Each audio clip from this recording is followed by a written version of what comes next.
In a plush hotel suite, sprawled across a king-sized bed, Jiang Cheng stirred groggily, bolting upright. What the heck? Why am I waking up in a hotel? He appeared as though he'd just bartered rare relics with a mysterious trader. Only then did he spot an unfamiliar woman beside him. A sudden ping from his phone jolted him. Why have you been silent for ages? Think you're a big shot now? Not even scared of me being mad? Jiang Cheng glanced at the sender's name, puzzled. Zhou Jia? I distinctly recall her dumping me right after freshman year kicked off. What's going on? She blocked me, so why's she texting like this? He hurriedly checked his phone's calendar for the date and time, piecing it together. Have I been reborn on this day? Jiang Cheng's mind flashed to his past life, Zhou Jia, hand in hand with another guy. Ming Chang, your red envelope game's always so sluggish. Your EQ's rock bottom. You don't get me at all. You don't truly love me. I'm off to find someone who does. Her new sugar daddy had piped up too. Hey pal, if you know what's good for you, vanish. You're making this awkward for everyone. Back then, Jiang Cheng was crushed. He'd vowed to love her forever, but reality hit him like a ton of bricks. Knowing her, the next move would be some excuse to demand red envelope. Sure enough, another message arrived. Still not talking? Fine, last chance. I'm upset because yesterday was the summer solstice, one of the 24 solar terms, a holiday, and you didn't send me a red envelope. Jiang Cheng sighed, exasperated. Same old routine, same old vibe. I can't believe I was so love-blind before, with no limits. If I'm set on this, today's the day. With that, he typed back, Zhou Jia, let's call it quits. The reply was instant. Jiang Cheng, what's that supposed to mean? Breaking up with me? Don't you get what that means? I said, let's end it. Why? I'm giving you a chance to save face, but you're not taking it. Did you see my message? Take me seriously. Jiang Cheng responded, I'm dead serious. Our values don't match. No point saying more. Let's part ways amicably. Fine. You said it. We're done. Don't come crying back.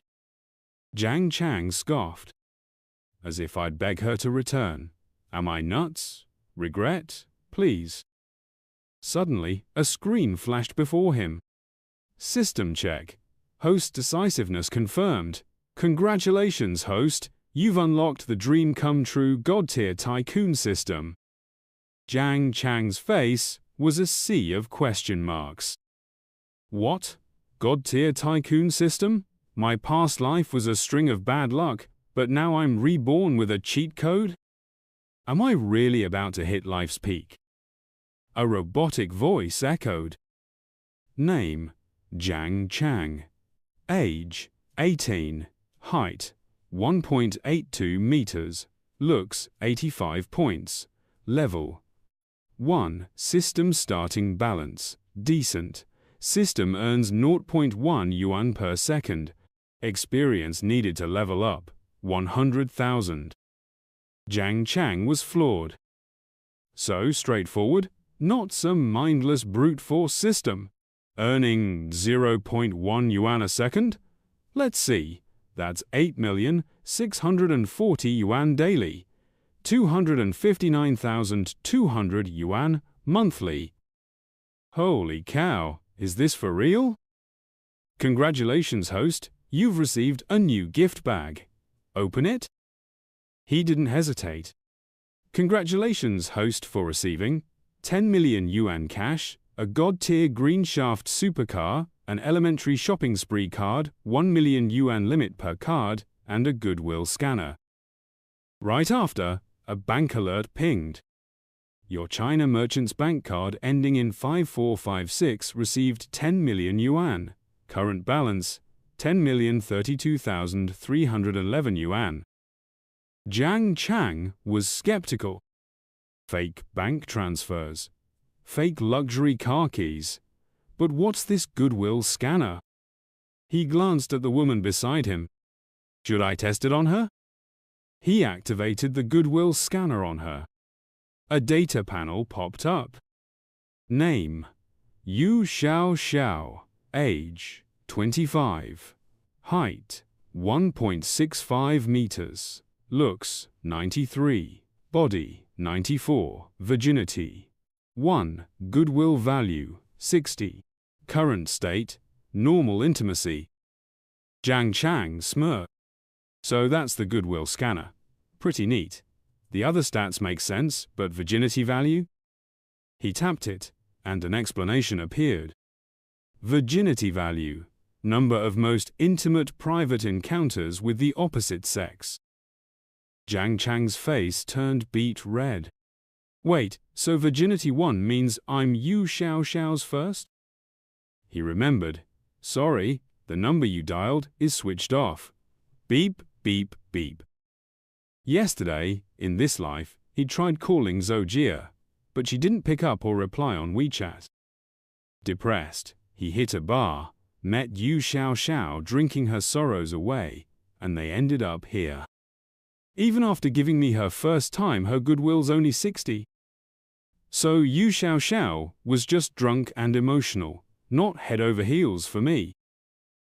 As Jiang Cheng sighed, Yu Xiao Xiao stirred, sighing too, with a bitter smile, shaking her head just like at the bar. A true hopeless romantic. Jiang Cheng slid closer. Sis, I can't recall last night at all. Yu Xiao Xiao asked. Then why you up in the middle of the night sighing? Jiang Cheng replied, just wishing I'd met you sooner. Feel it yourself if you don't believe me. Yu Xiao Xiao's face flushed to her ears. You're such a flirt. Can't handle it? The robotic voice chimed. Due to excessive charm speed, host has earned reward 1. Supercar shopping spree card. Yu Xiao Xiao has been instantly charmed. Reward 2. Flexible tongue skill. Enhancing every cell of the host's tongue for greater flexibility and strength. Jiang Cheng was stunned. Seriously? That's a thing? With the flexible tongue skill, he worked his magic on Yu Xiao Xiao, nearly sending her into orbit. How are you this good at kissing? It's like nothing I've ever felt. Jiang Cheng grinned. Focus. Kiss properly, starting now. He leaned in, diving into a passionate move that left Yu Xiao Xiao trembling and moaning. A wild night ensued. The next morning, Jiang Cheng woke to find Yu Xiao Xiao gone. Beside him, a stack of cash. Is she treating me like a gigolo now? This pile's got to be 10 grand. Generous. Then he saw a note. Thanks for the service. Very satisfied last night. Your reward. Jiang Cheng dressed, chuckling. Paid for my first time? This Yu Xiao Xiao's intriguing. Shame I didn't get her number. Oh well, I'm more curious about this. A crit card spending money can trigger crits for more cash or experience, like loot drops in a game? A panel explained, crit card spending within the set limit may yield double, 10x, or even 20x returns, up to 50x on this basic card. Jiang Cheng knew. A 10 million yuan supercar with a 50x crit could net 500 million. But if I save this card for a pricier car, could I score even more? Reborn with a cheat, I'm not wasting this life. I'll be a legendary god-tier tycoon. There's time before those big companies take off. I need capital to grab their initial share ski to my grand dream. Wrong City doesn't cap house purchases, just loans. Without borrowing, I've got room to maneuver. My 5 million crit card could buy a house. Clicking his car keys, he spotted a girl by his car, striking a sultry pose. Hey, is this yours? Jiang Cheng nodded. Yeah, what's up? She purred. Can you give me a lift? My water pipe's busted, and I'm in a hurry. Can you fix it? He scanned her with the goodwill scanner. Name: Chen Liki. Age: 23. Height: 1.68 m. Looks: 85. Body: 88. Privacy: 28. Goodwill: 90. Intimacy status. Jiang Cheng's eyebrow twitched. This is forward thinking. Her privacy score is only 28, which aligns with my expectations, but a goodwill rating of 90 is absurd, isn't it? We just met. He climbed into his car and remarked, "Sorry, but 28 people in a relationship is too much for me." With that, he sped off, leaving Chen Liki stunned. How did he know I had 28 boyfriends? Damn, who is this guy? She turned away, full of regret. Did I just encounter a charming guy? Before she could finish her thought, an elderly man called out, "Young lady, I overheard you mention your water pipe is broken. Allow me to introduce myself. I've been an expert in repairing all sorts of water pipes for over 30 years. If that young man can't assist, I can." Chen Li clutched her chest and muttered a curse. Filthy creep. The old man looked puzzled. "Young lady, why are you insulting me? Young folks can fix pipes, why can't I? My skills are superior, professional service. No fix, no charge." Chen Li grimaced. Ugh, disgusting. Get out of here. The old man was about to respond when the crowd around them erupted in laughter. Confused, he asked, "What's so funny? Why are you all laughing?" Someone nearby leaned in and whispered, "Uncle, the water pipe she's talking about isn't the same as yours. She means that. Got it?" The old man finally caught on. Oh, youngsters play like that these days. Chen Liki, frustrated, kicked a post and grumbled, "Damn it, what bad luck." 30 minutes later, at a real estate agency, 2 staff members hurried out to greet him. "Welcome." The male employee shot a dismissive glance at Jiang Cheng, thinking, "This kid's probably just flaunting his family's car. Waste of time. Let Xiaoxia deal with him." At that moment, Xiao Zia nervously exchanged glances with him. "Brother, I'm just a rookie. Are you leaving me here alone?" The colleague winked back. "You've trained with her for so long. What's there to fear? Just follow the procedure." Then Xiaoxia dashed over to greet Jiang Cheng warmly. "Welcome, sir. I'm Zhaohua, a real estate agent with Lianya. How may I assist you today?" Jiang Cheng replied, "Help me find a suitable property." Xiaoxia gestured invitingly. "Does sir have any specific buildings in mind? What's your price range?" The male colleague took a drag of his cigarette and smirked. "Xiaoxia, don't think I'm being harsh. This job's tough these days. Not every person who walks in is a buyer. You need to learn to pick your clients." In a private room, Xiao provided detailed recommendations. "Here are 2 options. Both are compact houses, reasonably priced, and highly popular. What do you think, sir?" Jiang Cheng shook his head. "Too inexpensive. Skip those. Show me some around 1 million. Xiaoya nodded. "Got it. I'll find some right away." A few minutes later, she hurriedly asked, "Oh, I nearly forgot. Does sir have any preferences for the location?" Jiang Cheng answered, "Find properties on roads that are easy to rent out. No need for newly renovated ones." Xiaoxia nodded. "Understood, sir. Please give me a moment." Jiang Cheng glanced at her, thinking, though communication's a bit tricky, she's genuine. No sales tricks. I'd rather work with her. He activated the goodwill scanner. A display popped up. Age 19, height 1.63 meters, looks 90, body 92, privacy none, goodwill 50, status passerby. She hasn't even finished college and is working already. Tough life.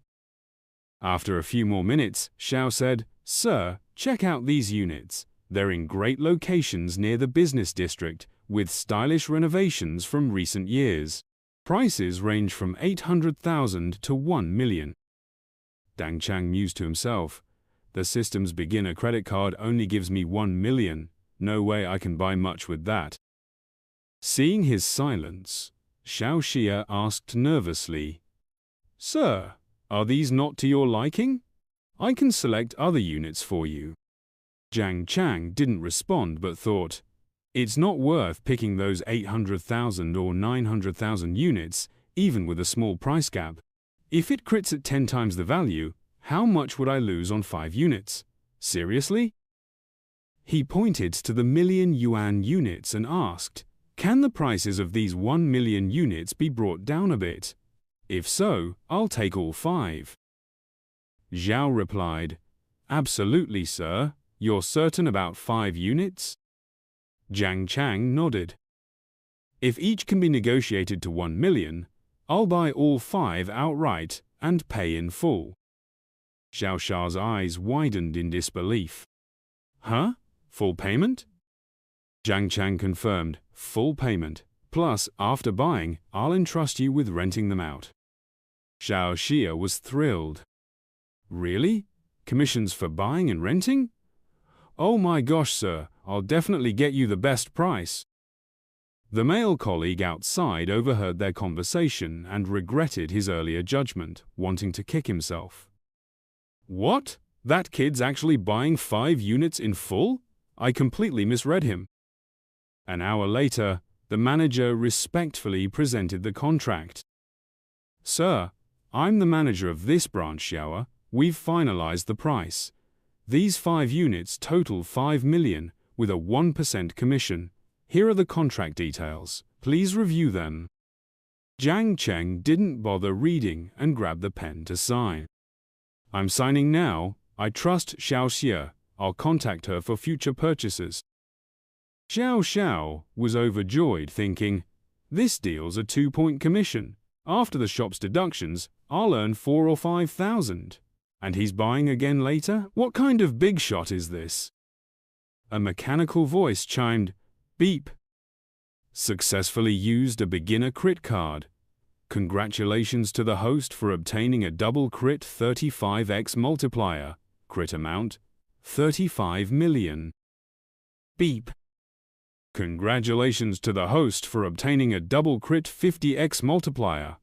Crit amount, 50 million. Beep.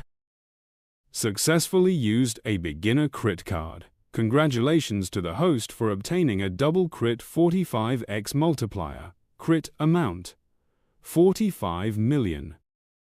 Beep.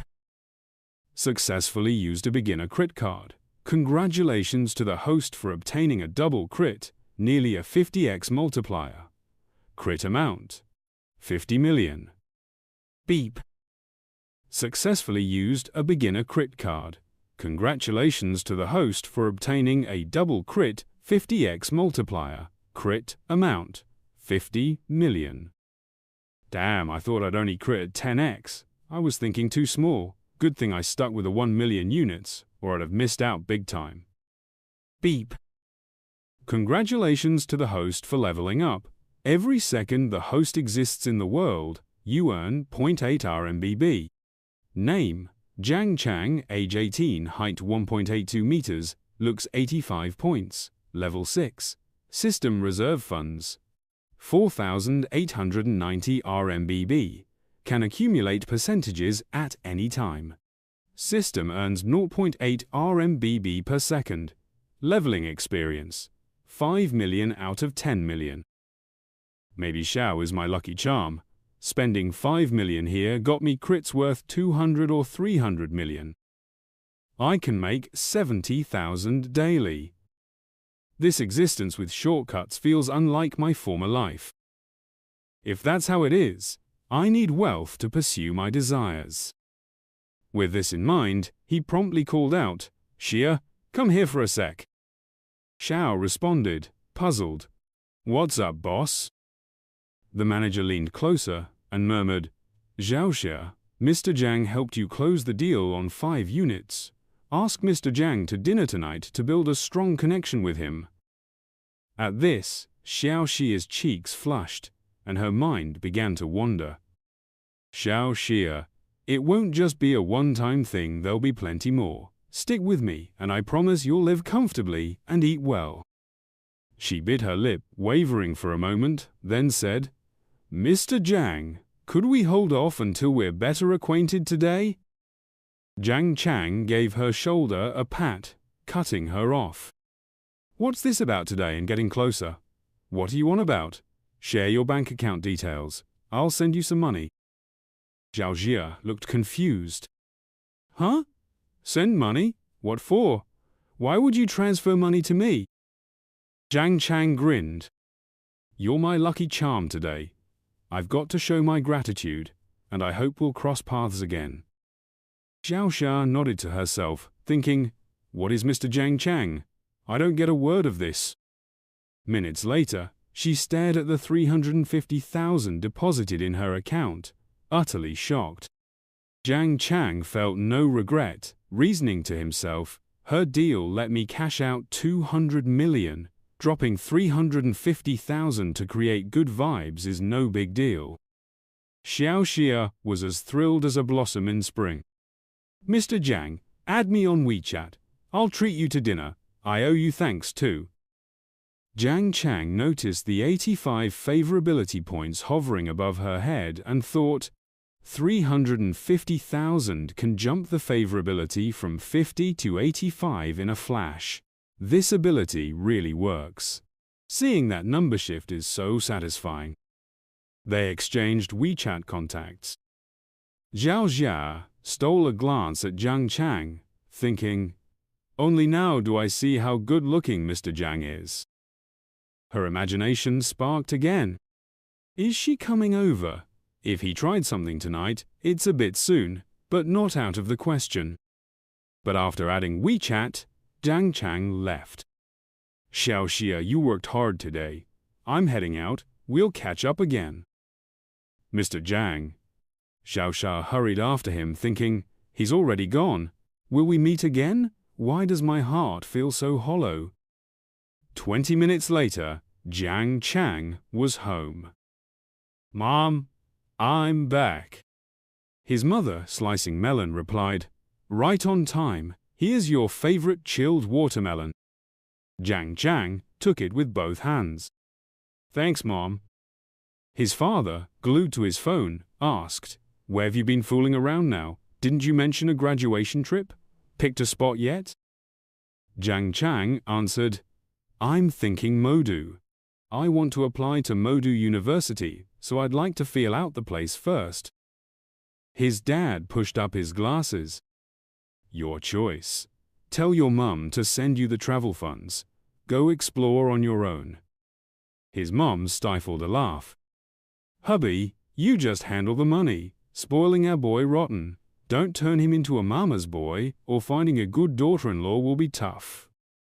Jiang Cheng pouted. Mom, no need to say that, he thought. The me now isn't the clueless Jiang Cheng from my past life. This time, I won't let Mom miss out on a great daughter-in-law. The next day, Jiang Cheng reached the airport. He'd booked his ticket early, but since it was a last-minute purchase yesterday, he only got an economy seat. With his height, it was painfully cramped. Just then, he accidentally bumped into a girl and quickly said, "Oh, my bad." Before he could finish, Jiang Cheng froze. Xiao Ying heard her name and looked up, surprised. "Oh, you're Jiang Cheng." He nodded, gesturing to the seats. "I'm sitting here." Xiao Ying smiled. "What a coincidence, I'm here too." Jiang Cheng let her take the window seat. "Thanks." As he was about to sit, someone shoved past him. The guy said, "Hey gorgeous, my seat's here too. It's honestly my privilege to sit next to you." Jiang Cheng spoke up. "Xiao Ying, you take the window seat." The guy jumped in. "Bro, isn't that seat for the lady? You can't just swap seats on a plane." Jiang Cheng snorted. "I'm with her. What's it to you? Do we need your permission to choose our seats?" The guy shamelessly sat beside them. "Hey beautiful, what's taking you to Modu?" Zhao Ying replied vaguely. "Work, sort of." She turned to Jiang Cheng. "And you?" He said, "Just lounging at home, nothing going on, so I thought I'd wander." Zhao Ying laughed. "Cool, so you're just traveling." Ignoring them, the guy cut in again, introducing himself. "I repeated a year, but I just graduated and I'm headed to Modu for a trip. Name's Qian Shen. Nice to meet you, beautiful. Gotta warn you, Modu's got some sketchy spots. I've been a few times, and one hotel's super shady, but mine's awesome. My dad hooked it up, and they're picking me up at the airport. Where you two staying? I could have them drop you off, or else airport taxis are crazy expensive." Xiao Ying ignored him, not responding. Jiang Cheng waved him off. "No need. My place has airport pickup, and she's with me, so don't worry about it." Qian Shen looked doubtful. "For real? What hotel did you book?" Jiang Cheng casually said, "Amanyangun." Qian Shen froze. "What? The ultra-luxe Amanyangun Hotel? The one with ancient Xizang relics, a 33 billion investment? I've stayed there in AVIP rooms over 9,000 yuan a night, and there's no airport pickup." Jiang Cheng shrugged. "Dunno about that. I booked a villa." Qian Shen was skeptical. "No way." Xiao Ying chimed in. "It's a villa for 80,000 a night. Jiang Cheng, I didn't peg you for a rich second-gen too." Jiang Cheng laughed. "Oh, come on, as if you aren't one yourself." He recalled, Xiao Ying wasn't just our school beauty, she was a well-known rich second-gen in town, always driven in a Rolls-Royce. Stunning as she was, most guys felt too inferior to chase her. But Xiao Ying was never stuck up, just quietly focused on her studies. I was so hung up on Zhoujia back then that I barely noticed her. I heard her family hit hard times in 11th grade, and she's been walking to school since. Xiao Ying smiled faintly. "I'm hardly a rich second-gen now." Jiang Cheng thought, "Oops, I said the wrong thing. Gotta switch topics quick."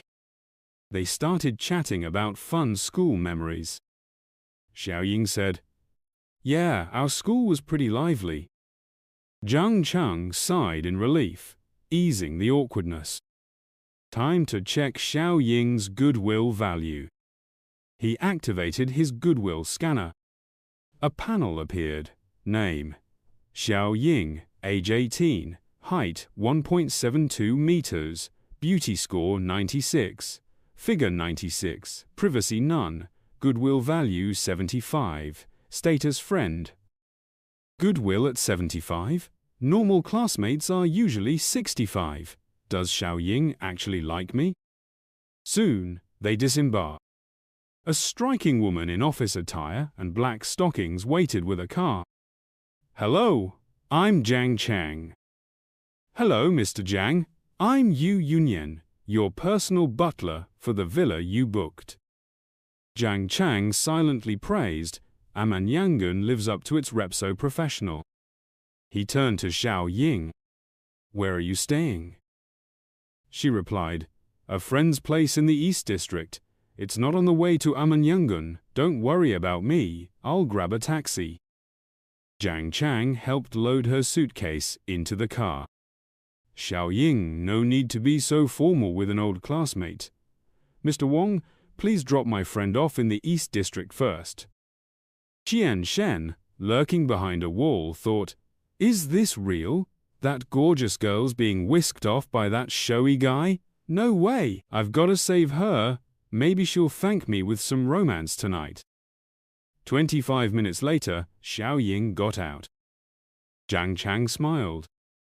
"It was great running into you. Let's connect on WeChat. When I'm free, I'll treat you to dinner."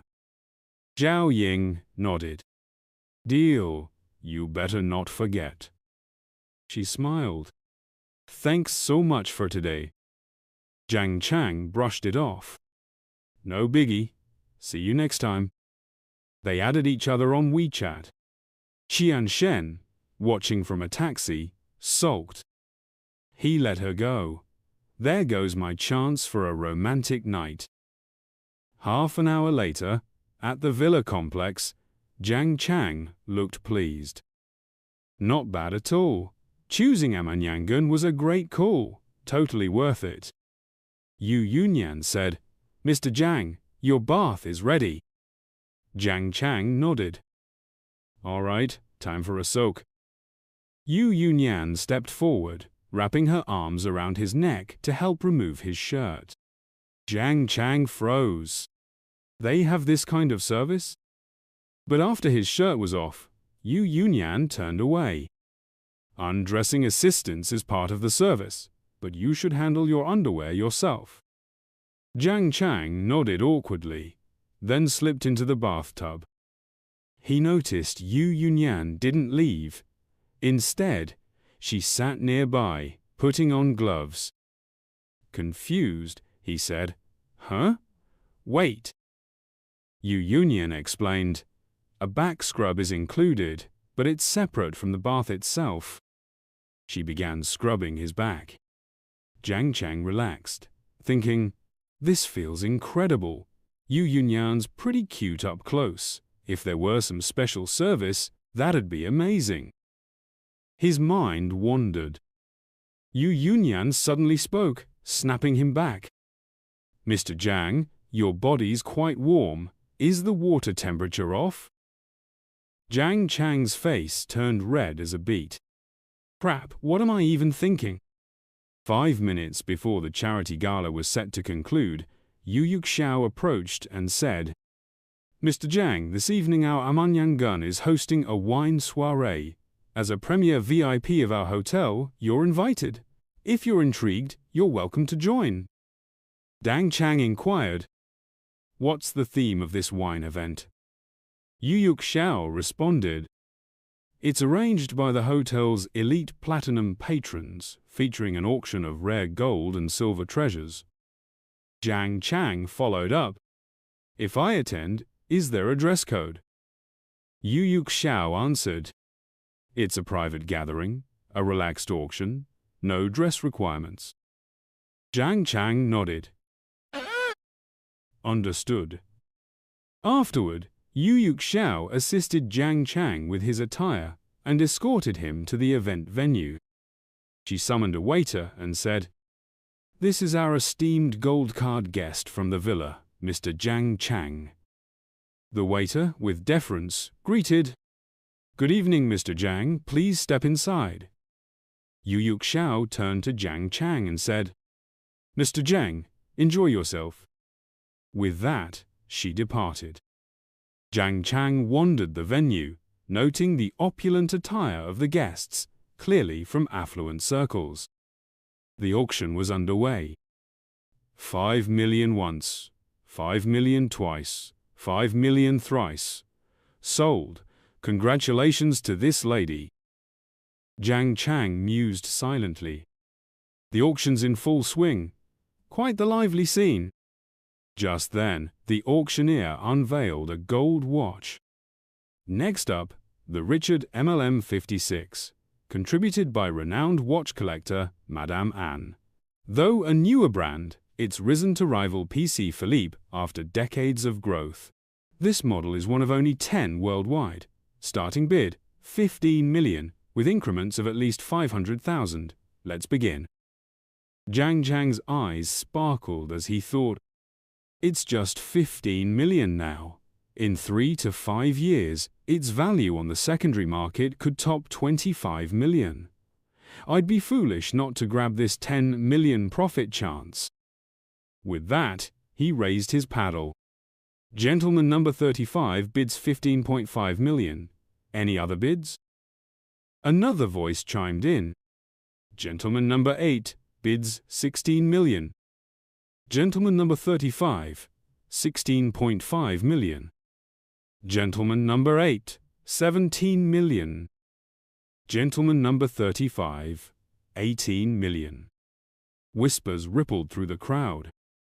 Who's this number 35 bidding so fiercely? Are they mad? 18 million for that? I could buy 2 PC Philips and have more fun. The auctioneer called.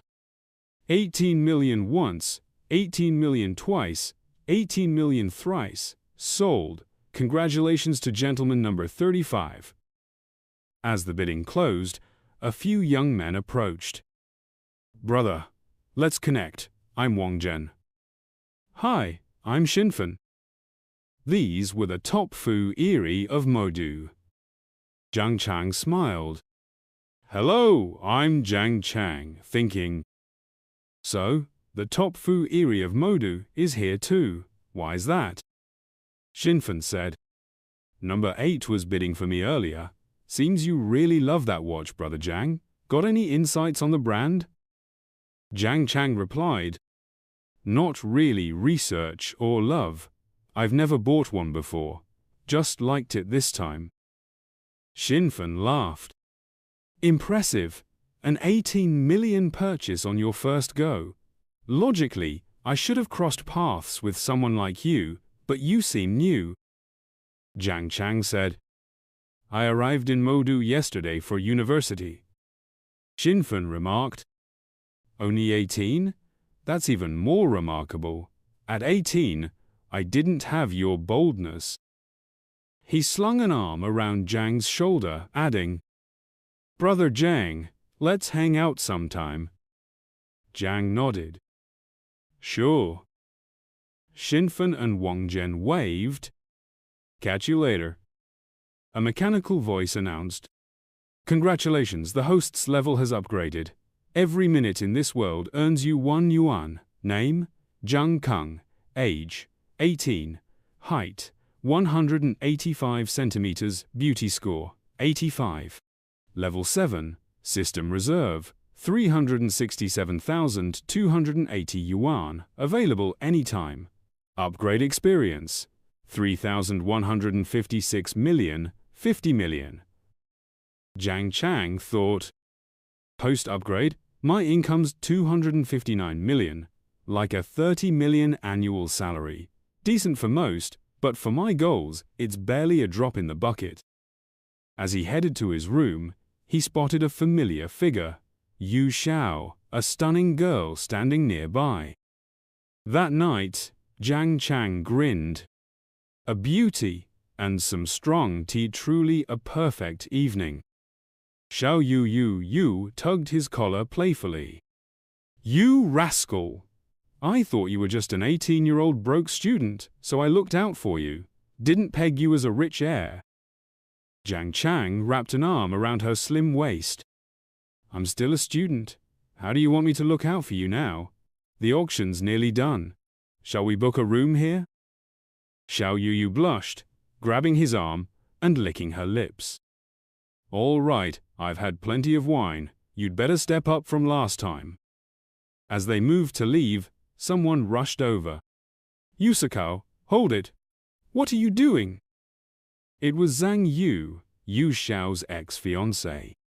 Yu Xiao grimaced. Zhang Yu, why are you here again? My business is none of yours. Zhang Yu snapped. Don't forget, we're getting married soon. Yu Xiao scoffed. Have you no shame? You're with my best friend, yet you talk marriage. Something wrong with you? Zhang Yu sneered. That's irrelevant. The engagement's done. You'll marry me obediently. Yu Xiao shook off his hand. Stop being vile. You don't even like me. You're just using me as a shield to parade your mistress as a, should I say, your boyfriend? A robotic voice interrupted. Host, you face 2 choices. 1.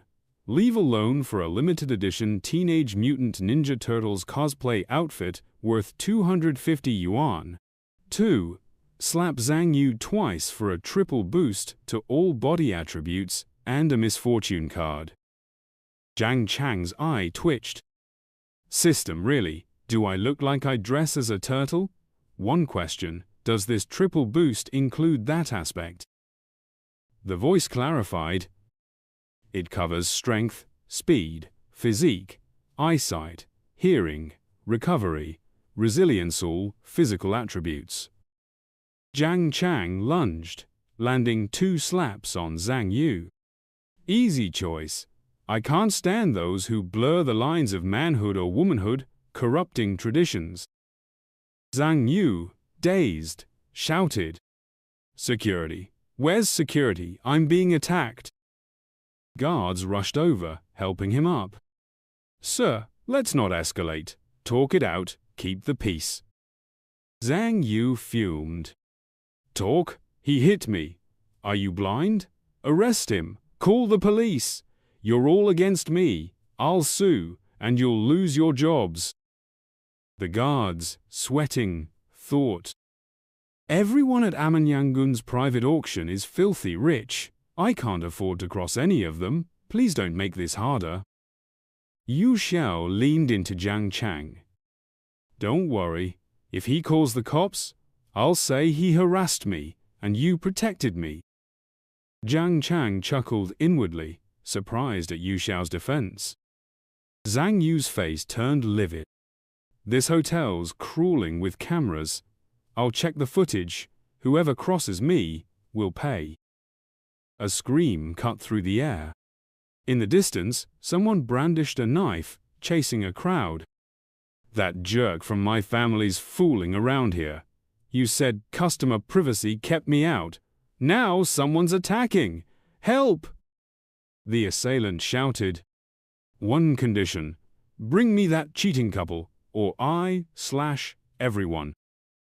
Zhang Yu paled, muttering, "Hero, mercy."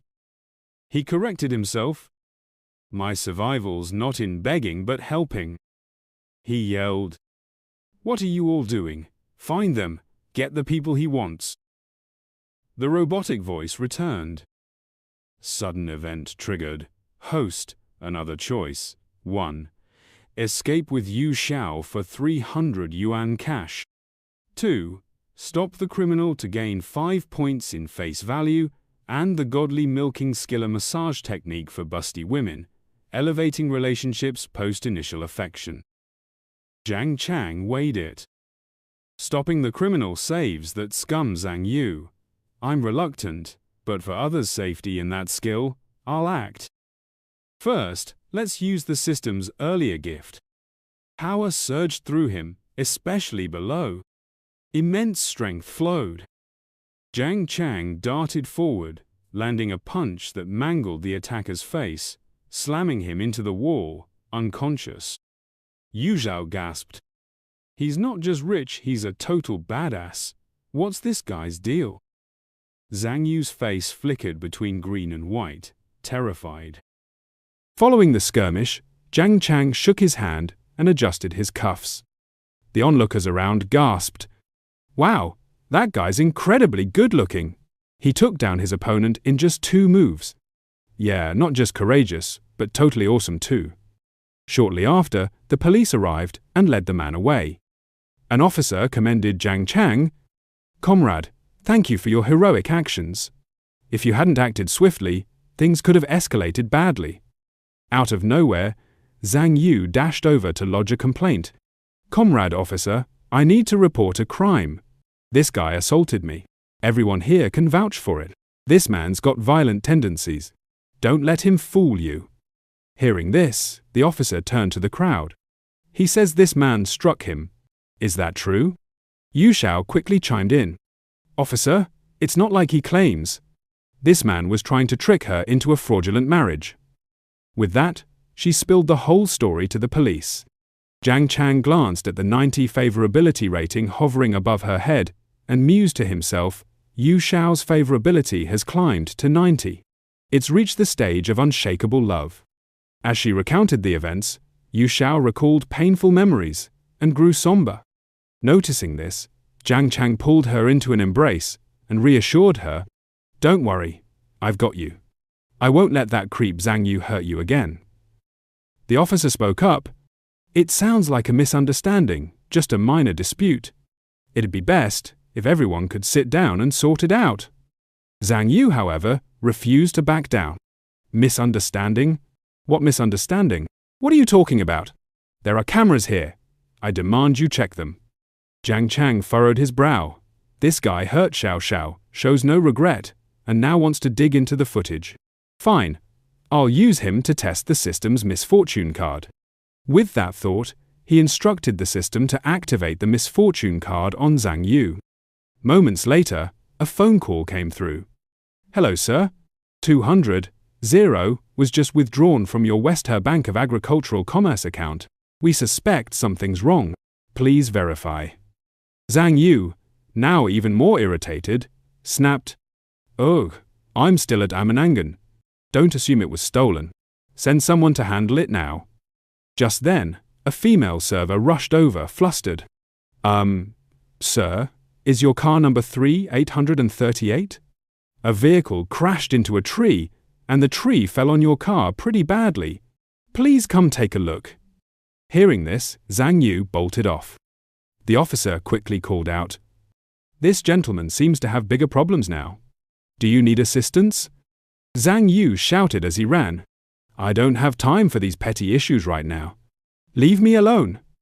Jiang Cheng remarked. You get what you deserve, Xiao Xiao. Let's go. 5 minutes later, in a private room, Yu Xiao Xiao helped him undo his shirt buttons, saying, 0, 4. Good boy. Let me check if you're hurt anywhere. Jiang Cheng grinned. Trash like that couldn't possibly touch me. Yu Xiao Xiao kept unbuttoning his shirt, insisting, Still, I'd feel better if I checked myself. Do you think less of me for having a fiancé like that? Jiang Cheng asked. She replied, How could I? I'm just a bit shocked. I never imagined your fiancé would be someone like that. Yu Xiao Xiao explained.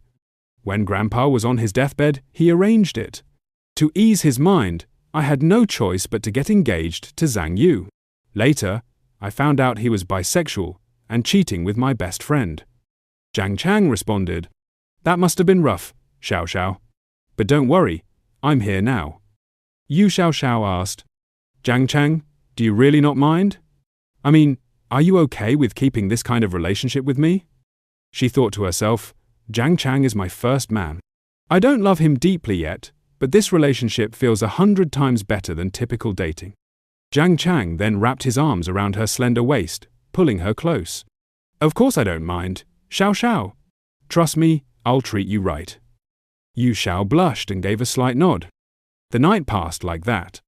The next morning, when the maids arrived to tidy the room, they saw the bed in complete disarray, with blankets and sheets still slightly damp and not yet dry.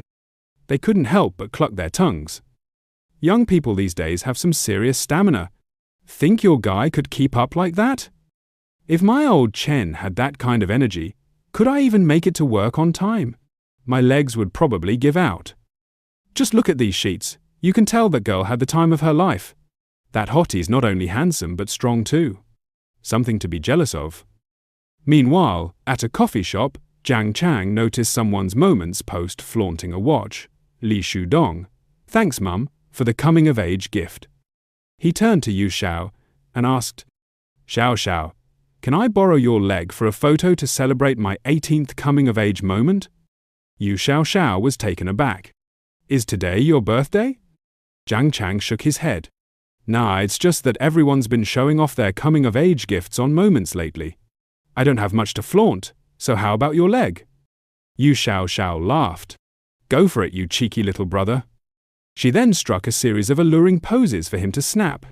Jiang Cheng thought to himself, my 18th coming-of-age moment might not have a Mercedes or BMW, but this ride's even faster. After taking the photos, he picked the best ones and posted them on Moments. His friends reacted with a mix of expressions. Chanzheng Shang. Damn, Jiang Cheng, why are you hitting me with this first thing in the morning? Suddenly, the class president's 20 yuan watch didn't seem so impressive. Xiao Yun felt the house his mum got him lost its shine. I want a big sister in black stockings too. I want to be an adult too. Lazirui scoffed. Damn it. Seriously, damn it. Now that's a real coming-of-age celebration. Zhou Gang added, Jiang Cheng, this is the real deal. My VGTX from 1093 isn't even worth mentioning. Wang Hu Chang sighed. I'm stuck looking at girls on my screen. I want to be like Jiang Cheng.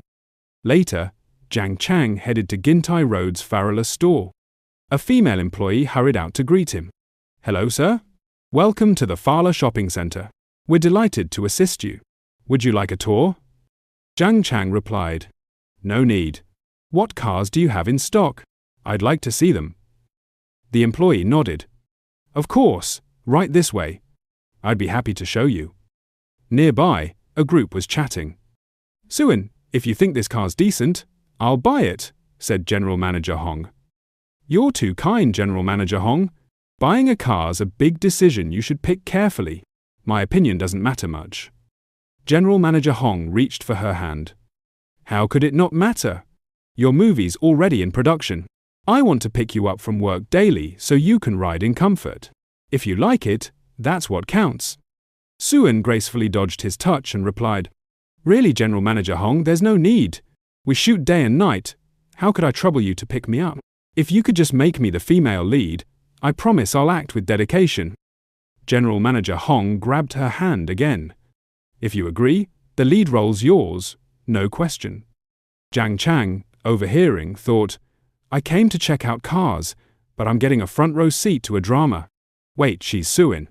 In a few years, she'll be one of the 4 rising stars in entertainment, famous for her pool bikini shoot called The Other Side." General Manager Hong pressed further. "Look, if you like this car, I'll buy it for you right now, and then we'll grab a drink." Suin swiftly pulled her hand back. "General Manager Hong, my opinion really doesn't matter. Besides, I have a company meeting to attend." General Manager Hong lost his temper and threatened, "A small-time celebrity who doesn't know a good deal when she sees it. Suin, let me be clear. Either you stay with me, or there's no investment this time." Suin frowned. "General Manager Hong." He cut her off, raising his voice. "What are you still playing coy for? I'm wasting my time being nice to you. Either you clean up and wait for me, or you can kiss all your projects goodbye." Su Wang clenched her jaw and declared, "Manager Huang, whether you choose to invest or not, my response stays unchanged. I won't give in to your demands."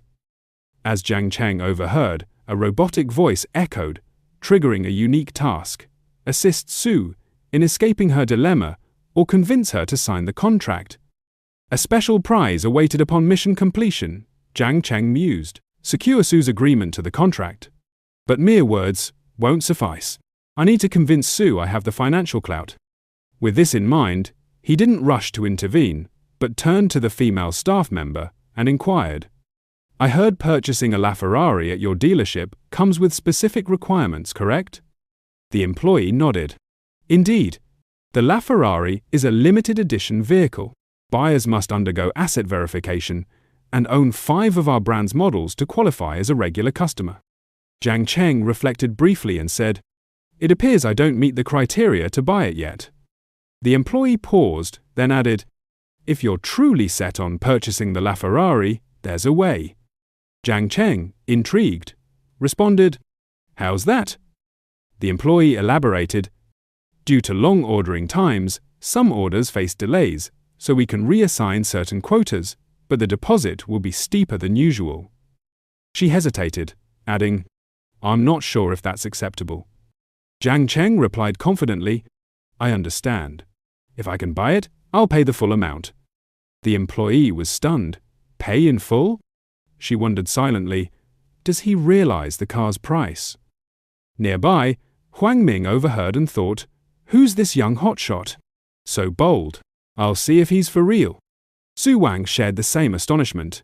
Even a tycoon like Manager Huang would hesitate before buying a 3 million yuan car, yet this man wants to pay outright for a LaFerrari at its peak price. The employee cautioned, "Sir, a LaFerrari, with standard and custom options, costs roughly 40 to 50 million yuan. Jiang Cheng grinned. "I'm aware. I'm fine with that." He added, "Please wait here. I'll fetch our manager." Moments later, 2 people approached. The employee introduced, "Manager, this is the gentleman." Wang Shang, trailing behind, waved. "I heard someone's buying a LaFerrari at full price. So I came to see. Didn't expect it to be you, Brother Jiang. We meet again. Jiang Cheng responded casually. I just got to Shanghai and don't have a car yet. Felt inconvenient, so I figured I'd pick one up. Wang Xiang's lips twitched. Pick one up? Is this guy flaunting? The senior manager nearby asked skeptically, Is this gentleman a friend of yours, Wang? Wang Xiang replied, This is my pal Jiang Cheng, whom I met yesterday. Check out that watch on his wrist sold for 18 million at yesterday's auction. Manager Wang, you've hit the jackpot with this order. Manager Wang eyed the watch on Jiang Cheng's wrist and gasped, This man's loaded. He hurried over, extending a hand. Mr. Jiang, a pleasure. Thank you for choosing our brand. Asset verification is just protocol, but with a watch worth over 10 million, buying a car is clearly no issue. I'll get your registration started. Su Wang thought to herself, spending over 10 million on a watch, 50 million on a car. This is the wealthiest guy I've ever seen. Typical spenders max out at a few tens of thousands monthly. 100 is rare. But tens of millions? His assets must exceed 100 million yuan, maybe more. Huang Ming, seizing an excuse, said, Xiao Wan, forget it. I'm suddenly not in the mood to buy a car. Let's go grab a drink. Su Wang firmly declined. Manager Huang, I have a company meeting later. His plan foiled, Huang Ming stormed off, snapping, Su Wang, I'm being nice here, and you're wasting my time. Either get ready to please me, or watch your projects get frozen. Stop acting superior. Think it over. As Su Wang prepared to leave, a voice called out, Miss Su? She turned, confused. Are you calling me? Jiang Cheng introduced himself. Su, I'm Jiang Cheng. I overheard your investor talks fell through. Don't worry if he won't invest, I will. Su Wang was taken aback. She thought, this guy's wealth surpasses Manager Huang's. With Huang backing out, explaining this to the company will be tough. But I can't sleep with Huang. Refusing him might freeze my projects for good. Jiang Cheng added, I'm busy today, but let's discuss the investment tomorrow. Overjoyed, Su nodded eagerly. Yes, Mr. Jiang. I'll wait for your update. Can we exchange WeChat? They added each other. All right, Mr. Jiang, see you tomorrow. Jiang Cheng turned to Manager Wang. By the way, when's the earliest I can get the car? Manager Wang replied, About a year. Jiang Cheng looked disappointed. That's a while. Wang Xiang slung an arm around him. There's a car expo in a few days. You can snag a Lamborghini, Porsche, or any brand on the spot. Want to check it out together? Jiang Cheng nodded. Sure. He then headed to Renhai restaurant, where Yu Xiao was waiting, waving eagerly. Chung over here. She rushed over, pulling him to a table. The crab roe rice here is one of a kind. You've got to try it. Plus, there's fish fillets, fermented rice wine stew, Peking duck with scallions, and stir-fried chicken gizzards. Jiang Cheng slid an arm around her waist from behind. But I only want to devour you. Yu Xiao blushed. Sweet brother, you wore me out last night. Can't I catch a break for a bit? Jiang Cheng teased. I could, but you need to change how you address me. Yu Xiao kissed his cheek. My darling husband. Jiang Cheng grinned, pleased. That's more like it. I'll give you a breather. Yu Xiao smiled. You're the best. Suddenly, Jiang Cheng asked, Do you know Su Wang? Yu Xiao frowned. Su Wang? She's an artist at our company. Why? Jiang Cheng recounted meeting Su while car shopping. Yu Xiao's expression shifted slightly. Jiang, do you like her? He clarified. Not like that, just a random encounter. What's her potential like? Yu Xiao replied, The company doesn't prioritize her now, but she's got decent prospects for growth. Jiang Cheng said, If you think she's promising, I can help her out. As for me, you can come to me anytime. I'm open to other arrangements. He patted her head. Silly girl, don't stress. Whether it's you or anyone else, if she's my woman, I'll treat her right. Got it? Yu Xiao nodded. Yeah. She asked, So, You're planning to invest in her? Jiang Cheng confirmed. Exactly. I want to sign her and back her. Yu Xiao noted. Her contract hasn't expired. Signing her might mean covering her termination fee, probably a few million. Plus, you'd need to set up a company to sign her. Jiang Cheng reassured her. Zhao, don't worry about funds. Once the company's set up, I'll hand operations to you. I won't meddle, and I might even give you some shares. He thought, the system will cover the company's startup costs. With the right resources, Su could be a star in 2 years, bringing me solid profits. Yu Xiao protested. Jiang, that's not fair. Even if we start the company, I'll only handle operations and management. I won't take shares, just pay me a higher salary. 5, she thought to herself. I know Jiang doesn't lack money. Managing his company would elevate me from department director to company manager. The privilege to express oneself freely isn't on the same plane anymore. Just this fact alone is quite fulfilling. Regarding the compensation, I'm confident he'll offer me at least what I had before. Jiang Cheng remarked. Xiao, you're far too naive. We don't need to keep such a distance, do we? Yu Xiao abruptly clutched his face, leaning in closer. Jiang Cheng, before I knew you, my existence felt empty. Every morning, I woke up to pressure about marriage. You brought me the joy of truly living. Only with you do I feel alive. Honestly, I'm already content. Out of the blue, Swan sent a text message. This might be forward, but I'd like to confirm with Jiang Shen. What time are we meeting tomorrow? Where should we meet? Jiang Cheng laughed softly to himself. Seems like Dawan Wan is really eager. The following day, Jiang Cheng drove to pick up Swan. The moment she spotted him, she greeted him cheerfully. Jiang Shan, good afternoon. As Swan opened the car door and slid in, Jiang Cheng asked with a grin, Where are we headed? Suan responded, Lu Family Cuisine at Baiyue Hotel. Soon after, they arrived.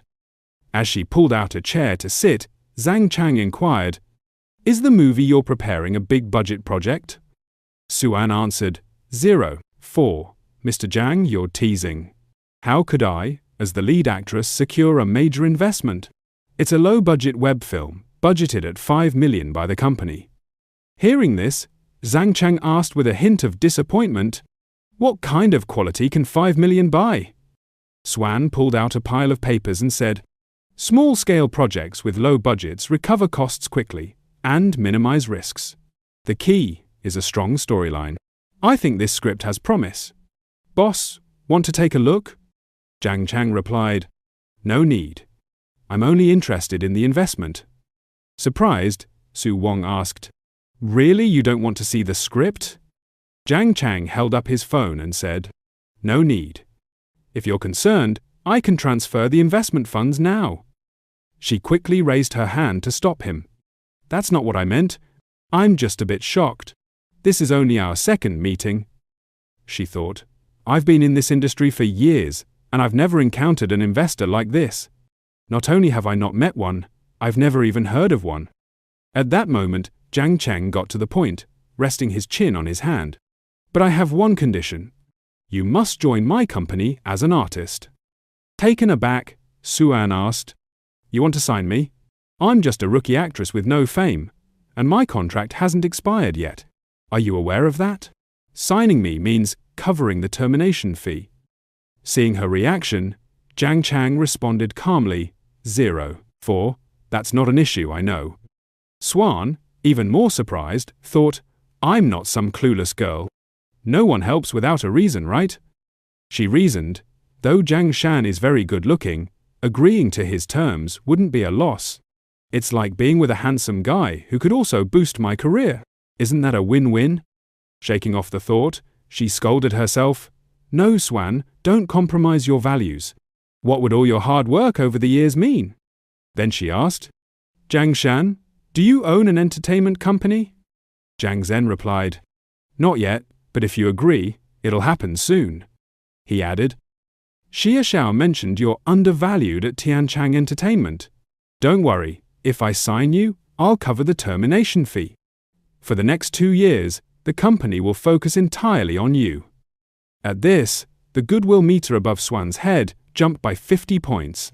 Smiling, she asked, "Boss, if you invest, do you have any special conditions?" Jiang Cheng noted the goodwill score and thought, only 50 points, just a casual connection.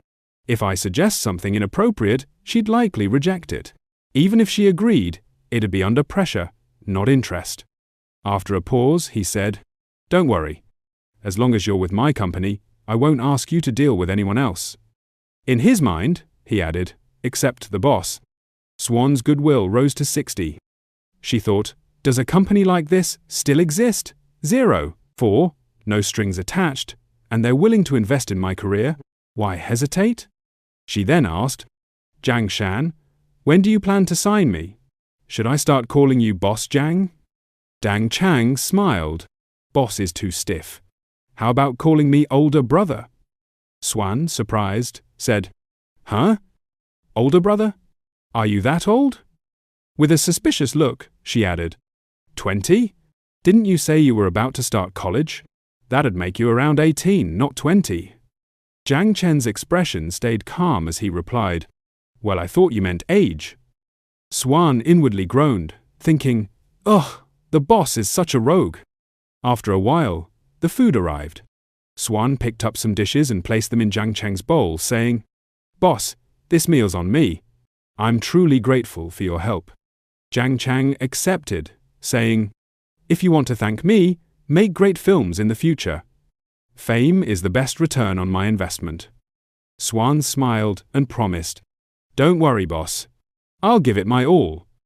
At that moment, the system flashed a notification. "Congratulations, host, for securing Swan's agreement to sign. Mission rewards are being distributed. Virtual reward, 20% shares in the investment company. Note 1. This is legally supported. All host capital will come through the investment company, ensuring a legitimate funding source. Note 2. Assuming the host purchased Shongkong shares during the initial setup of the Shongkong Investment Company, all verifiable legal documents have been entered into the system. The host can collect them directly. The system advises visiting Shong Company headquarters to complete the inspection and claim a special reward." Jiang Cheng sighed, thinking, "This system is so thoughtful.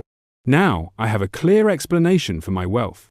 He muttered, "This reward is the most valuable yet."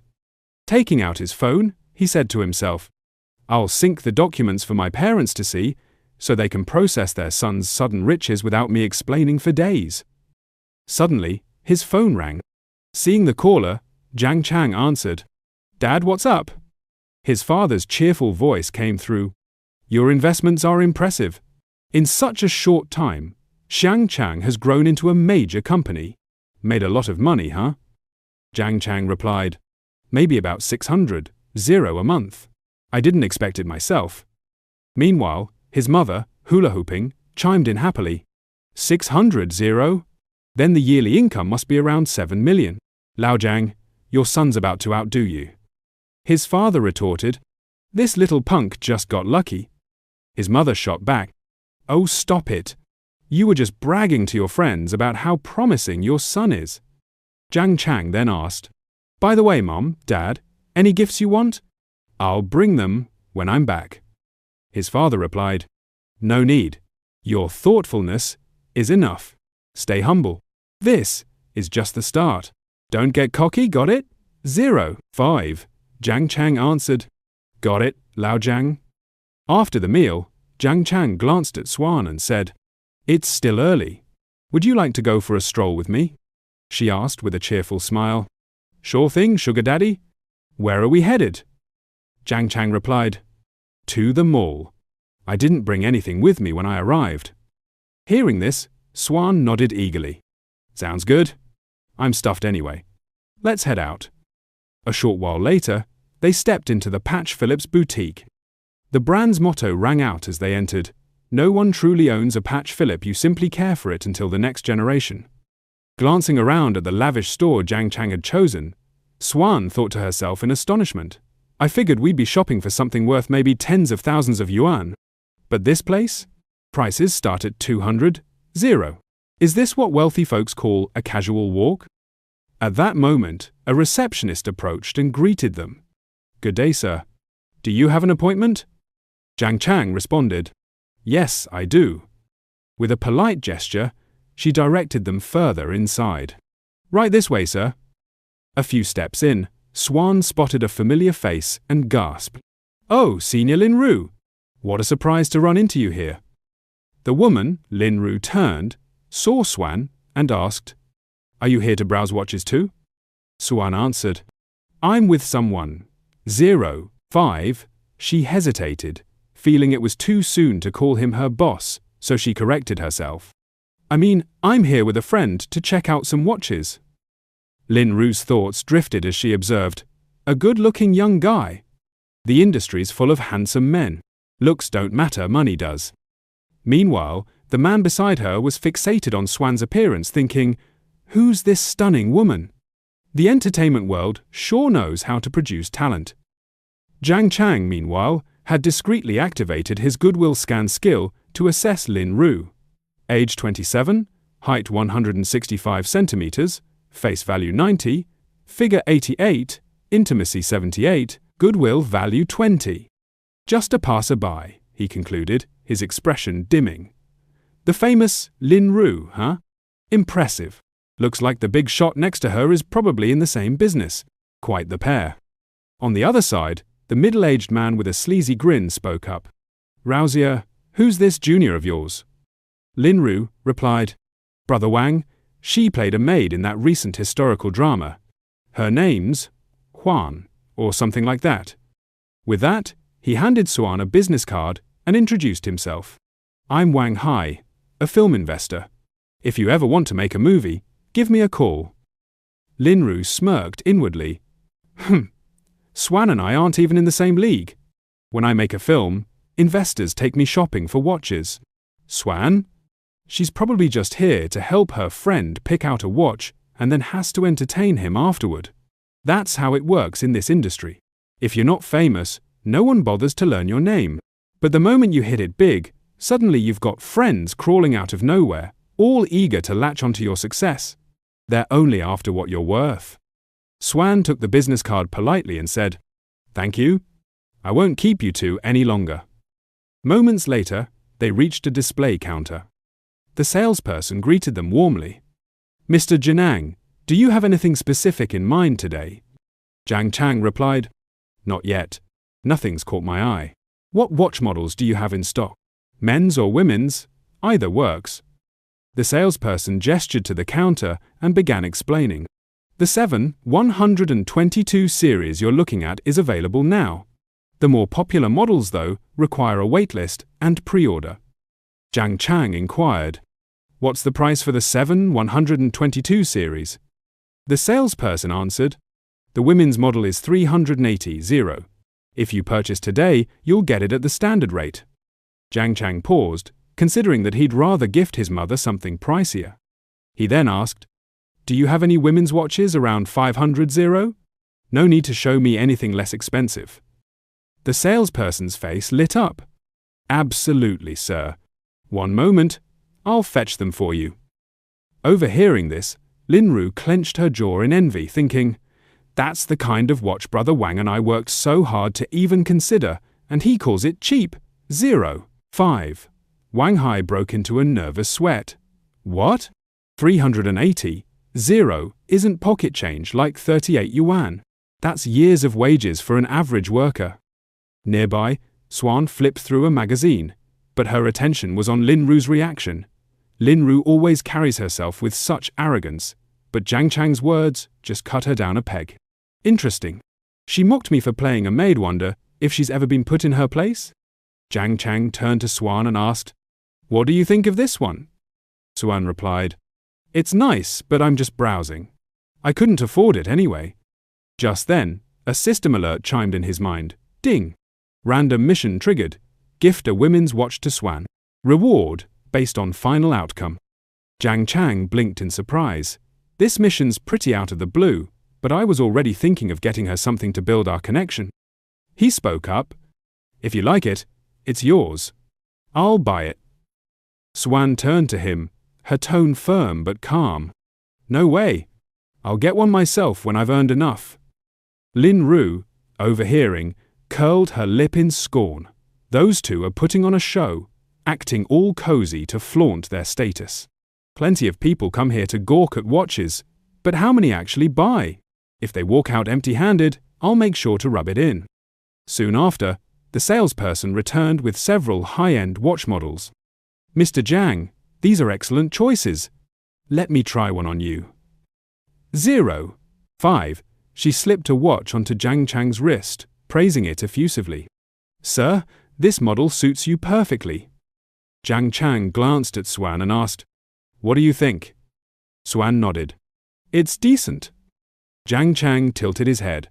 Feels a bit loose, though. Swan reached out, offering, Let me adjust it to fit snugger. Jiang Cheng agreed. Yeah, tight is better. I prefer it that way. Swan's cheeks flushed at his words, her mind racing. That sounded suggestive. She quickly brushed it off. He's only 18. Am I overthinking this? We've barely been talking for half a day, and he's already teasing me like this? Meanwhile, the goodwill value above her head jumped by 70 points. Jiang Cheng noticed and was taken aback. Goodwill spiked? Just like that? Guess when girls say they don't want something, they actually do. He turned to the salesperson.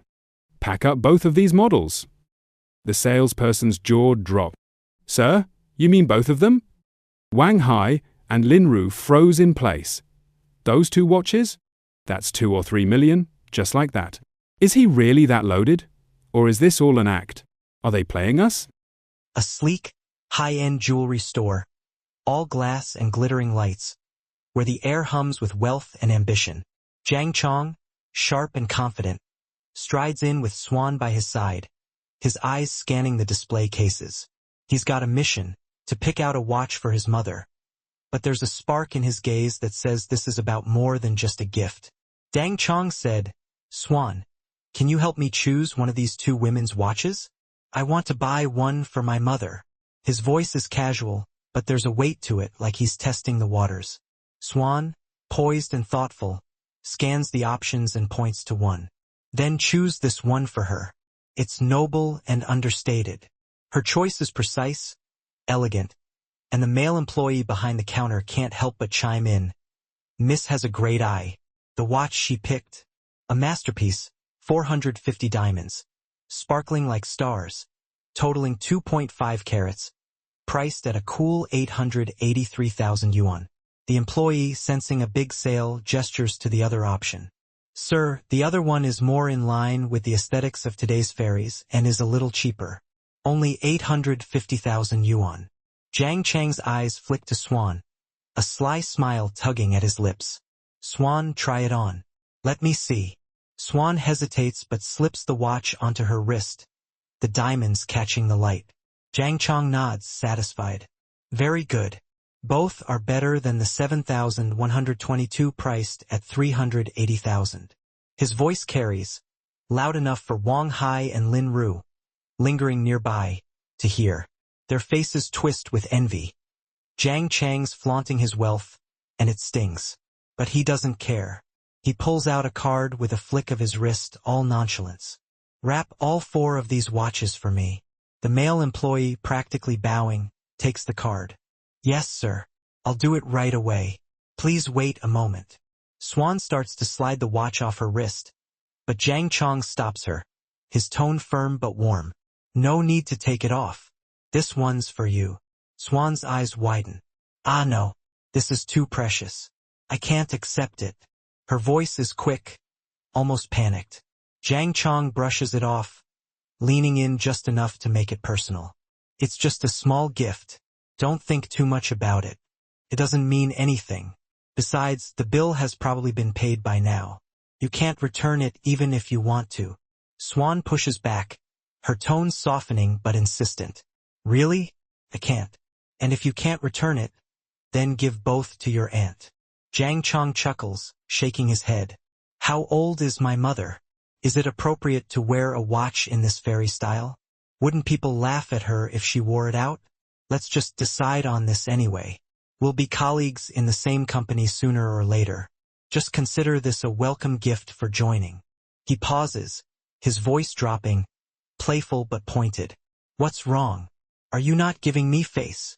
Swan freezes, her thoughts racing. Rejecting him in front of so many people again and again. It seems like I really am not giving him face. Anyway, he will be my boss in the future. It's not good to be too rebellious. She relents, a shy smile breaking through. Well then, thank you, my rich boss. Favorability plus 75. Jiang Cheng waves it off, all charm. Don't be so polite. The employees return, watches wrapped, card in hand. Sir, the total amount is 4,388,500 yuan. Please keep this receipt. One says.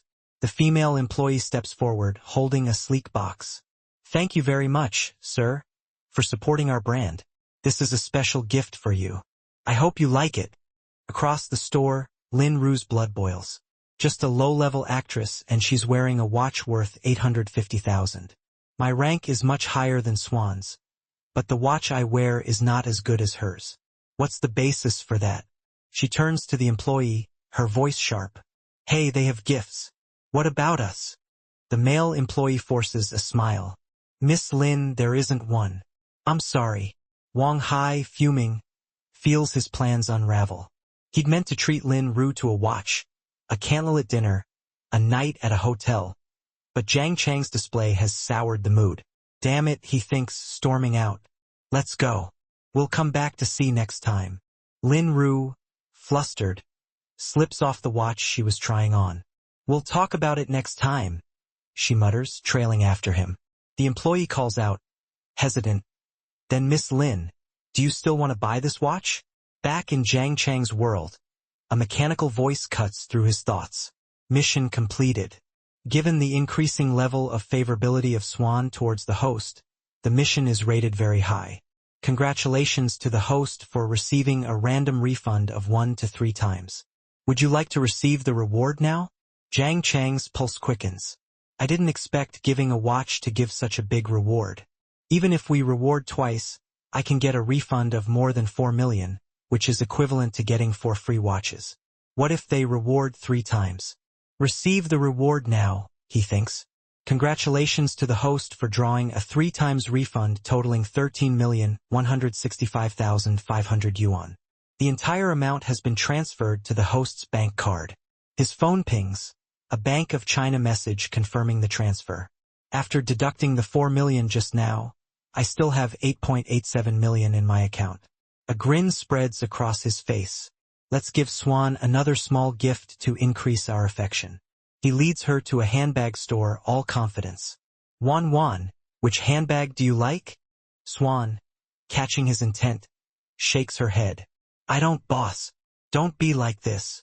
But Jiang Cheng's undeterred. He turns to the female sales employee. Little sister, what styles are popular now? She pulls out 2 bags, her voice bright. Sir, these 2 models are very popular this season. They are the best-selling products in our store. Jiang Cheng doesn't even ask the price. He snaps his fingers. Okay. Swipe the card.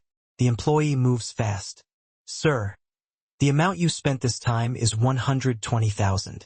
You have become a member of us. We will notify you as soon as there are any activities in the future. Swan, blushing, thinks the boss is rich, capricious, and way too strong. Half an hour later, they're driving away, the car humming with the weight of their haul. Swan's voice is soft, almost shy. Boss, you bought me a handbag and a watch. I don't know what to say other than, thank you. We walked around so much today. Would you like to come to my place for a glass of water? Jiang Cheng raises an eyebrow. Drink water. Swan's cheeks flush deeper. Anything is fine. We can even drink alcohol. He laughs, leaning back. Forget it. A guy has to protect himself when he's out. If I get drunk, wouldn't I be taken advantage of by you? Swan pouts, playful. You're really narcissistic. He grins. I'm not teasing you anymore. Go to bed early. I'm very grateful that you went shopping with me. Swan steps out, waving. Goodbye. Favorability plus 80. Her thoughts linger as she walks away. He really doesn't intend to come upstairs. He doesn't have any of those dirty thoughts at all. The boss is really a good person. Jiang Cheng, alone in the car, lets his mind wander. This favorability is increasing really fast. Favorability of 80 means we've reached the stage of secret love. If I work a little harder, wouldn't I be able to? He cuts himself off, smirking. This big bowl is mine sooner or later. Back at the opulent Amanyang Hotel, Wang Yuyan waits, her posture perfect, her eyes sharp. Chang Xian, welcome home. The bath is ready. Would you like to bathe now? Jiang Cheng, still buzzing from the day, waves her off. Wait a moment. Let me take a swim first. Can you open the champagne for me first? He dives into the pool, the water rippling under the soft lights. Wang Yuyan stands by with a towel, her thoughts drifting. I've worked here for 3 years. The price of the villas is high, but the occupancy rate is low. In the past year, we've only served about 20 guests. Those who can stay continuously for a week, like Jiang Xian, are even rarer. We must serve this high-quality customer well. Jiang Cheng's voice breaks her reverie. Manager Wang, are there any special and expensive dishes here? She nods, professional but warm. Yes, we do. Our hotel serves Chinese, French, Italian, Japanese, and many other cuisines. They are all up to standard and of high quality. Speaking of special dishes, there is the golden grouper in the Italian restaurant, and there are also Alba white truffles. These are the special features of our hotel. She pauses, then adds, I heard that a large golden grouper can cost several million. Alba white truffles are priced by the gram, each gram costing several hundred. Jiang Cheng's mind sparks, the food cashback card issued by the system has a place to be used. He shifts gears. Can you give me a massage? Wang Yuyan blushes but keeps her composure. Of course I can, Linshan. If you want a massage, please go back to your room first. In his room, Jiang Cheng lies face down on the bed. Wang Yuyan sheds her jacket, sitting carefully on his hips, pouring essential oil onto her hands. He raises an eyebrow, half joking. A back massage with essential oil. I thought you just randomly pressed a few times. She smiles, her voice steady. Jiang Xian, our hotel spa is also a special service. Please close your eyes and enjoy. Her hands move with practiced skill, spreading the oil evenly across his back. Jiang Cheng's eyes drift to her, lingering. There's this kind of special service, am I overthinking? She turns to Jiang Cheng, who's leaning against a counter, and says, Mr. Jiang, the service is complete. Please excuse me. If you need anything, feel free to call me anytime. I'll pick you up tomorrow to see the car exhibition. Her voice is polite, clipped, and she's gone before he can respond. Jiang Cheng watches her go, a strange pang in his chest. So, no service includes delivering slippers, or am I overthinking things? He wonders, shaking his head. Fast forward to the next day. The car exhibition is a chaotic swirl of people, most of them aren't here for the cars. They're gawking at the models, all dressed to catch eyes. Jiang Cheng weaves through the crowd, alone, his thoughts drifting. Shinfen had a sudden matter and couldn't make it. Strolling around alone isn't much different. His eyes scan the gleaming cars, impressive but not quite right. True to its name, the Moto Auto Show. Renowned global car brands are all present. Though these new cars all look decent, their prices don't meet my expectations. The most expensive is only 2 million. Cheap. Too cheap. Then, his gaze snags on a familiar cluster of people. Ha! Isn't that Zhang Yun, Xuan, and Sheng Xiang? What are they doing here? He steps closer, curiosity pulling him in, and his eyes lock on the center of their attention. It's Xiaoying, standing poised beside a luxury car, her presence magnetic. Turns out her job in Mao is as a car model.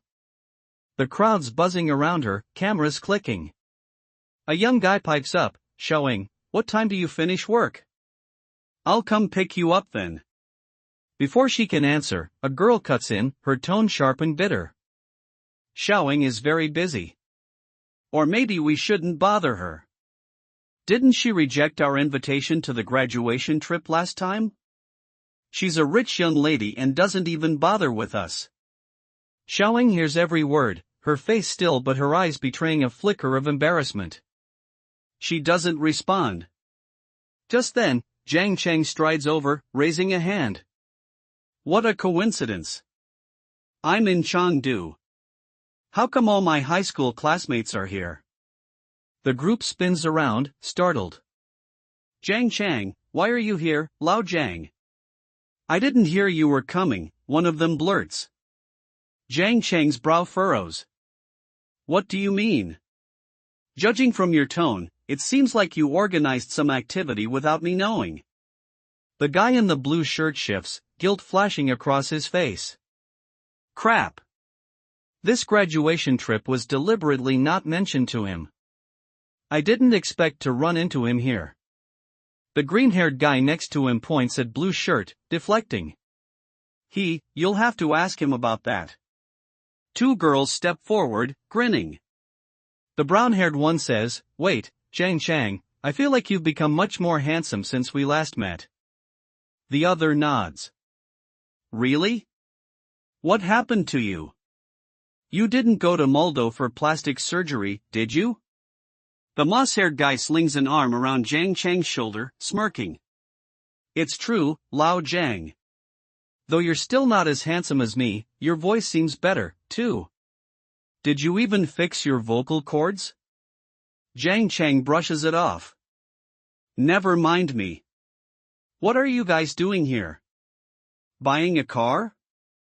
The brown-haired girl points at Xiaoying.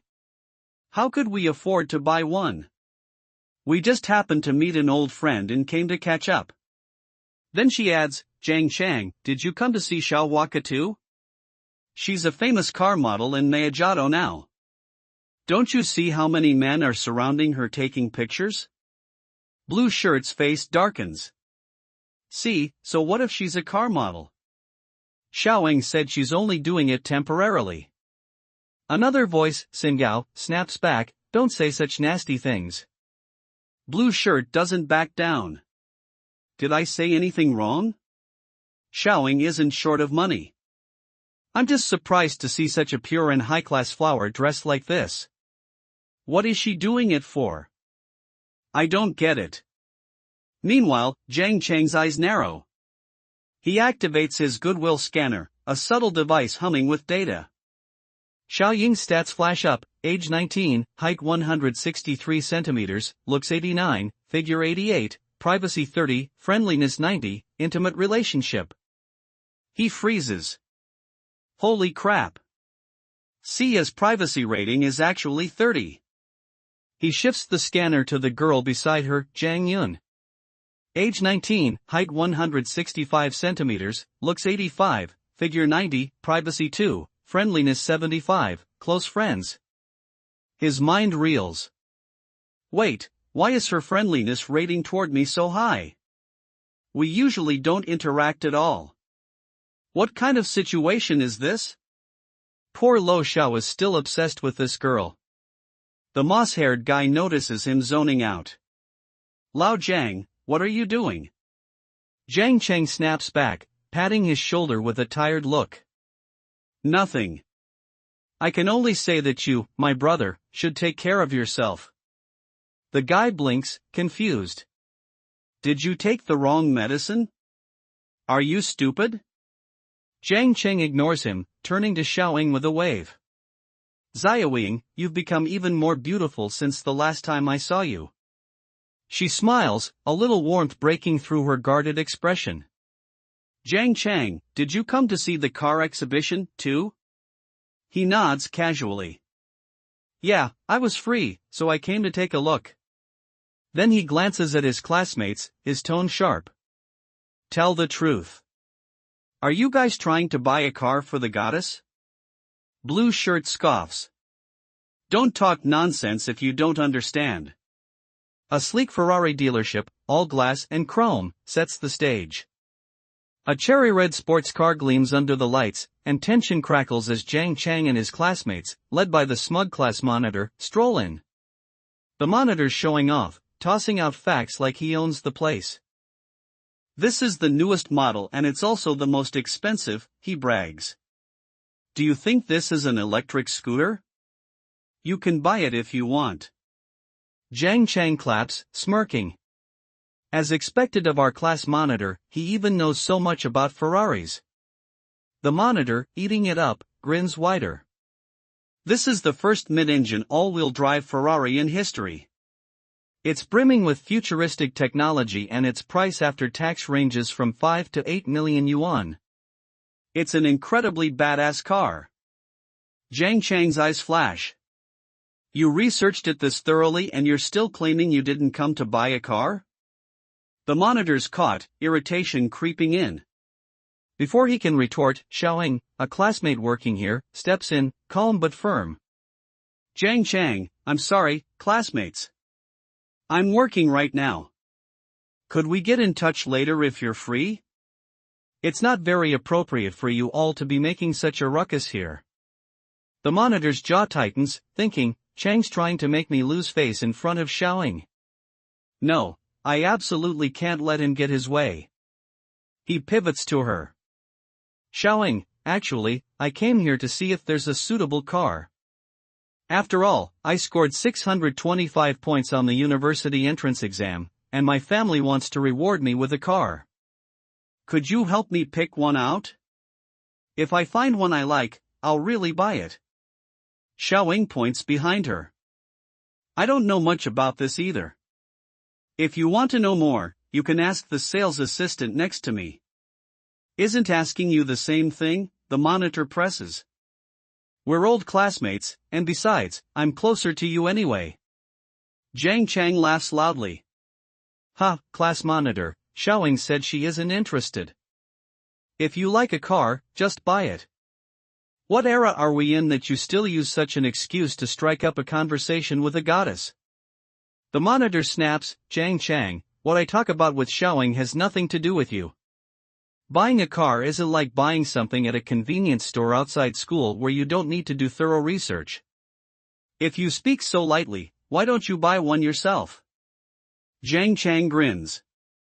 I was just waiting for you to say that. Anything goes for me.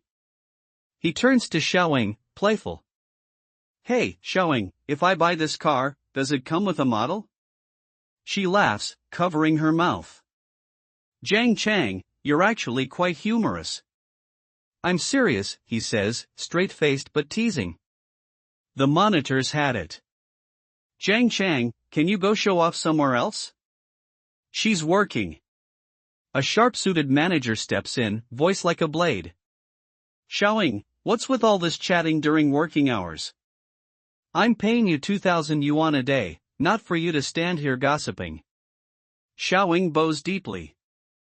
Yes, I apologize, manager. I'll pay attention immediately. Jiang Cheng turns to the monitor. Lu Shuang, if you want to learn, go learn over there. You got Xiaoying scolded. Now look at the great thing you've done. Lu Shuang bristles. Jiang Cheng, damn it. Are you deliberately targeting me? Aren't you bothering Xiaoying, too? You've been looking around for so long. Which one are you going to buy? Jiang Cheng ignores him, striding to the manager. Isham, the price of this car is just average. But with Xiaoying standing next to it, the beautiful car and the beautiful person make it look much more luxurious. I just want to ask, does buying this car come with a model? The manager spots Jiang Cheng's pricey watch and shifts gears. Esteemed customer, if you truly purchase this new car, we will certainly provide complimentary car fill. Jiang Cheng pulls out a black card that screams wealth. Alright, you said it, then swipe the card. I'll pay in full. Everyone freezes. Classmates' jaws drop. What? The original price of this car is over 5 million yuan, and with accessories, it must be over 8 million yuan. Is old Jiang really joking? Is he that badass? Xiao Ying's stunned. No way. Jiang Cheng can really spend 8 million in an instant? Lu Shuang scoffs, unconvinced. Jiang Cheng, stop showing off. Xiaoying is working. I advise you to be a little more sensible. Don't cause her to lose her job. Jiang Cheng's cool as ever. Lu Shuang, is there something wrong with your brain? How can me buying a car harm her? I'm buying this car because of her. To the manager, hey, manager, isn't that right? The manager nods. This distinguished guest is absolutely right. If you purchase the car, the commission will definitely be credited to Xiaoying. Jiang Cheng notes Xiaoying's softening expression, her favorability's climbing. Favorability points increased by 5. Excellent.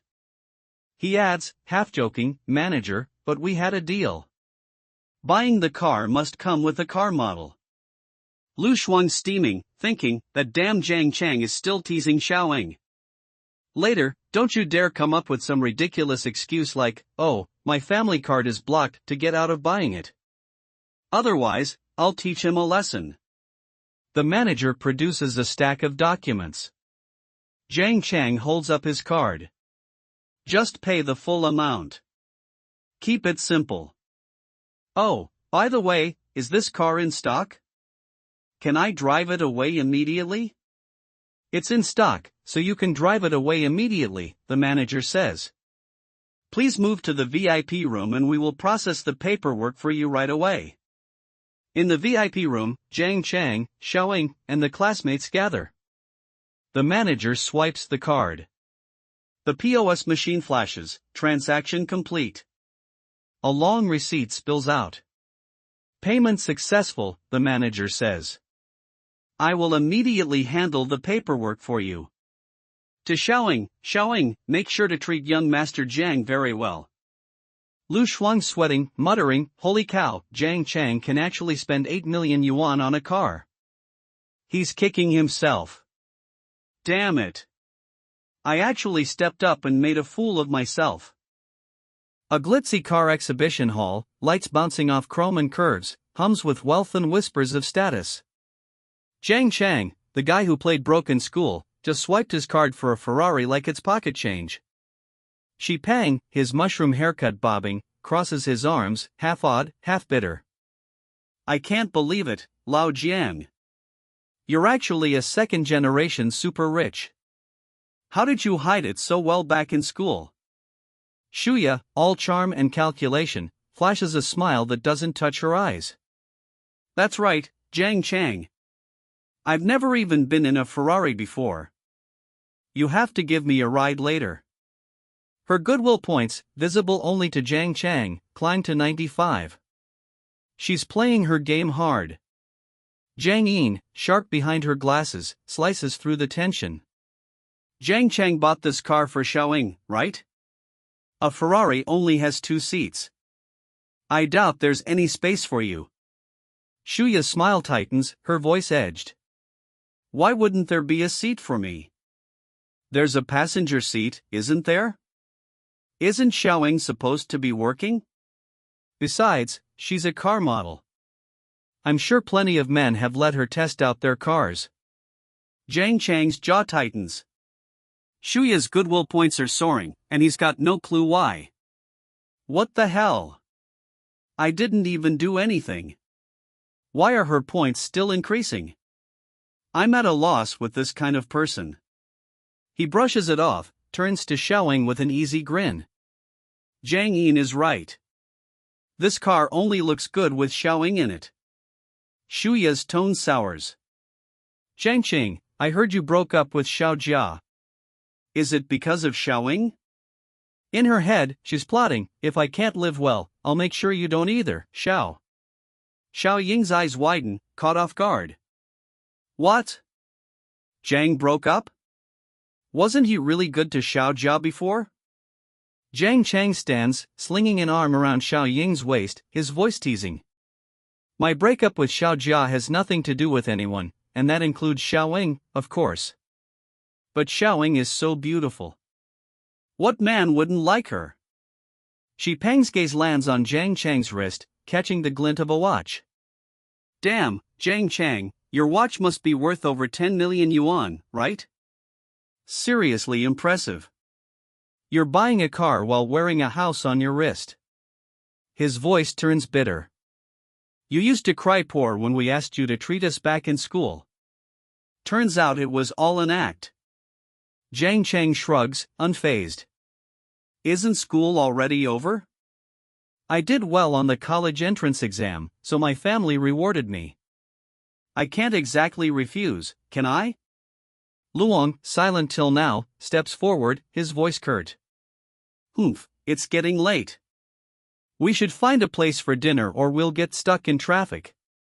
In his head, he's seething. I know he's pretending, but there's nothing I can do about it. Shuya, not giving up, sidles closer to Jiang Cheng. Jiang Cheng, come have dinner with us.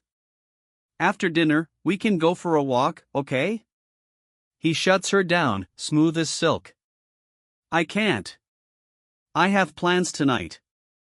Let's hang out another time. She relents, but not without a jab. All right, then.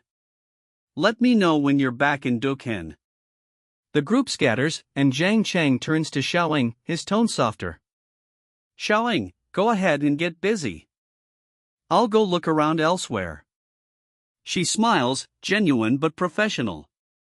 Okay, thank you. We're all classmates, he says, waving it off. No need to be so polite. See you next time. Jiang Cheng prowls the exhibition, eyes flicking over cars like he's hunting. He pauses at a pink supercar, sleek and bold. A saleswoman, still riding the high of his last purchase, rushes over. Sir, are there any other types of cars you need? This pink car you're looking at is very good. It's specially designed for our store's female customers. Of course, this car also has many other features, such as safe braking, night mode, and driving assistance. Jiang Cheng's mind wanders, picturing Xiaoying in the driver's seat, the two of them sharing a moment.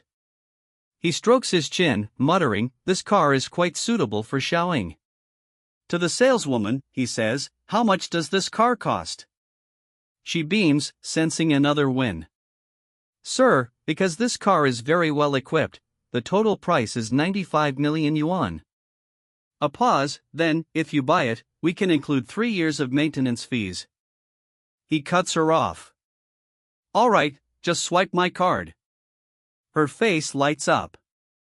Okay, I'll go through the procedures for you right away. As she moves to leave, he adds, oh, right. I need a car handover ceremony. Is that a problem? That's definitely not a problem, she says, practically bouncing. I guarantee a grand car handover ceremony for you. Please come over here and wait for a moment. Jiang Cheng shakes his head. No need.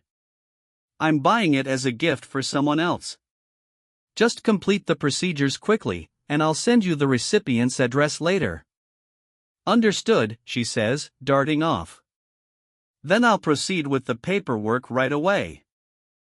Jiang Cheng heads to the waiting area. Nearby, a female streamer stops by the pink supercar, phone in hand. Hello, everyone in the livestream, she chirps. Look at this pink supercar. Picture this, a sleek showroom, all glass and gleaming metal, where a pink supercar sits like a jewel under the lights. The air's buzzing with excitement, and a streamer's voice cuts through the hum. She's got her phone up, live to the world, gushing about the car's color. This color is not common. It's full of girlish charm. No girl can refuse it. I wonder what the AC in the car is like. Any guys interested in taking her home? Her energy's infectious, but then she spots a comment on her stream and her tone shifts, sharp and playful. What? Pink isn't beautiful. Supercars have to be yellow or red. Let me tell you, handsome, if you gift this car to a girl, you'll instantly win her heart. She swings her camera toward a guy standing nearby, Jiang Cheng, all cool and composed, eyeing the pink supercar with a faint smirk. Don't believe me, she says to her audience. Everyone can see for themselves. Right here, there's a handsome guy looking at this pink supercar with me. Everyone, give it lots of likes. If we reach 3,000 likes, I'll interview this brother live for you so he can share his thoughts. The chat's going wild, but not everyone's thrilled. A saleswoman steps in, her voice polite but firm, cutting through the streamer's hype. Excuse me, are you here to order a car or just looking? The streamer fumbles, caught off guard. I just wanted to see the car, she stammers. The employee's not having it. Then would you be able to provide proof of financial standing? Ouch. The chat explodes. Netizens are eating it up, tossing out comments like, you can't even look if you can't afford it. What a show. One user, Little Chicken, chimes in, oh my god, Chinese people looking at foreign cars, with a string of crying laughing emojis. The streamer's not backing down, though. She points at Jiang Cheng, her voice tinged with defiance. Huh, you need proof of financial standing just to look. I clearly saw that handsome guy walk right in.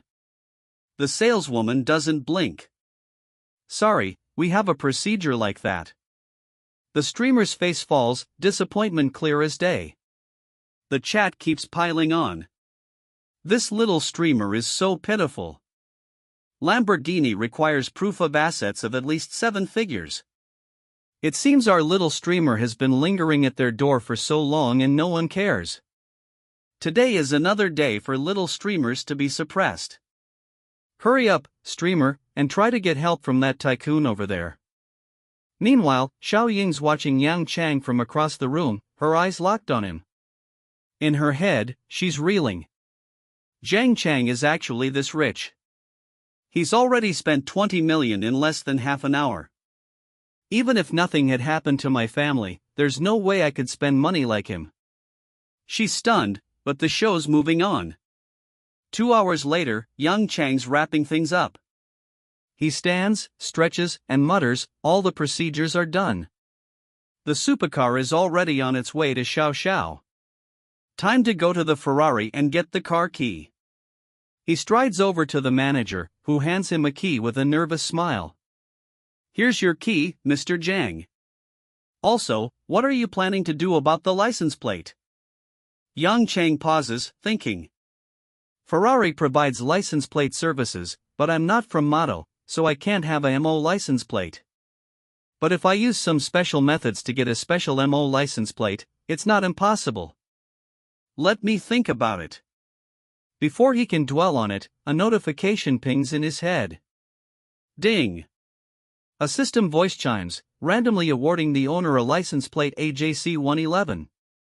The license plate has been randomly drawn at the Vehicle Management Office. Relevant personnel will be on site immediately to assist with the procedures. Jiang Cheng smirks to himself. The system is so thoughtful. Right on cue, a staff member hustles over with a stack of documents. Mr. Jiang, your license plate has been processed. We will now assist you with the registration procedures. Jiang Cheng nods, casual as ever. All right.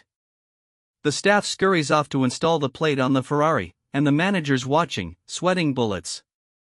It really is a maker license plate, he thinks, his mind racing. Even more terrifying, the letters JAC are the initials of the customer, Jiang Cheng. This is the first time in all these years that I've met someone with so much influence. Jiang Cheng catches the manager's dazed look, strolls over, and claps him on the shoulder. Don't overthink it. I just reserved the license plate number, that's all.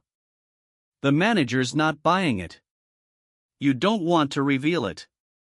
I understand, but it's too much to treat others like fools to deceive them, he thinks. Can you get this kind of license plate by reserving it?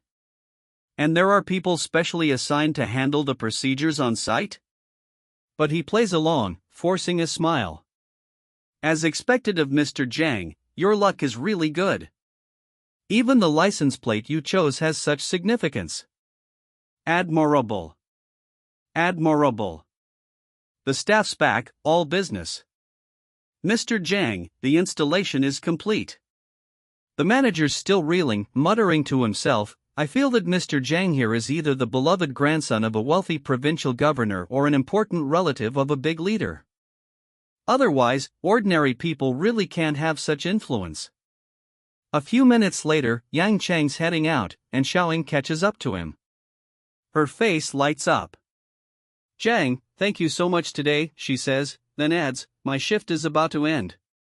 How about on this occasion if you're not busy, I'll treat you to a meal.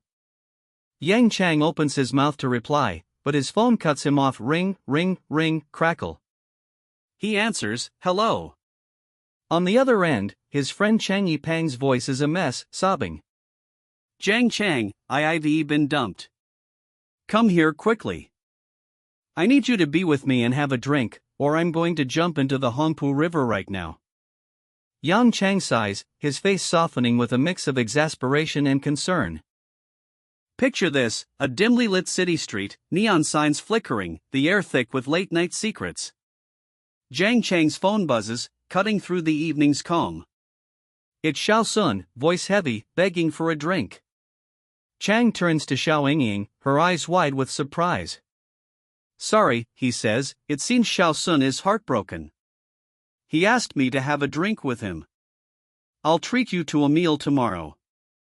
Okay. Ying blinks, caught off guard. He's heartbroken? I thought he liked Shuya. Chang shrugs, already halfway out the door.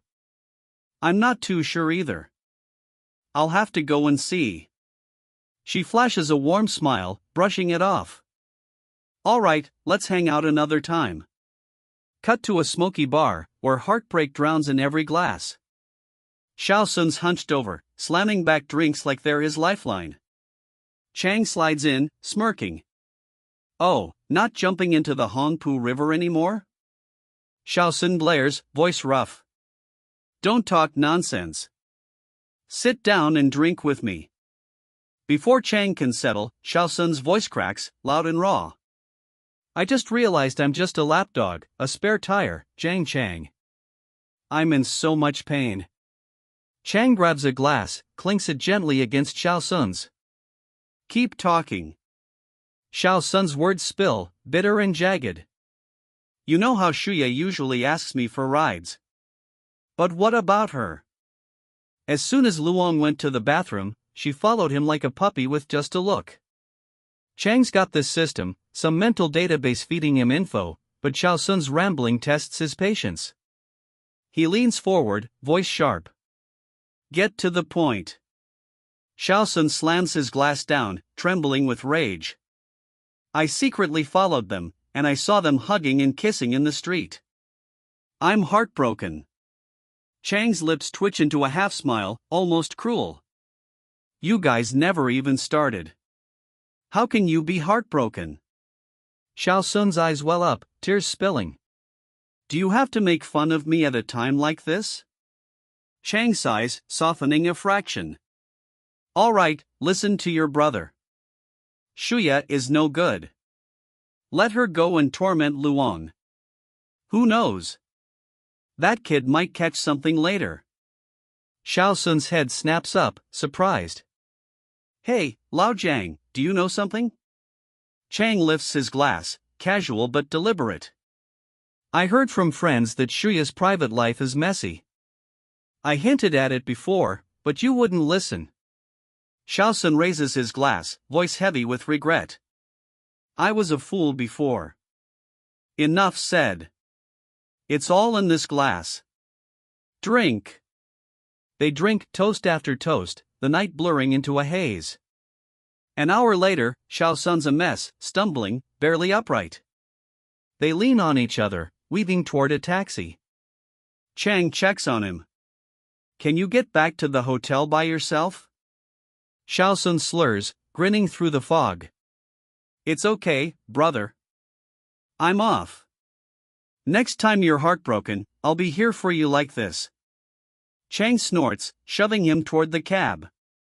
Who's going to be heartbroken? Get lost. Go to sleep. The taxi pulls away, and Chang's alone, walking to his car under the streetlight's glow. He leans against the sleek frame, pulling out his phone to search for a ride service. That's when a girl saunters up, all attitude and fake confidence. "Excuse me, this is my boyfriend's car," she says, voice dripping with arrogance.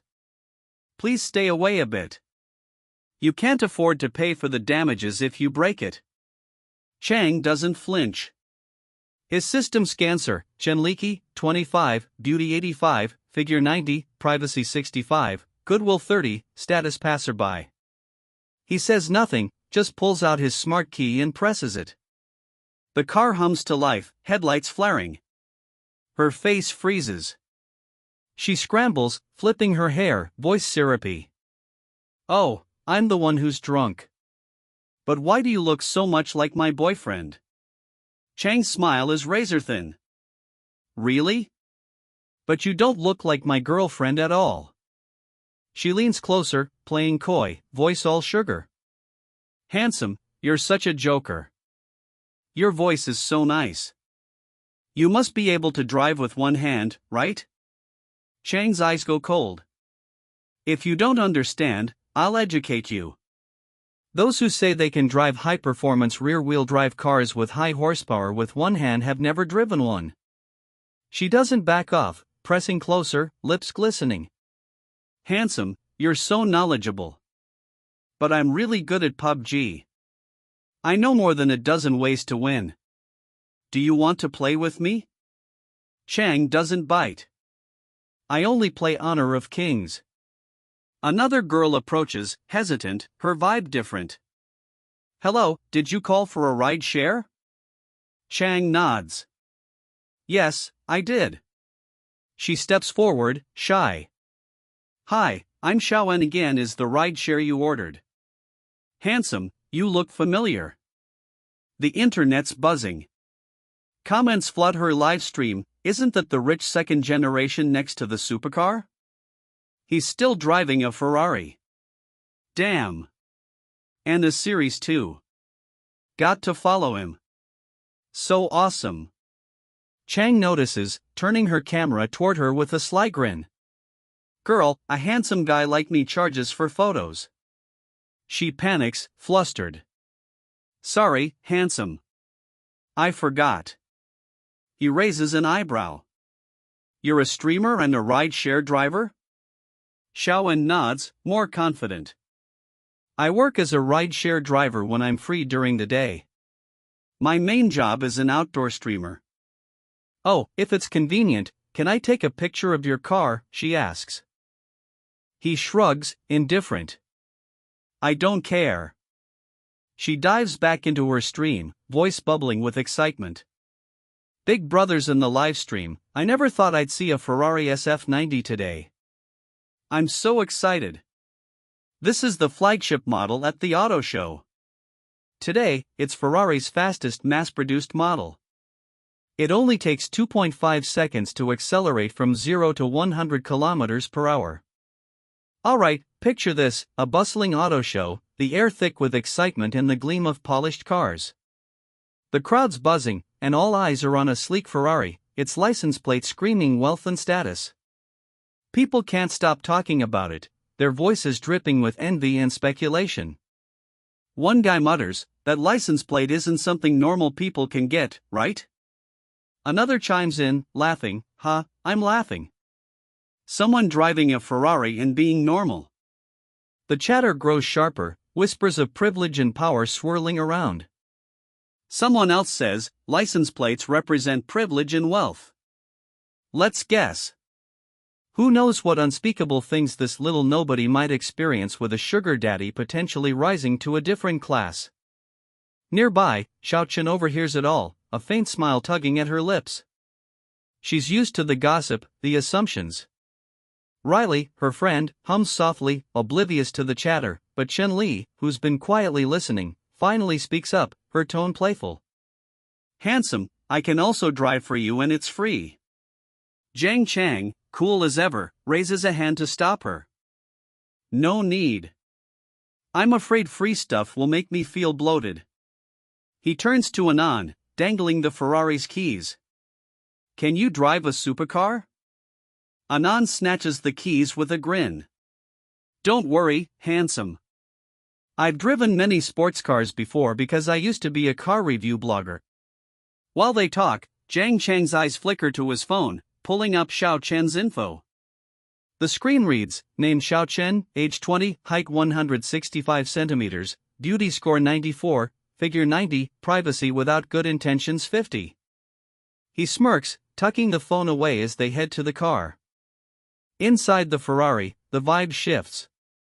Yen, ever the opportunist, holds up her phone. All right, handsome. May I live stream while driving? My camera only focuses on me. It won't capture you. Jiang Cheng gives her a blank look. I don't mind. Are you always like this every day? Not really, Yen replies, adjusting her camera. I'm free all day today, so I live streamed at the auto show. And after that, I conveniently accepted a few gig driver jobs. Jiang Cheng nods. Let's go then.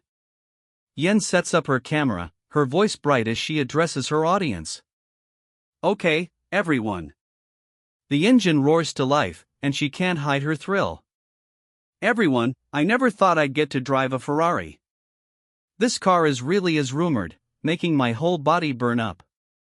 Don't get me wrong, it's not burning for that reason, but burning with excitement. After all, it's a Ferrari. I have to focus my mind to drive it carefully. Jiang Cheng, sitting beside her, glances at the stream. His thoughts are sharp, this streamer is Miss Xiao. If it weren't for the low privacy score, listening to her speaking like an expert, I would have thought she was an easy woman. He scrolls through her stream stats. Decent viewership, but the donations? Weak. The top donors at 300 yuan, pathetic for someone with her charm. Her channel's growth index is solid, though, pulling in about 800 yuan a week. After the platform's cut, she's scraping by with just over 60 yuan a day. He turns to her, blunt. With over 10,000 viewers but earning so little money, no wonder you have to find a side job. I think you should just focus on being a gig driver. You'll definitely earn more. Yen's smile falters, her tone tinged with resignation. I can't help it. I don't know how to do anything else, and I don't know how to please the top-ranked sugar daddies. Usually, I can only do some unique things. Driving for sugar daddies so everyone in the livestream can see how congested the Madu roads are. She pauses, then perks up, curiosity sparking. Oh, right. I have a question. I'm very curious. Why is Lambeau's customer manager so enthusiastic towards you like that? You don't need to verify your assets and can go straight in, but I can't. Jiang Cheng shrugs, casual. Maybe when I bought the car at Ferrari, Lambeau's people saw it. Yen's eyes widen. Huh? So, you just bought this car today? The Jiangju men nearby overhear and sigh, one muttering, thank you for showing me the difference between people. Another adds, others also spoke up, implying that he casually spent millions, so the butler's service was unusual. The car pulls up to their destination, the engine's hum fading. Yen hands the keys back to Jiang Cheng. Here are your car keys, sugar daddy. He takes them, impressed. I didn't expect you to drive quite well, both steady and smooth. Next time I need a driver, I'll look for you again. Yen beams. Thank you for your recognition, sugar daddy. Then, leaning in, she asks, let me ask you another question, sugar daddy. What kind of live stream do you usually like to watch? Jiang Cheng smirks, teasing. Watching beautiful girls, of course. Yen clasps her hands, her voice earnest. Then can I also be considered a beautiful streamer? Would you like to support a small, pitiful streamer like me a little? For example, sending gifts to get on the leaderboard? He raises his phone, grinning. Sorry, this free-to-play user wants to make acquaintance. Yen points toward the building, undeterred. Then how about inviting me in for a glass of water? Wouldn't that level of support be enough? Jiang Cheng's eyes narrow. He sees her game, she's angling to get inside, stream it, and boost her channel's buzz. Want to profit from me? He thinks. Aren't you afraid of walking into the lion's den? But he plays along, his voice low. Go inside for a drink. What kind of drink do you want to drink? Yen freezes, her mind racing. Ha! What he said. Her imagination spirals, movie scenes, novel tropes, a flash of them locking lips. Her cheeks burn. There's only two ways this goes, right? Picture this, Yen's head is spinning, caught up in a whirlwind of her own thoughts, imagining all kinds of scenarios. She's still reeling from her encounter with Jiang Cheng, trying to piece together what's real and what's just her mind playing tricks. Just then, Jiang Cheng's voice cuts through the haze. But the water at the hotel isn't clean, so I won't offer you any. Next time, if we have the chance, I'll treat you to milk tea. His words hit casual, almost playful, but they sting. Down below, the Young Cheng fan club is losing it in the comments. Holy crap, one writes, she got teased. Another chimes in, the big shot is actually a freeloader account. Do I even have the right to give gifts to the streamer? At least I've given gifts worth over 10 yuan, but the big shot is just watching for free. My heart aches. Big shot, don't make the streamer cry. Anne's stomach twists as she reads the comments, her mind racing. What a player, she thinks, a mix of frustration and self-doubt creeping in. Am I really not that attractive? Not even a WeChat ad? She replays the car ride earlier, his closeness, his attention, and now, it's like she's invisible. In the blink of an eye, he's acting like he doesn't know me.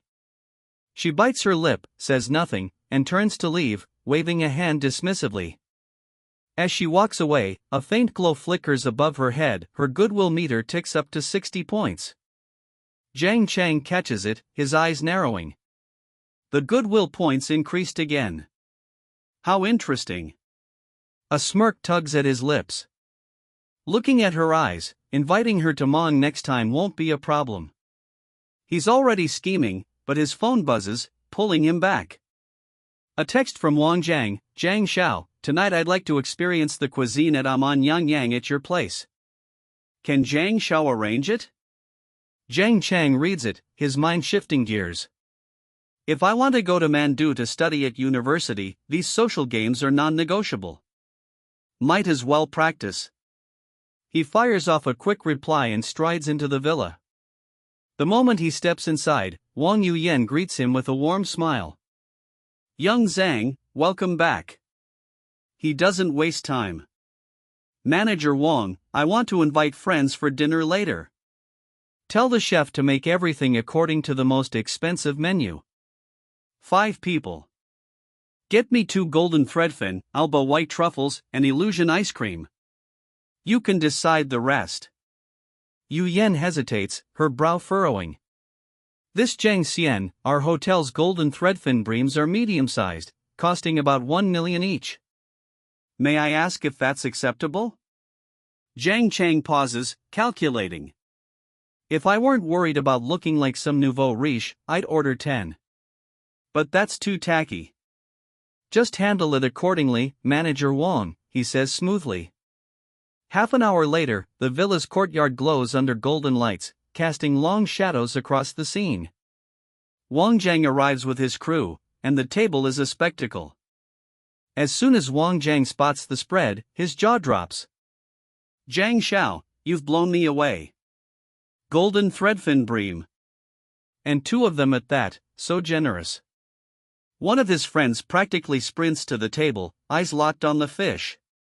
These 2 fish are worth the price of 2 cars. So extravagant. A girl nearby gasps, huh? Fish can be that expensive? Yu Yen steps in, her voice calm but proud. The golden threadfin is one of the 4 most expensive seafoods in the world. The quantity is extremely scarce, and the price depends on the size. The 2 we're eating today are medium-sized.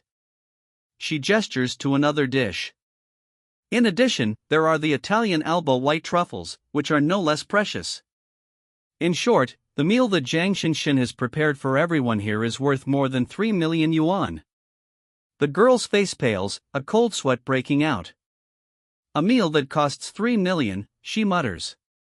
This amount of money is enough to buy a large house of several hundred square meters in my hometown. Jiang Cheng just smiles, waving everyone to the table. Everyone, don't be so polite. Let's eat. Wang Jiang and his group grin, saying in unison, "Thank you, Jiang Xiao, for the treat." The dinner is a hit, laughter, clinking glasses, the works.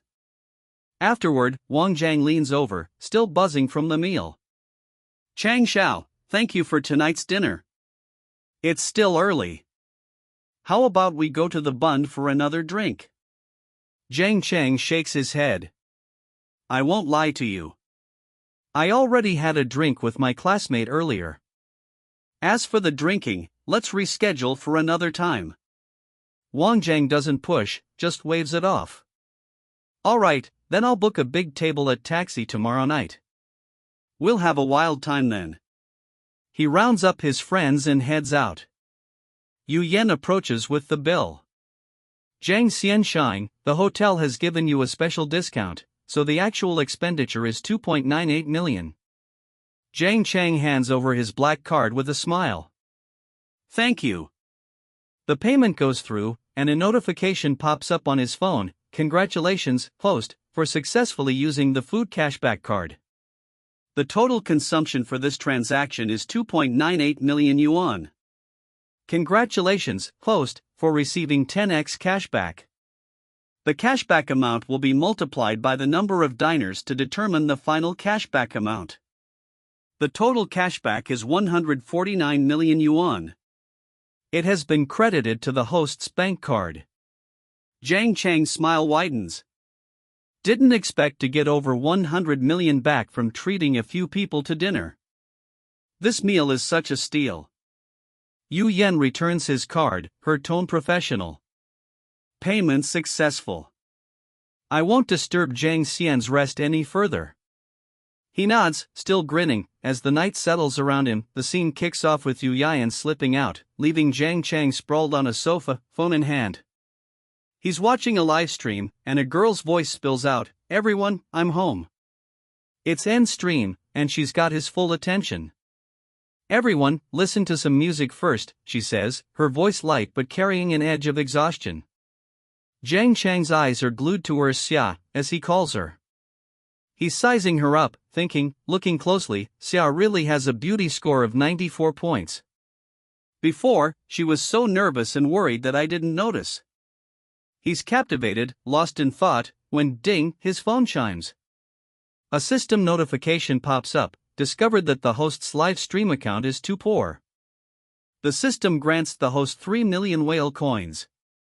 Jiang Cheng bolts upright, heart racing. This god-tier system is really amazing. Finding every way to give me money. He's grinning now, mind buzzing. With these 3 million whale coins, my clone account has directly leveled up to 65. HM. A VIP account. He pauses, rubbing his chin. Now, what name should I change it to? Ah, I've got it. Just call it Ocean Stabilizing Divine Needle. With a quick tap, he updates his profile and dives into in-stream to show off. He types, "Isn't the streamer going out to hunt for rare items tonight?" On the other end, Xia spots his message. Her eyes widen. A level 65 account. Never seen one. She hesitates, then replies, "Great god ding. Hi, Shenzhen. Welcome. Welcome. I have a guild PK mission later, so I won't be going out anymore." Time skips forward, and the PK battle kicks off. The chat explodes with Jiang Cheng's crew throwing shade. The other side looks like a mantis. Send free hearts to Xia. Aren't you guys working as drivers tonight? Jiang Cheng's not phased. He's already scanning the opponent's info. Bella Xiao. Name, Hangling, age 28, height 168 centimeters, appearance 69, figure 89, privacy 70, goodwill 10, status passerby. He's stunned. Hongling's face looks like it's worth 90 points, but her appearance is actually only 69. He smirks, thinking, Xiao's going to PK with this kind of person? An appearance of 94 points should easily crush an appearance of 69 points. On the stream, Hongling's voice cuts through, dripping with confidence. I didn't expect it to be you. I'm so lucky. It's my first connection and I've already met you, so you'll definitely protect me through the first round today. Right? Yin's heart sinks. She thinks, Hayes, who told me that my strength is only this much. Since I started streaming, I've never won a connected PK to the point that every streamer likes to connect with me because whoever comes is sure to win. Her mind races. But the guild requires me to win at least 2 rounds. Otherwise, next month's activity will be cancelled, and if I don't get the attendance bonus, I'm afraid I won't be able to pay this month's rent. She forces a smile and says, Hello, elder sister. We meet again. Please ask your top 1 big brother to go easy on me later. Hangling winks, all charm. No problem, big pillar, right? Our first round should be easy. We can save some strength for the next round. Just then, Jiang Cheng's phone pings again. Ding! The system drops a new mission, guiding Xiaoyin to win the PK tournament championship will grant a bonus rebate multiplier from 1 to 50 times. His eyes light up. The rebate multiplier is as high as 50 times. With this kind of mission, I can't help but play with them a bit. On the stream, Yin's reading fan requests. Top 1 big brother. Do you have any other requests? Just say them all, she says, her voice soft but desperate. Jiang Cheng feels a flush creep up his face. I originally didn't think there would be any connection with this Xiaomei. This time, I really have to become her top 1 big brother. Maybe a lot of things will be different. The chat's quiet, too quiet, so Yin calls out, Everyone, there's also great God Hai, Shenzhen. Seeing how miserable I am. Do you want to support some comforting tips? I'm so poor that I don't even have a night. The weekly ranking only needs $1 to get on. The chat erupts with Jiang Cheng's group jeering, Ha, I'm determined not to recharge. Ha? Are you looking down on our free viewing association? I'm here to watch the streamer lose. What do you mean by rolling your eyes? If the streamer rolls her eyes again, I won't give her free flowers today. Another adds, I was even planning to give you a bunch of fish balls. Are you disliking us? Yin cradles her head, sighing. How could I dislike you all? Everyone in my live room. I've discovered that everyone is becoming more and more interesting now. Everyone is talented. Jiang Cheng's watching, a sly smile spreading. Let's play. Let's give her some fried chicken first. A notification flashes on Yin's stream, Ding Hai Shenzhen gifted fried chicken x5. She bows deeply. Thank you great God Ding Hai Shenzhen for the tips. But inside, she's crumbling. 5 servings of fried chicken, exactly $1. A level 65 big brother enters my live room and is so stingy. Am I not destined to be a popular streamer? A fan sends 3 free hearts, commenting, Streamer, you have to cheer up. Her PK points are at a measly 20. Hanglings? Already at 300. Jiang Cheng types, Streamer, I heard that your skill is driving. If I lead you to win the guild war, can you drive for me? Yin latches onto the lifeline. Okay, great God Hai Shenzhen. If you can protect me to win the championship, I will drive for you for free. I drive very carefully. He replies, then it's decided, let me see how carefully you drive tomorrow night.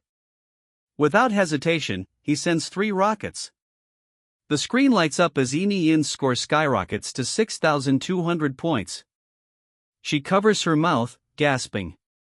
Wow, thank you for the 3 super rockets, great god ding.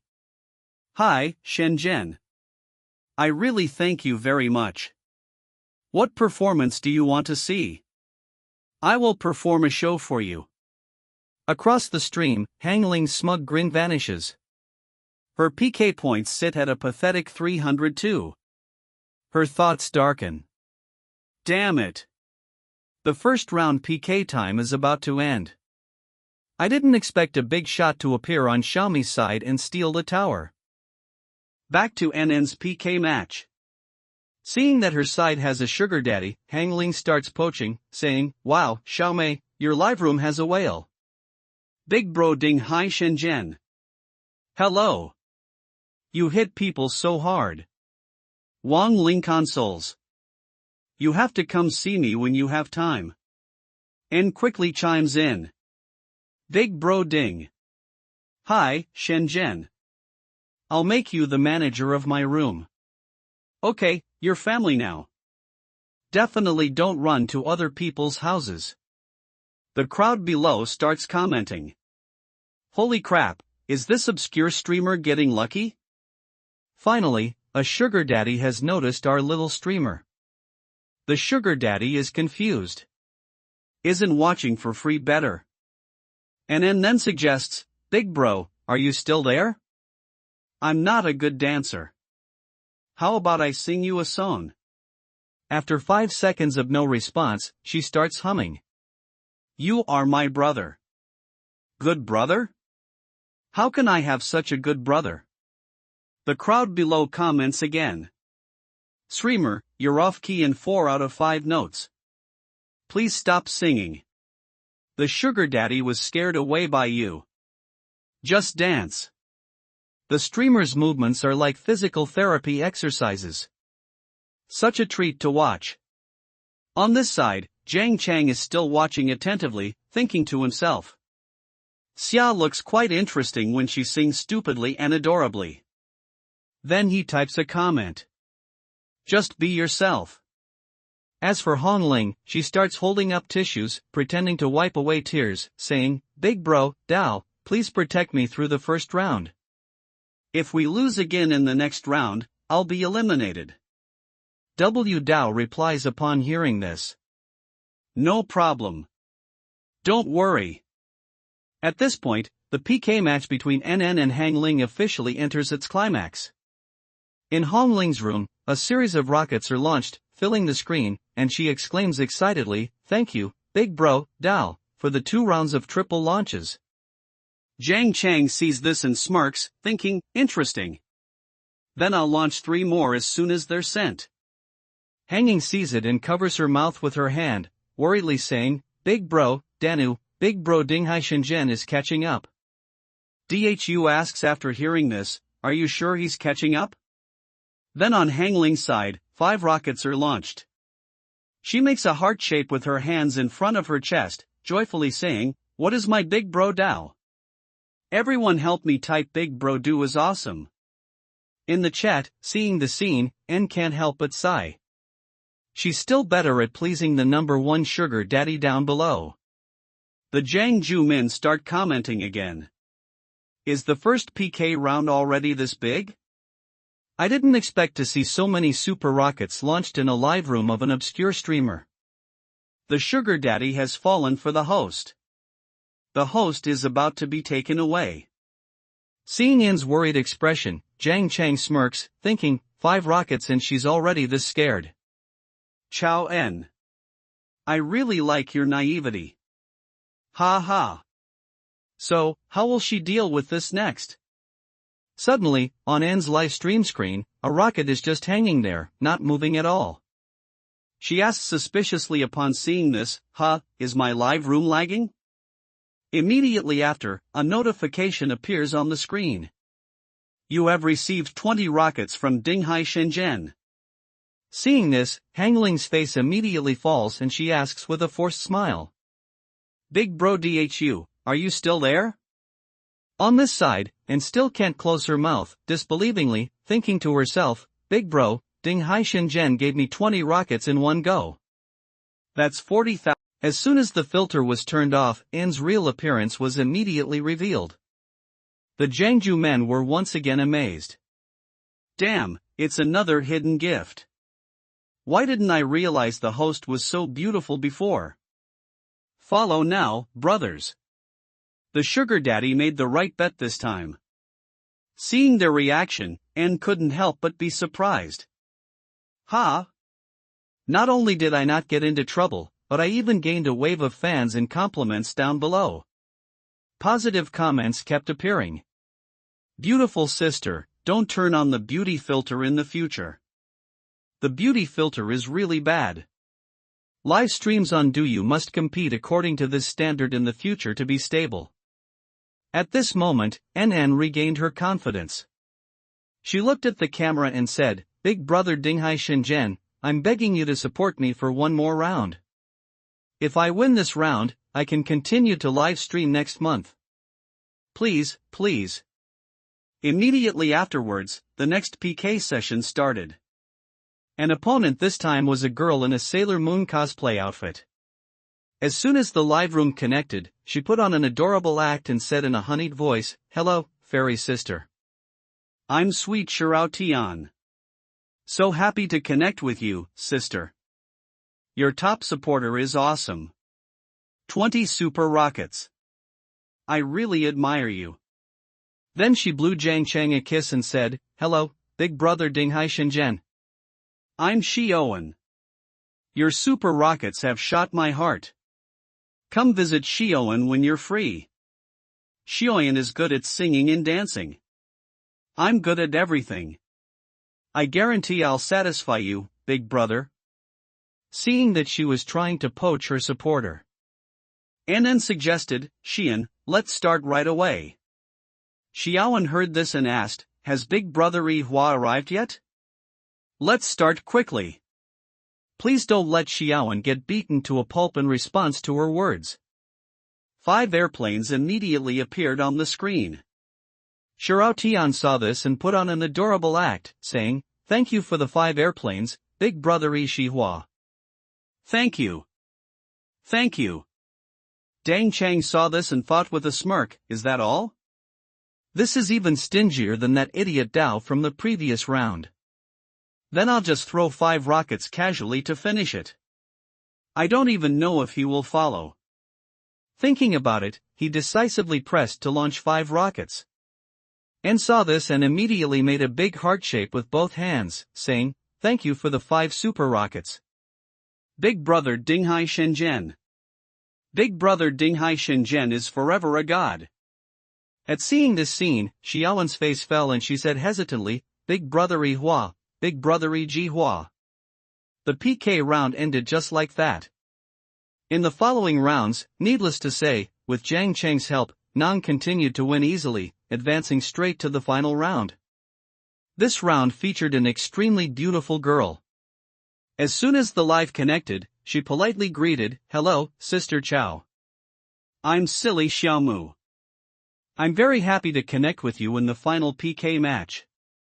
May I ask if we should start right away or perform a talent first?"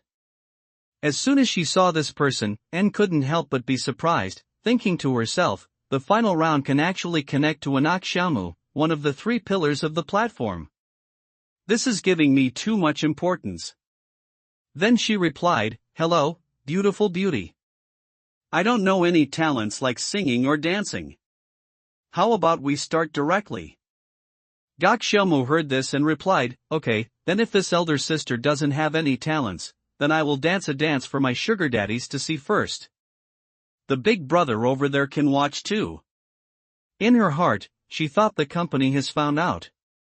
This small streamer suddenly had a free big brother helping her fight the company battle and has recharged nearly 800,000 so far. I like this kind of big brother.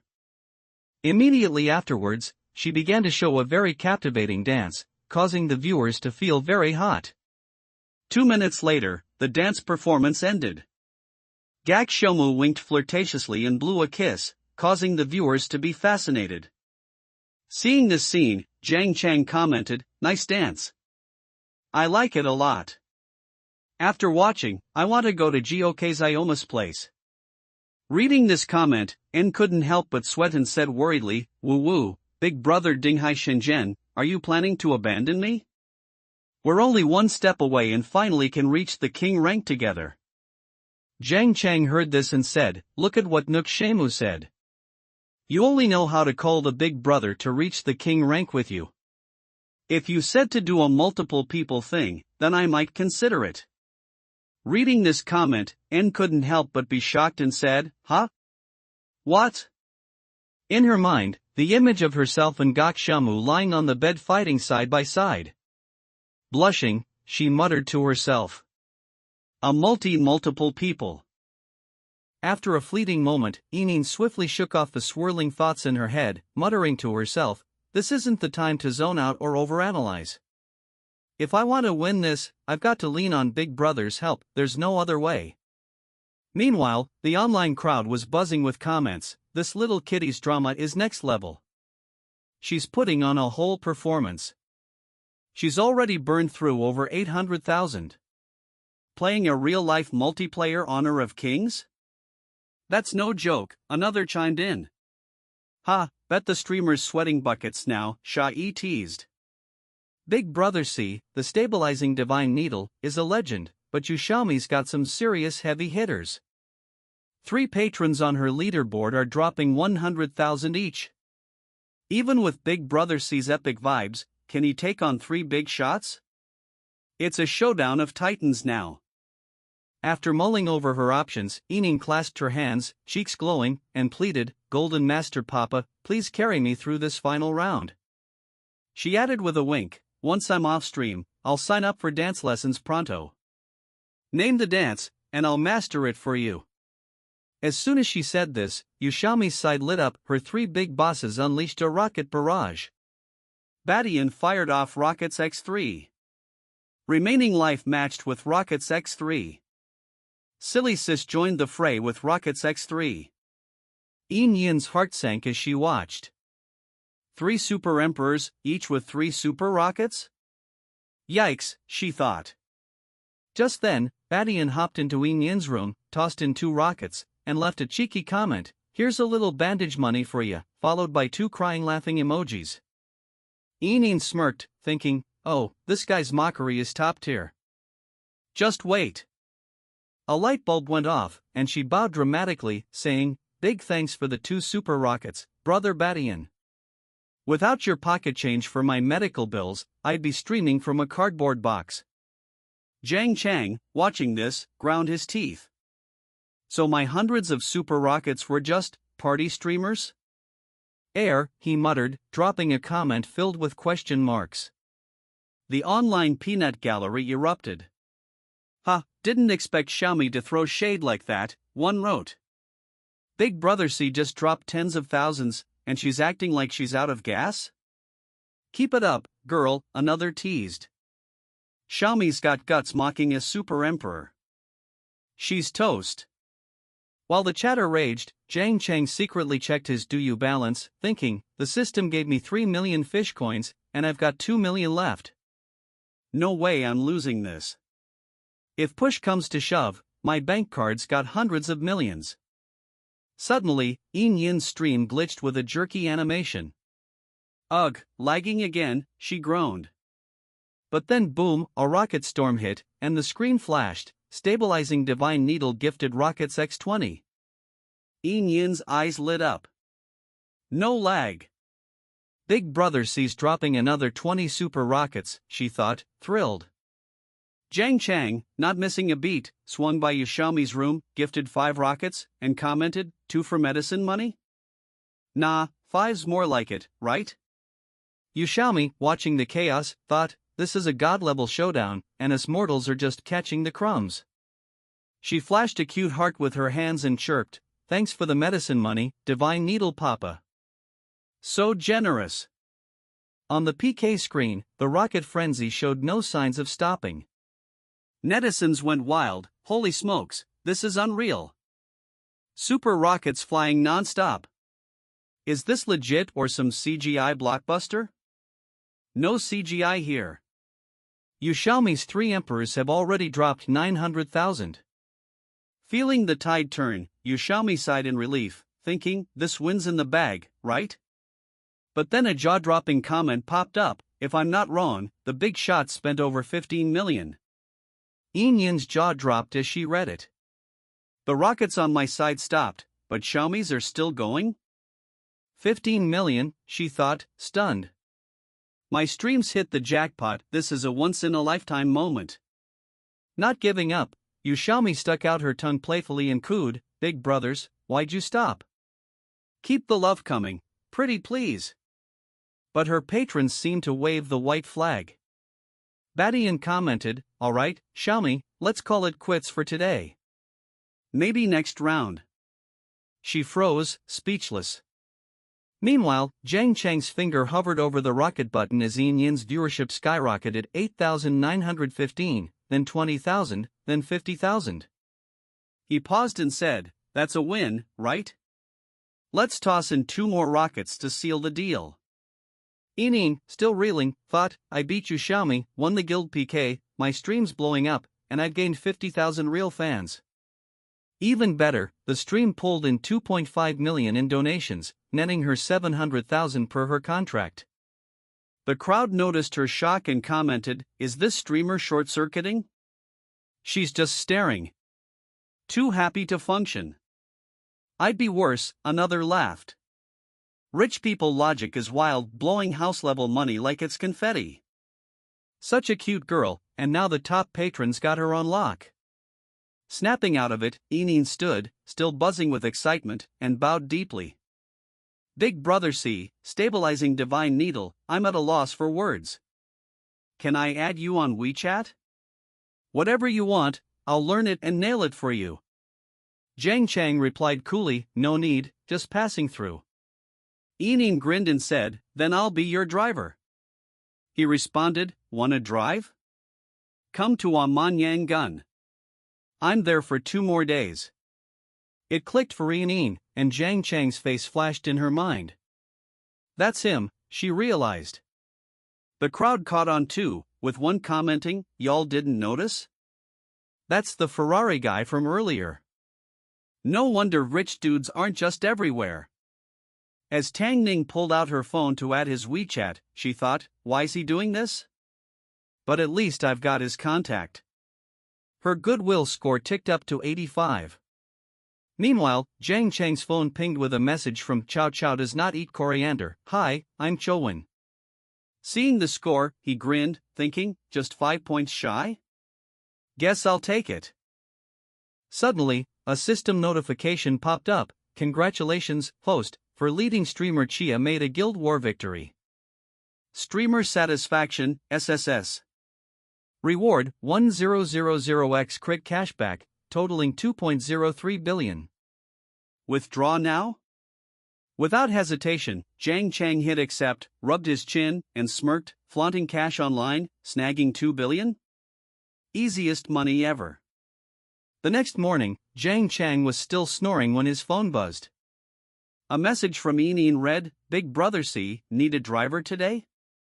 On call 24/7. He grabbed the phone, chuckling, this girl's up at dawn? Talk about dedication. Tang Ning, clutching her pillow, thought, knowing divine needles him kept me up all night. When's he gonna reply? Jiang Cheng, now awake, brushed his teeth while texting back. He'd promised to meet Wang Jiang Duck and needed a driver. Tang Ning, getting the reply, flopped onto her bed, squealing, he answered. She tried to nap, thinking, gotta rest to be at my best for Big Brother tonight. But the more she tried, the more her excitement kept her awake. Serving Big Brothers got me too hyped to sleep, she groaned. By 8 p.m., Tang Ning was already at the pickup spot. Jiang Cheng, surprised, said, you're here early. Didn't I say wait till I'm done drinking? She grinned, after all you did last night, no way I'm letting you drive. I'm your full-time chauffeur now. As she slid into the driver's seat, she added, Tax is Moa City's hottest bar. Celebs and influencers flock there. Jiang Cheng nodded, you know your stuff. Let's check it out. They pulled up, and Jiang Cheng instantly drew eyes. A girl whispered, "Who's this hottie? Never seen him here before." Another eyed his outfit, saying, "That watch screams money." The girls swarmed. A green-haired one strutted up, flaunting her assets, and cooed, "Hey, handsome, I'm Hai Li. Can I get your WeChat?" Another chimed in, "Big brother, I'm just a call away." A purple-haired girl added, "First time here? I'll show you around. Wanna grab some wings?" A bunny girl took it up a notch, accidentally stumbling into Jiang Cheng's arms, pressing against him. "Oops, nearly fell." "Thanks, handsome," she purred. Jiang Cheng, sweating, thought, "We're not even inside, and it's already a circus." Two girls stepped in, one saying, "Ladies, let the guy breathe. He's gotta hit the VIP area first." The other nodded, "Yeah, save the party for the private seats." As Jiang Cheng waded through the crowd, Tang Ning watched, a shiver running down her spine. "My target's getting mobbed by these vixens," she thought, half amused, half annoyed. The protagonist shouted, demanding that the crowd get out of the way. Before suggesting to his brother, "Let's go to the booth inside. It's more convenient to play." He mused internally, wondering why do I have this stuffy, sour feeling in my heart? It's been really blocked since a while ago. Suddenly, he erupted in frustration, declaring, "I can't take it anymore. Make way! Make way! Everyone, make way!" One of the women realized the situation and exclaimed, "He already has a lover." "Ha! Why didn't you say so earlier?" They sighed in resignation, telling their companions, "Let's go, sisters, and continue waiting for the next target." Boring. The protagonist looked genuinely surprised, asking, "Really?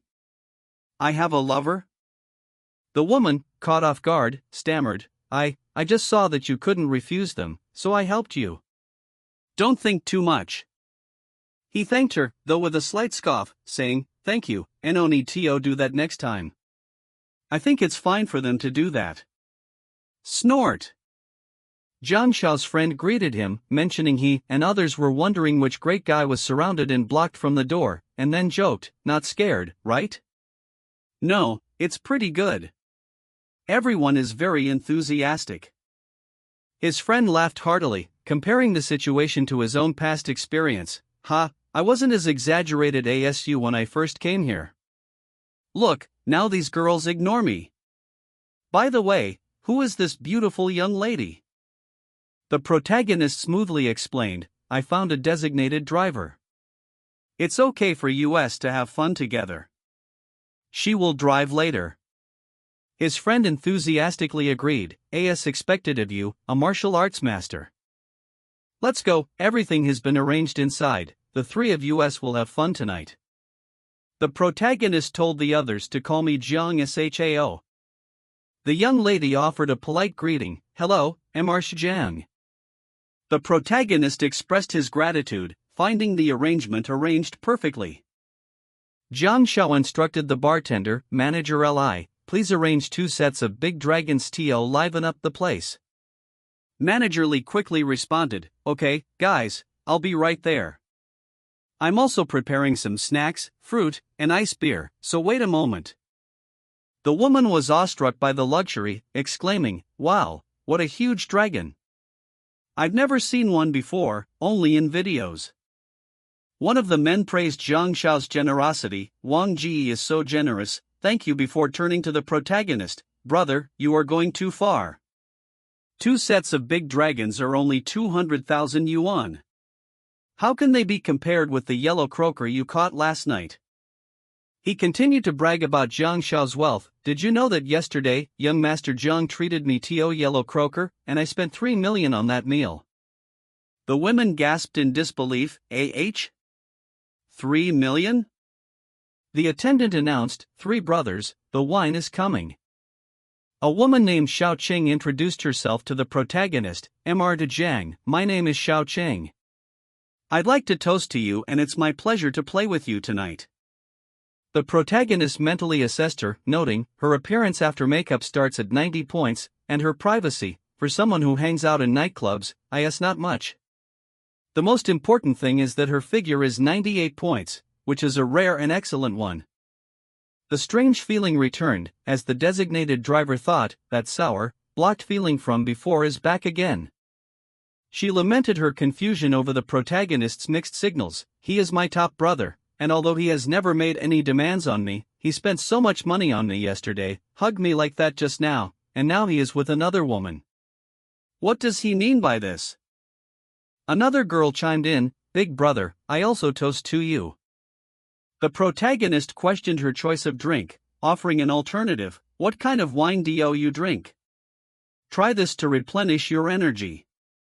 The designated driver politely refused. I have to drive soon, okay. But I'm still okay, no need to make up. The protagonist then replied, OH? I didn't realize it. Are you okay? He challenged her claim of being fine, asking, You can't even see that? Why don't you take a closer look? He decided on his primary target, concluding, although Xiao Cheng is in good condition, the main attack task tonight is still Xiao Yining, so Xiao Cheng can only be let go for now. Xiao Cheng excused herself with a promise to return. Mr. Jiang, I'm going to go dance first and will come back to toast you later. The protagonist escalated his flirtation, suggesting, It's really hard to see like this, why don't you go back tonight and let me take a good look? The designated driver inwardly recalled the popular online advice, in the live broadcast room, they always say that girls should be reserved. Okay, be reserved. She feigned offense, asking, What are you talking about? Am I such a casual woman? The protagonist scoffed at her act, reminding her, after spending over 2 million, you're still saying this. If you didn't want to, why did you come here tonight? And now you're pretending to be nice? Are you trying to refuse but still being shy? Are you treating me like one of those backup guys, a bootlicker? Another woman approached, seeking his approval. Mr. John, how was my dance just now? A third woman eagerly asked, What about me? The designated driver inquired, Really? I haven't met your brother yet. The protagonist confirmed, Of course. And she immediately offered, How about I introduce you two later? Okay, young Master Jiang, you've made me so excited. I can't wait. The other woman pouted, demanding, Young Master Jiang, you can't play favorites. I really want to meet your brother too. One woman expressed her delight at meeting him. I'm so happy to have met young Master Jiang today. By the way, young Master Jiang, what do you usually do? Another quickly cut in, Young Master Jiang, I actually don't like going out. I prefer staying home, lying in bed, and watching movies. Do you like that? He inwardly noted the competition. Indeed, where there are women, there is war. Before admitting his own struggle, but being caught in this raging storm, I really don't know how long my rationality can hold out. The protagonist seized the opportunity, declaring, I love it. Let's watch it together, the three of us. The more people there are, the more lively it will be, and the movie will be even better. The women complimented him, young Master Jiang, your sense of humor is a whole level above ours. And raised their glasses, let's have a toast to young Master John's humor. The friend called out to him, Hey bro, let's go. But failed to interrupt the moment, simply muttering, Interruption, failure, Jiang. The women continued their pursuit, Young Master Jiang, I'd also like to toast you. Me too. The designated driver silently seethed over his reaction. What do you mean? I just said I'm not a casual person, and then I stopped talking to people. She argued internally, wrestling with her own conflicting feelings. I'm not casual, but if you actually bring it up, I'll consider it. I came here tonight mentally prepared. I knew I had to do something, but I've never done it before, so I don't know how to say it or do it. Why can't you give me more time? Ugh, so annoying. The protagonist registered her growing affection, noting, It's reached 90 points, we've hit the mark for so it seems my plan was definitely right. He continued his strategy, For the next 2 hours, he drank and joked with the two women, ignoring Xiao Yining completely. As the evening drew to a close, the two women said their goodbyes. Okay, see you next time, bye-bye. The protagonist thought, and so it ended. The women continued, young Master Jiang, let's enjoy some drinks another time. I won't keep you from watching the movie today. Let's make it another day. The driver called out, Master, over here. The protagonist instructed the driver. Driver, please take my two younger sisters home safely. Keep the change. The driver confidently replied, don't worry, boss, remember my license plate number. I guarantee nothing will happen. The designated driver watched him leave and cried out in confusion and anger, what the hell are you doing? Young Master Jiang. He turned back, questioning her presence, what are you waiting for? Designated driver? She stammered a reply, OH. Later, in his room, he found her again and demanded, HUI, what are you doing in my room, you designated driver? The scene then shifted, half an hour later. She pleaded with him, using the late hour as an excuse, it's so late, taking a taxi isn't safe. Can I stay here for the night? He challenged her earlier claim of modesty, asking, didn't you say you weren't that kind of promiscuous woman? Before transferring the taxi fare to her. She defensively said, I was just saying that. You should take a taxi home yourself. She insisted on staying, saying, I'm not going back. And then offered a compromise, it's okay if you don't go back, there are plenty of rooms here, just pick one. She tried to persuade him to let her stay in his room, your bed is 50 big, can't we sleep together? He refused, but I'm not used to sleeping with strangers. He internally questioned her motive, just like planned, it was only one step away. Was the little girl genuinely clueless or pretending? Why didn't she just sit down herself? Wah. The protagonist, bewildered, asked, why are you crying? She sobbed her feelings, do you really hate me? Why do you hate me?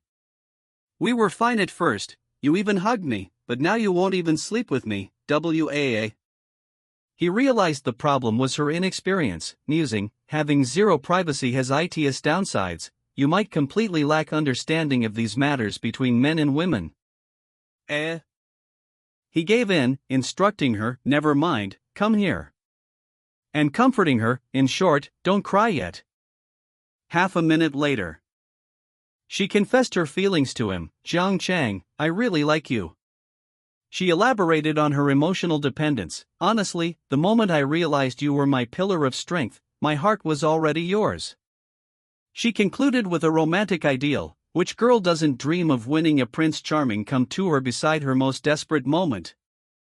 She emphatically declared, I like you, Jiang Cheng, really. He relented, giving her permission to stay. I won't kick you out anymore, okay? You can sleep here tonight. The next day at 9:30 a.m., a voice politely announced, Manager Yu, excuse me. Manager, you recognized her, SU1? Don't stand, sit down. What do you need me for? Suwon asked for confirmation, Manager Yu, do you know Jiang Cheng? Manager Yu affirmed, yes, we met during a business trip. Suwon pressed on, did he tell you that he was planning to sign me? Manager Yu confirmed the details, yes, that's right. I'm making preparations on my end. Once the company handover is complete, I'll immediately get on to this matter for you. It will take a few more days, so please be patient. Suwon looked surprised and asked, are you resigning? Manager Yu confirmed her departure, yes, I will also go to Jiang Cheng's company. She added, I will terminate your contract then. You are the first artist in his company. Suwon expressed her concern, Manager Yu, it wasn't easy for you to get this position. Jiang Cheng's company is new, right? You really trust him that much? Manager Yu responded with firm faith, Wanwan, I know what you mean, but I have 100% faith in Jiang Cheng. He's a trustworthy and reliable person, you'll understand later. She then offered a warm gesture. At the new company, we'll all be sisters, just call her Sister Yu. Suwon wondered privately, why would manager Yu trust Jiang Cheng so much? An assistant interrupted them. Manager Yu, the front desk downstairs called To say that someone has brought you a surprise. They are downstairs now, please come down and sign for it. Manager Yu, assuming it was a gift from a suitor, firmly refused. Who sent these? Tell them I'm refusing everything. Flowers, necklaces, I don't want any of it. The assistant corrected her, explaining the unusual delivery. No, Manager Yu, it seems to be a CR. We can't refuse to accept it, the other party has already paid in full. Suwon was stunned, exclaiming, Sister Yu, someone actually delivered a CR. That's amazing. Let's go down and take a look. Manager Yu reacted with disbelief. What? A car? The delivery person greeted Manager Yu. Hello, Miss Yu, please unveil it. Suwon gushed over the car. Sister Yu, you're so lucky. I'm so jealous, really. Oh my god. A pink lawnball bowl? It's so beautiful. Office rumors swirled. I heard that Manager Yu broke up with her fiancé? Yeah, her new boyfriend is awesome. Holy crap, I wish I had a boyfriend like that, who gives me cars like the lawnbow, worth 10 million. The delivery person formally handed over the keys. Miss Yu, here are your CR keys. Manager Yu asked about the sender. Who sent you to deliver it? The delivery person answered, it's Jiang Cheng. He said he hopes you'll like it.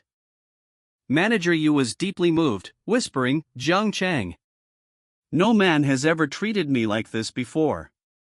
Her internal meter reflected the change, friendliness +1 plus friendliness 99.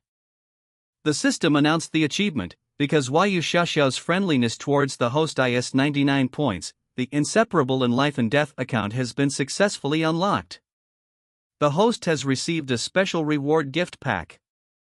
Would the host like to open it? The protagonist was impressed. Xiaoxiao's friendliness value has already reached 99 points so quickly. Inseparable through life and death? This affection is so profound. But I like it. Okay, system, open the reward gift pack. The system detailed the first reward. Congratulations, host, you have obtained 1 consumption cashback card, maximum consumption amount is 5 million. Cashback multiplier, 1-100x.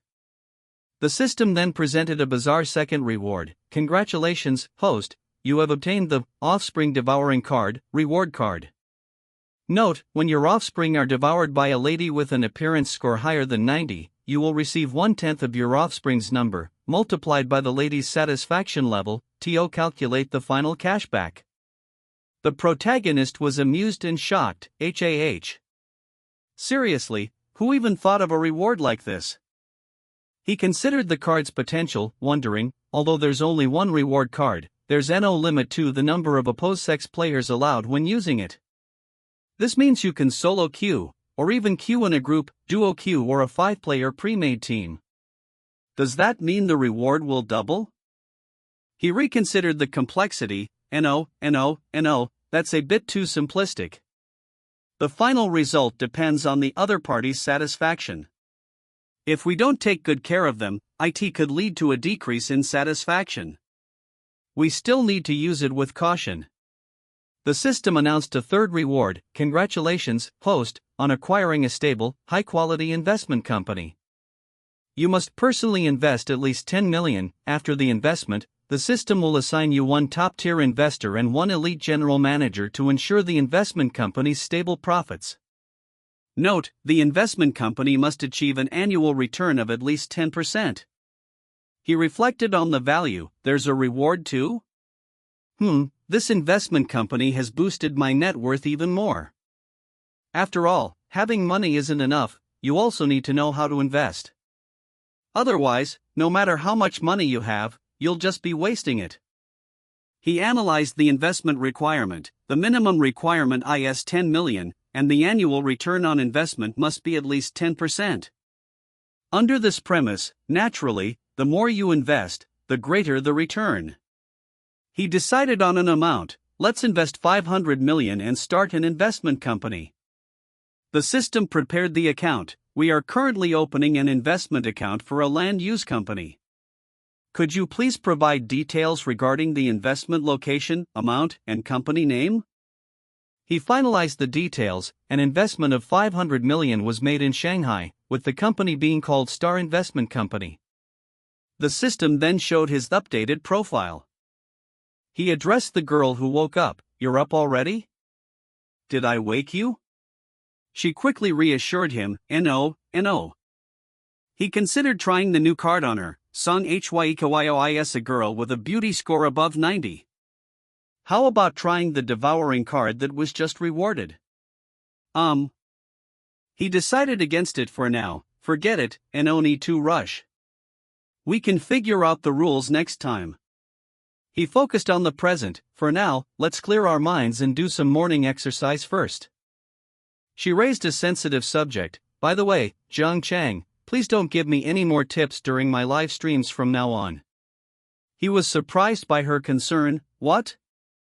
You really want me to go see that silly girl? The scene transitioned after 1 hour. She explained her reasoning. That's not what I meant. The platform takes a 70% cut out of tips. You tipped me over 2 million, that's such a waste. He jokingly offered a solution. Is that so? Then, do you want me to transfer the money to you directly? She was aghast at his extravagance. What? Ugh. Do you even understand? You just watched a live stream and tipped 2.5 million yuan? Spending money so extravagantly, it hurts my heart to see you like that. She struggled to comprehend his wealth. Is this what rich people are like? Watching a live stream and spending over 2 million yuan on virtual gifts? Mr. Jiang, that's outrageous. He dismissed her concern. Don't overthink it, it's just a small amount of money. She then asked about her future. So, can I still do live streams in the future? I don't mean anything by it, I just want to know if you mind my identity as a female streamer. If you do mind, I won't stream anymore, since I'm still in school anyway. He gave her his full permission and trust. Go ahead and stream if you wish. You're not some disputable female streamer, I trust you. She happily began planning her content. Okay, then I'll start doing live streams focusing on food and unusual things. Let's see how it. He gave her general freedom, but stressed a serious condition. Do what you want, I won't interfere with small things. Just remember, if any big streamer dares to bully you again, you must tell me, okay? He then addressed the hotel manager. By the way, Manager Wang, is my room fee due soon? Manager Wang confirmed, yes, Mr. Jiang, until tomorrow morning. The protagonist decided on a long extension. Operating every few days is such a hassle. Manager Wang, could you please extend it for another 2 months? Manager Wang questioned his decision. 2 more months? Mr. Jiang, didn't you say you were coming here to visit the school and were about to return to Chengdu? If you won't be staying here for a long time, is it really necessary to extend this stay? She continued to advise him. Yes, Jiang Cheng, I'll book the room for you when you need it. The room rate here is 80,000 won per day, not 81 per day. He countered her concern. Manager Wang, you can't do that. If I were your boss, I would definitely be unhappy. Manager Wang persisted with her genuine advice. Mr. Jiang, although I have no right to question your spending habits, I still feel that if you don't have to stay here every day, spending 4.8 million yuan on room fees for 2 months is a bit of a waste. The girl next to him wondered, why is this manager being so considerate of Jiang Cheng? The protagonist was also surprised. Manager Wang seems to care about me a lot? Let me see her profile screen. He checked her stats. He reacted to her surprisingly high stats. Holy crap! A beautiful woman with a 90 in looks and 0 in privacy. But why is her friendliness towards me already a whopping 80? He sensed an unusual intensity in Mr. Jiang's gaze and wondered if he had been too forward, accidentally revealing his true intentions. Even though he was aware of Mr. Jiang's existing female companions, learning more about them only complicated things further. He assured the housekeeper that he could handle the situation, noting that the more they did this, the more eager they would be to serve Mr. Jiang. He politely considered the request but stated he was unable to provide assistance with the matter. He found it amusing that manager Wang, whom he saw only as a simple attendant, harbored deeper feelings. However, with Xiao Yining present, he needed to be discreet. He told manager Wang to proceed, citing his unpredictable schedule and preference for simplicity. Mr. Jiang was asked to wait while the attendant promptly went to finalize the arrangements. Someone noted Yu Yan's worried expression and asked if the guest was difficult to handle, but Yu Yan quickly reassured them that their guests were generally very easygoing. The colleague envied Yu Yan's successful business, comparing it to their own lack of customers since their last guest checked out, anticipating a low ranking for the month. They encouraged Yu Yan to keep up the good work. Yu Yan expressed doubt about finding new business, questioning how they could secure week-long, high-value client orders that earned the envy of the entire department. The colleague offered encouragement, suggesting a new big order could come through any day. Yu Yan thanked them for the kind words, noting the guest's bill was due today, signifying the end of a busy week, and suggested they go back to the dorm for a restful night. Yu Yan excused herself, explaining she still needed to see the general manager to inquire about a discount for her guest who wished to extend his stay for another 2 months. The colleague was stunned, repeating the news of the 2-month extension, calculating the substantial commission, and questioning why Yu Yan would even consider applying for a discount for such a wealthy client. Yu Yan admitted she felt compelled to offer a discount since the guest indicated he would not stay permanently. The colleague then suggested taking over the guest's service, playfully asking if he was handsome and well-built. Observing Yu Yan's blush, the colleague exclaimed that the man must be both handsome and rich. The colleague offered to serve the guest in exchange for all the commission, but Yu Yan cautioned her to stop being so frivolous, reminding her that the man could easily afford many women to serve him. The colleague insisted on holding on to hope. The thought of possibilities lingered, making Yu Yan wonder what Mr. Jiang truly thought of her. She apologized to Chen Shang, needing to rush off to see the general manager. The manager was informed of the 2-month renewal and immediately instructed his assistant to process the card payment while he went to fetch the CEO, believing such a client deserved a personal thank you. The guest questioned the deduction, noting the daily rate and the total cost for 2 months, wondering why the charged amount was $1 million less than expected. Someone approached and inquired if Mr. Jiang was present. The CEO of Aman Resorts, Mr. Wang, introduced himself, thanking Mr. Jiang for renewing his lease at Ting Villa for 2 more months and offering his business card for any future needs. He mentioned that Mr. Jiang would receive a special stay discount that Butler Wang had applied for, granting him super VIP status and a 20% discount on all future stays. Mr. Jiang was surprised by the discount but noted that Butler Wang's good intentions had unexpectedly cost him a great deal. He acknowledged that the manager willingly took a lower commission to ensure he received the discount, recognizing her as a woman of quality. He then thanked Mr. Wang for the $1,000,000 discount and proposed a friendship. Mr. Wang happily agreed. The CEO instructed Butler Wang to serve his friend, Mr. Jiang, attentively and seriously attend to all his needs. Butler Wang acknowledged the order, and the CEO courteously took his leave, wishing Mr. Jiang a pleasant stay. Mr. Jiang thanked the CEO for the visit. Xiao Yining expressed her reluctance to leave, but Jiang Cheng confirmed his need to attend to business and offered her the option to stay by herself. She quickly rejected the idea of staying alone, noting that while she had planned to see her girlfriends, she would have cancelled if he were staying, as it was no fun without him. Jiang Cheng promised to contact her once his work was finished. She agreed, and an hour later, he was gone.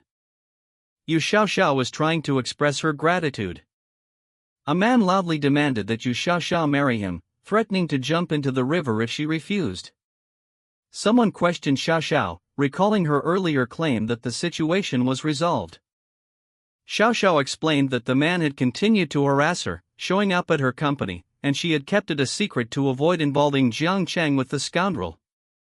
The man retorted that if he was a scoundrel, then the two of them were adulterers for cheating on him. Jiang Cheng advised Xiao Xiao to ignore the man's nonsense and leave. The man blocked their exit, threatening to expose all their actions and warning that if they left, he would jump into the river, knowing he couldn't swim, ensuring they would both be held responsible for his death. Jiang Cheng halted their movement. He decided to help the man along and loudly offered the security guards 5 million yuan each to pretend to stop the man when he jumped, making sure he seemed to accidentally fall during the struggle. The guards seemed confused. He continued, instructing them to let the man drown on his own during the mock rescue attempt, assuring them that they would just be pretending to save him, but doing it slowly. One of the security guards questioned if someone would truly hire people to commit murder in public in a lawful society and asked if the sir was joking. The man offered to pay up front and promised to clean up any ensuing trouble, even offering 5 million extra to the family of anyone who went to jail. The guards debated the offer, noting their meager salaries and concluding that earning 10 million would be worth the risk. The man who threatened to jump accused the other of attempting murder for money. One of the security guards told the man to jump quickly so they could finish work early. The man was enraged. The man with the money challenged the other's threat, reminding him that he had not laid a hand on him and that soon he would be unable to talk while rotting in the river. He asserted that the man wouldn't dare strike him. Jiang Cheng then offered the guards 100,000 each to simply beat the man instead. He sent the money immediately. The security guards realized the payment was real and eagerly moved in. Yu Xiaoxiao urged Jiang Cheng to let the matter go, saying the man wasn't worth the trouble, but Jiang Cheng reassured her. 5 minutes later, the guards assured Jiang Cheng that everything would be perfectly arranged afterward without causing him trouble and invited him to contact them for similar jobs in the future. Jiang Cheng complimented their work. Jiang Cheng told Xiao Xiao she must tell him everything from now on to avoid situations like this, and assured her he would handle the issue with Zhang Yi. Xiao Xiao agreed. The system detected intense emotional fluctuation in the host and rewarded him with a private security company to handle his troubles. The company guarantees confidentiality and professional personnel, whose encrypted contact information was automatically added to his phone. The host was thrilled, noting the professionals would make dealing with the annoyance much easier. He then reminded Xiao Xiao of their plan to look at company locations. Xiao Xiao asked if they were still going today, thinking the incident might have ruined his mood. Jiang Cheng insisted they wouldn't let trash ruin their business and told her to proceed. The scene shifted to the Shanghai World Financial Center. He admired the location, finding the stylish and sophisticated decor suitable for his new entertainment startup and noting that with minor changes, they could start working right away. He invited Xiao Xiao to come and sit down for a moment. He asked Xiao Xiao what she meant, confirming he had just asked her to sit down briefly. Xiao Xiao pouted, threatening to ignore him if he laughed, and asked if she should sit on his lap. He told her he was happy as long as she was. He was greeted warmly upon his return and asked if he would prefer to have dinner or take a shower first. The attendant anticipated giving Mr. Jiang a bath and a massage later, but he stated they would eat before washing up. The attendant seemed disappointed by the lack of a bath. The attendants were making plans to use new techniques they had learned online to improve their service dramatically. Manager Wang offered Mr. Jiang his meal. Mr. Jiang thought to himself that Manager Wang had come at an inopportune time and suggested maybe another time. A young master expressed surprise at Jiang Cheng's arrival, thinking he was too busy. Jiang Cheng replied that he couldn't refuse Brother Wang's kind invitation. He then asked which part of the auto show he wanted to visit first. Young Master Wang and Young Master Chen greeted Mr. Jiang, asking if they were all there to look at cars. Someone expressed awe at Ferrari's success in hiring such high-caliber, star-level models with incredible height, figure, and looks. Someone recognized one of the models as Zhou but noticed her looking unhappy. The model requested that they refrain from taking pictures in that manner. A spectator criticized the model for acting superior, stating that if she didn't want pictures taken, she shouldn't dress provocatively. They insisted on their right to take pictures however they wished. He was furious, exclaiming that his photo was the culmination of days of hard work and demanding to know how the other person could be so careless. The culprit explained their foot had slipped, resulting in their phone breaking, but immediately offered to pay for the damages. Observing the initial strike, he noted that according to the country's laws, they were now legally entitled to legitimate self-defense. He urged manager Huang to call the police and secure all surveillance footage, then apologized profusely for the disturbance caused to Mr. Jiang, assuring him it was an unprecedented oversight. Someone urgently shouted for security to be called first, followed by the police. He complimented young Master John's fighting skill, calling the punch awesome, but noted the incident had worsened his impression of Shanghai due to the presence of such a pervert. Jiang Cheng dismissed the comparison, stating that they were all decent people without such inappropriate fetishes. She quickly checked on Jiang Cheng, expressing surprise but offering sincere thanks, to which he replied that her safety was the only thing that mattered. Someone speculated if the young lady was an old acquaintance, reasoning that only a lover could provoke such fury from Jiang Xiao. Jiang Cheng introduced the woman as Zhou, his high school classmate. Zhou was introduced to the others, his brothers and friends, Wang Zhang and Chen Hao, and she offered a polite greeting. He asked if she was back to look at cars, and she confirmed she was just browsing on the last day, perhaps to select a car for her father. They asked when she would return to Chengdu, expressing regret that they hadn't been able to treat her to a meal yet. Zhou said her return wasn't set but would be soon, and she accepted the invitation to join them for dinner that night, agreeing to connect after she finished work. The salesperson inquired if young Master Jiang was interested in the four-door supercar model.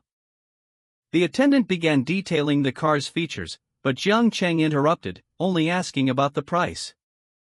The salesperson stated the highest configuration was priced at 2.2 million, including complimentary items, but Jiang Cheng emphasized that delivery to Chengdu was his only concern. The salesperson assured the boss that they offered nationwide delivery and assistance with local vehicle registration. Jiang Cheng simply gave the instruction to swipe his card. He asked the dealer to arrange a proper handover ceremony in Chengdu to surprise his father, a request the dealer confidently accepted. The friends were shocked that Jiang Cheng was buying the car for his father, questioning how such a powerful four-door supercar could be considered low-key or understated. One of his friends pointed out that Jiang Cheng could do whatever he wished since he had the money. Someone admitted to being extremely jealous, recalling how he had to beg his own father for ages to buy his first supercar, acknowledging Jiang Xiao's generosity. Wang Zhang called out to Zhou as they prepared to leave, noting she truly deserved recognition for her reputation. He mentioned that since summer vacation was ending, she must be returning to school soon. She confirmed this and explained her current work, asking if the news of her family's bankruptcy made her job surprising. She stated she was aware of the gossip but didn't care, feeling that earning money with her own hands was a far more genuine experience than before. He insisted that a beautiful woman with her looks and charm would never struggle to make money, but she countered that everyone said that without providing concrete details. He laughed, admitting he expected her to be aloof and cool, but was surprised she was so down-to-earth. She thanked him for his help and apologized for relying on him for another meal. He casually replied that all that mattered was sharing a meal together. Farmhouse. Young Master Jiang and his beautiful classmate were warmly welcomed and invited to take a seat. Jiang Cheng instantly noticed an unwelcome figure and questioned why he had been called to this gathering. Wang Zhang explained that the man, Wang Chang, held a grudge against him, and he had no idea who invited him. He told Jiang Cheng not to worry since this wasn't Wang Chang's territory. Wang Zhang greeted Wang Chang, using a nickname the man notoriously hated, a habit he couldn't seem to break with Chen Hao. Chen Hao urged Wang Chang to calm down, stating they were only there to build connections and handle business. Wang Chang praised the food and suggested they grab some drinks, agreeing the atmosphere was perfect for a night out. He mentioned a new insider stock tip he had recently acquired, one that guaranteed a profit. Half an hour later, one of the guests begged Wang Chang for investment advice after hearing about his success in the stock market. Chen Hao noted that this person's words were subtly mocking him and Wang Zhang. Chen Hao then sarcastically asked if Wang Chang could now repay the 2 million yuan he had borrowed 2 years ago, offering to accept just the principal amount. Chen Hao then firmly addressed Wang Chang, stating that calling him by his nickname was an act of politeness, challenging his ego. Chen Hao stepped in to mediate, telling the others not to let the unpleasantness ruin the mood of the outing. Wang Chang contemptuously questioned the presence of an unfamiliar person, demanding to know who gave him the right to speak.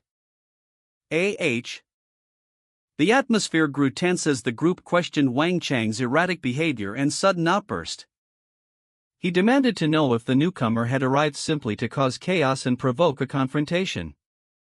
The onlookers were stunned to see influential figures suddenly acting as bodyguards for the mysterious Jiang, prompting many to reconsider their loyalties. Despite the gathering meant for celebration, the newcomer refused to tolerate the local praise being heaped upon someone he considered a mere outsider. Standing his ground, he demanded a formal apology for the disrespect shown to his classmates' appearance.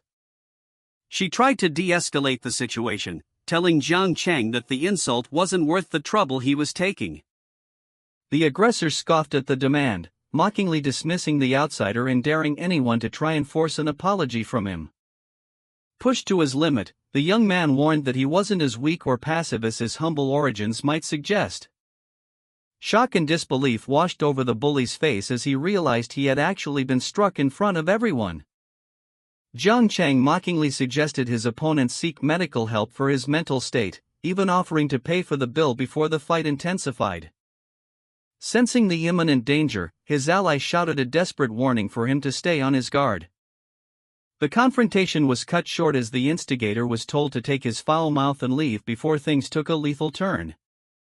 Retreating in anger, the defeated bully spat out a final threat, promising that this grudge was far from over. Curiosity rose regarding the bully's status, revealing his family dominated the food industry with 2 major companies and a massive market share. Unfazed by the wealth of his opponent, Jiang Cheng smiled coldly, eager to test just how strong that corporate empire really was. Concerned for her safety after the ordeal, Jiang Cheng decided it was best to escort the shaken Zhouing back home immediately. With the mood ruined, the group decided to wrap up their drinks and depart from the gathering. Despite the host's profuse apologies for the incident, Jiang Cheng brushed it off, valuing their brotherhood over the evening's drama. He handed over the keys, confident in her ability to handle a high-performance vehicle given her sophisticated background. They shared a light-hearted moment about her past as a prominent socialite while she promised to get them to their destination safely. Feeling the thrill of the engine, she lamented that the city traffic prevented her from truly pushing the supercar to its limits. He was surprised to discover her hidden passion for high-speed racing. She admitted that her strict upbringing had always kept her away from the track, leaving her with a long-held desire to drive fast. He promised to give her a real opportunity to experience the racetrack the next time they were together. As they arrived, she grew sentimental, expressing deep gratitude for his constant protection and support. Noticing the late hour, he bid her a quiet farewell, while she hurried away with a sudden sense of urgency. He watched her go, wondering if her quick exit was a sign of lingering shyness or something more. Turning his focus back to business, he prepared to test his new security team, intending to use the conflict with Wang Chang to make his mark in the city.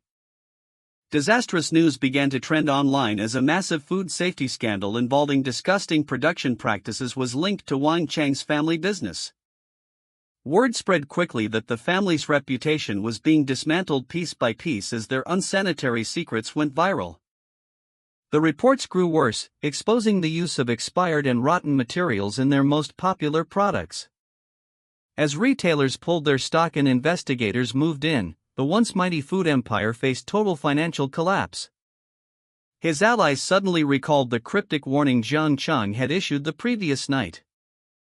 They realized that his earlier calm challenge was actually a prelude to the total destruction of his enemy's livelihood. The sheer scale of his influence became clear as everyone realized the Wang family wasn't just losing money, they were being erased. It became undeniable that Jiang Cheng operated on a level far beyond any ordinary person they had ever encountered. Inside the Wang household, panic set in as the patriarch struggled to handle the flood of legal troubles and falling stocks. The father's rage boiled over as he demanded to know who was responsible for the sudden assault on their business. Seeing his son's battered face, the father realized that a personal vendetta had likely triggered their corporate downfall.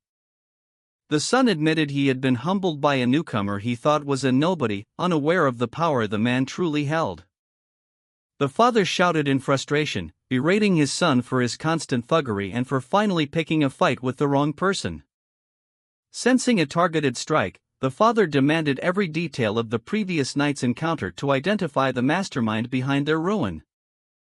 After decades of building his empire, the elder Wang watched in horror as his life's work vanished in a single night of retribution. He recounted the brutal beating, shocked by how swiftly his family's legacy was being dismantled by a single man while his father demanded he beg for mercy or face being disowned. Defiant and prideful, he refused to grovel before the man he had threatened only a night ago, choosing the risk of a family split over a shameful apology. His father shouted in disbelief at his son's stubbornness and lack of foresight. His mother pleaded with the father, naively suggesting that a small sum of money could easily wash away their mounting troubles. The father scoffed at her ignorance, explaining that their net worth was plummeting by the minute and their window for a favorable settlement was closing fast. Exhausted by the incompetence of his wife and son, he issued a final ultimatum: resolve the conflict immediately or the family would be permanently severed. She turned to her mother in a panic, wondering if the man she barely knew was truly capable of such overwhelming destruction. Her mother urged her to find him and beg for forgiveness, terrified that a divorce would leave them both destitute and without a future.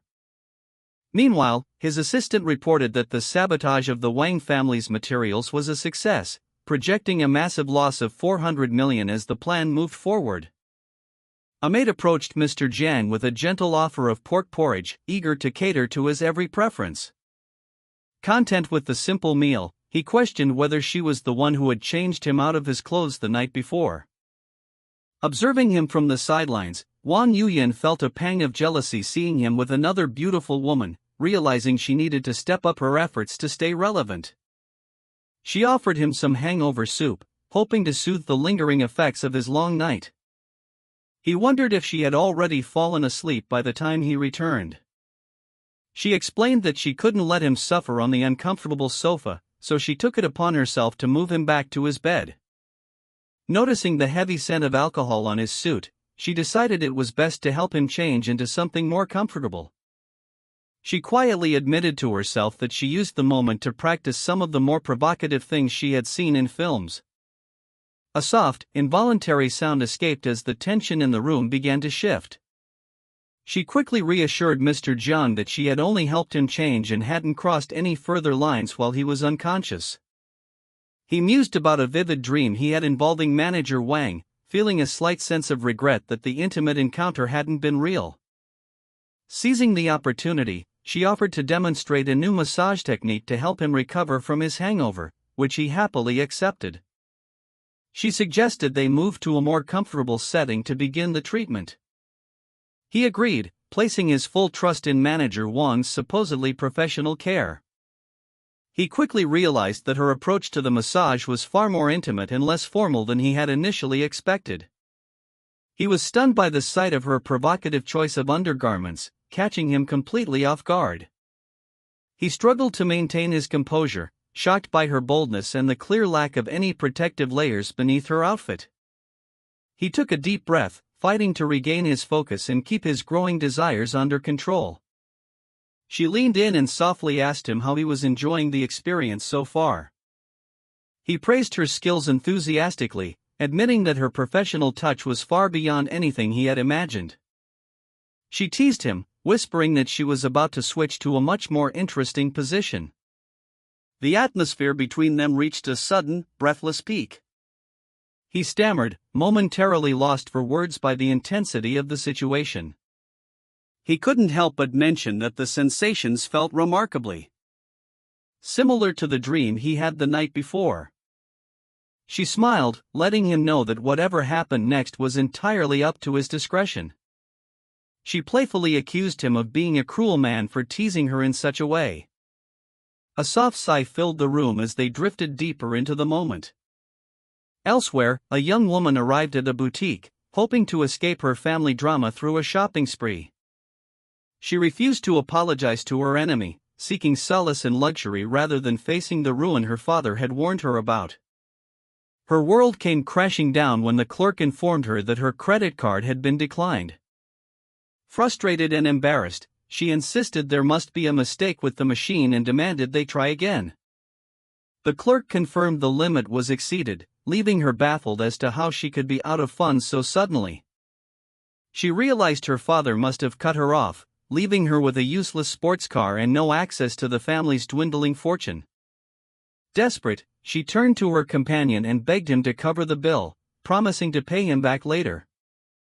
Her date turned on her instantly, mocking her for being a broke pretender and demanding she get her hands off him before walking away in disgust. She stood there in stunned silence, completely humiliated and abandoned. The staff member inquired if he still needed to check in, but his mind was elsewhere. He lamented that with her already gone, there was no one left to look after, dismissively asking if the attendant planned to join him instead. His father had frozen his accounts, leaving him to face the mockery of his peers while being warned to fix his own mess or face total abandonment during the family's bankruptcy. Realizing the old man was serious, he sighed in frustration and decided to seek out Wang Zhang and Chen Hao for help. He approached his old acquaintances with a forced laugh, trying to play off the desperation of his situation.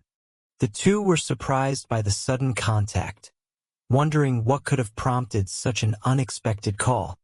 He sheepishly asked for an introduction to Jiang Cheng, but was met with cold rejection as they questioned the sudden closeness of their relationship. Dropping his pride, they mocked his uncharacteristic. Wang eventually agreed to look into it without making any promises, earning a shower of gratitude in return. The others questioned why they would help a man who had already delivered himself to Jiang Cheng's doorstep for a reckoning. They joked that even if he was spared now, his family's future was already doomed by the shifting market. Later that evening, a call was made to confirm that someone was coming to the club to play some tricks, and the trap was set. An invitation was extended for a night out at the club, which was quickly accepted. Upon arrival, the group offered their respectful greetings to the young master and the woman by his side. She noted how everyone assumed she was his girlfriend after 2 days together, deciding it wasn't worth the effort to correct them. The group looked to Jiang Cheng to dictate the plans for the evening's festivities. He ordered an extravagant spread of premium liquor and snacks, adding a few cans of milk to the unusual request. The staff offered to bring in a professional team to liven the mood for the high-profile guests. He was quickly rebuked for the suggestion, as bringing an atmosphere team around a man and his lady was a clear sign of disrespect. Realizing his blunder, the man apologized profusely and hurried to make the proper arrangements. The grand arrival of the premium drinks was announced with a loud wish for the young master's continued success. She admired the expensive wine, mentioning she would love to try it if she weren't acting as the designated driver. He advised her that women should be careful drinking in public, promising to send some home with her instead. She found him different from other men, touched that he didn't use the occasion to pressure her into drinking. Suddenly, the troublemaker from the previous night appeared again, causing her immediate concern. He told her not to worry, hinting that the reason for the man's presence would be revealed shortly. The man pleaded for forgiveness, admitting he was drunk the night before and begging for his family to be spared from ruin. Jiang Cheng pointed out that he was directing his apology to the wrong person. The man was momentarily confused, forced to reflect on his actions more deeply. He was told that his offense against the young woman's dignity was what truly required an apology. Realization struck, and the man immediately turned to her to offer his sincerest regrets. She quietly told him that she was fine and that he didn't need to worry about her. Realizing he had arranged this entire encounter just to restore her honor, her affection for him grew significantly. The man continued to beg for mercy, hoping they would be magnanimous enough to drop the grudge. She mocked his previous arrogance, reminding him of how he had aggressively smashed a bottle the night before. Jiang Cheng remarked that as an educated man, he shouldn't resort to violence, suggesting instead that the man perform his bottle-smashing trick for them. The bully felt deeply humiliated that a man he once looked down upon was now forcing him into such a demeaning display. The onlookers watched closely, waiting to see if he would actually go through with it. Forced by his desperate circumstances, the man claimed it was a special skill and prepared to perform for the group's amusement. The room fell silent as the uncomfortable performance began. Once it was over, he was mockingly thanked for providing such a memorable show. The others remarked on how ruthless the man was, noting that he was just as hard on himself as he was on others. Bleeding and broken, the man hoped that this display of submission would finally be enough. As the man lost consciousness, Jiang Cheng ordered someone to call an ambulance and clean up the mess he left behind. He reassured his companion that the man wouldn't dare go to the police, telling her to focus on enjoying her drink instead. He then raised a toast to everyone who had come out to support him that evening. One onlooker felt a chill, realizing that despite his handsome face, Jiang Cheng was terrifyingly powerful. It became clear to everyone that his influence ran much deeper than anyone in the city had previously suspected. She admitted she wasn't comfortable in large crowds and asked if they could just meet one-on-one next time. She acknowledged his efforts to get her an apology, showing she understood his intentions. He gave her his word that no one would ever bother them again during their future outings. She urged him to get some rest after drinking, ending the night on a warm and promising note. He ordered the attacks on the rival family to stop before turning his attention to a man named Zhang Yu. He was informed that Zhang Yu was busy gathering information in an attempt to file a lawsuit against him. Furthermore, the man was still persistently harassing another woman on a daily basis. Disgusted by the man's persistence, he ordered a trap to be set to ensure Zhang Yu left the country by the next day. Upon returning home, he was greeted with formal respect by the building manager.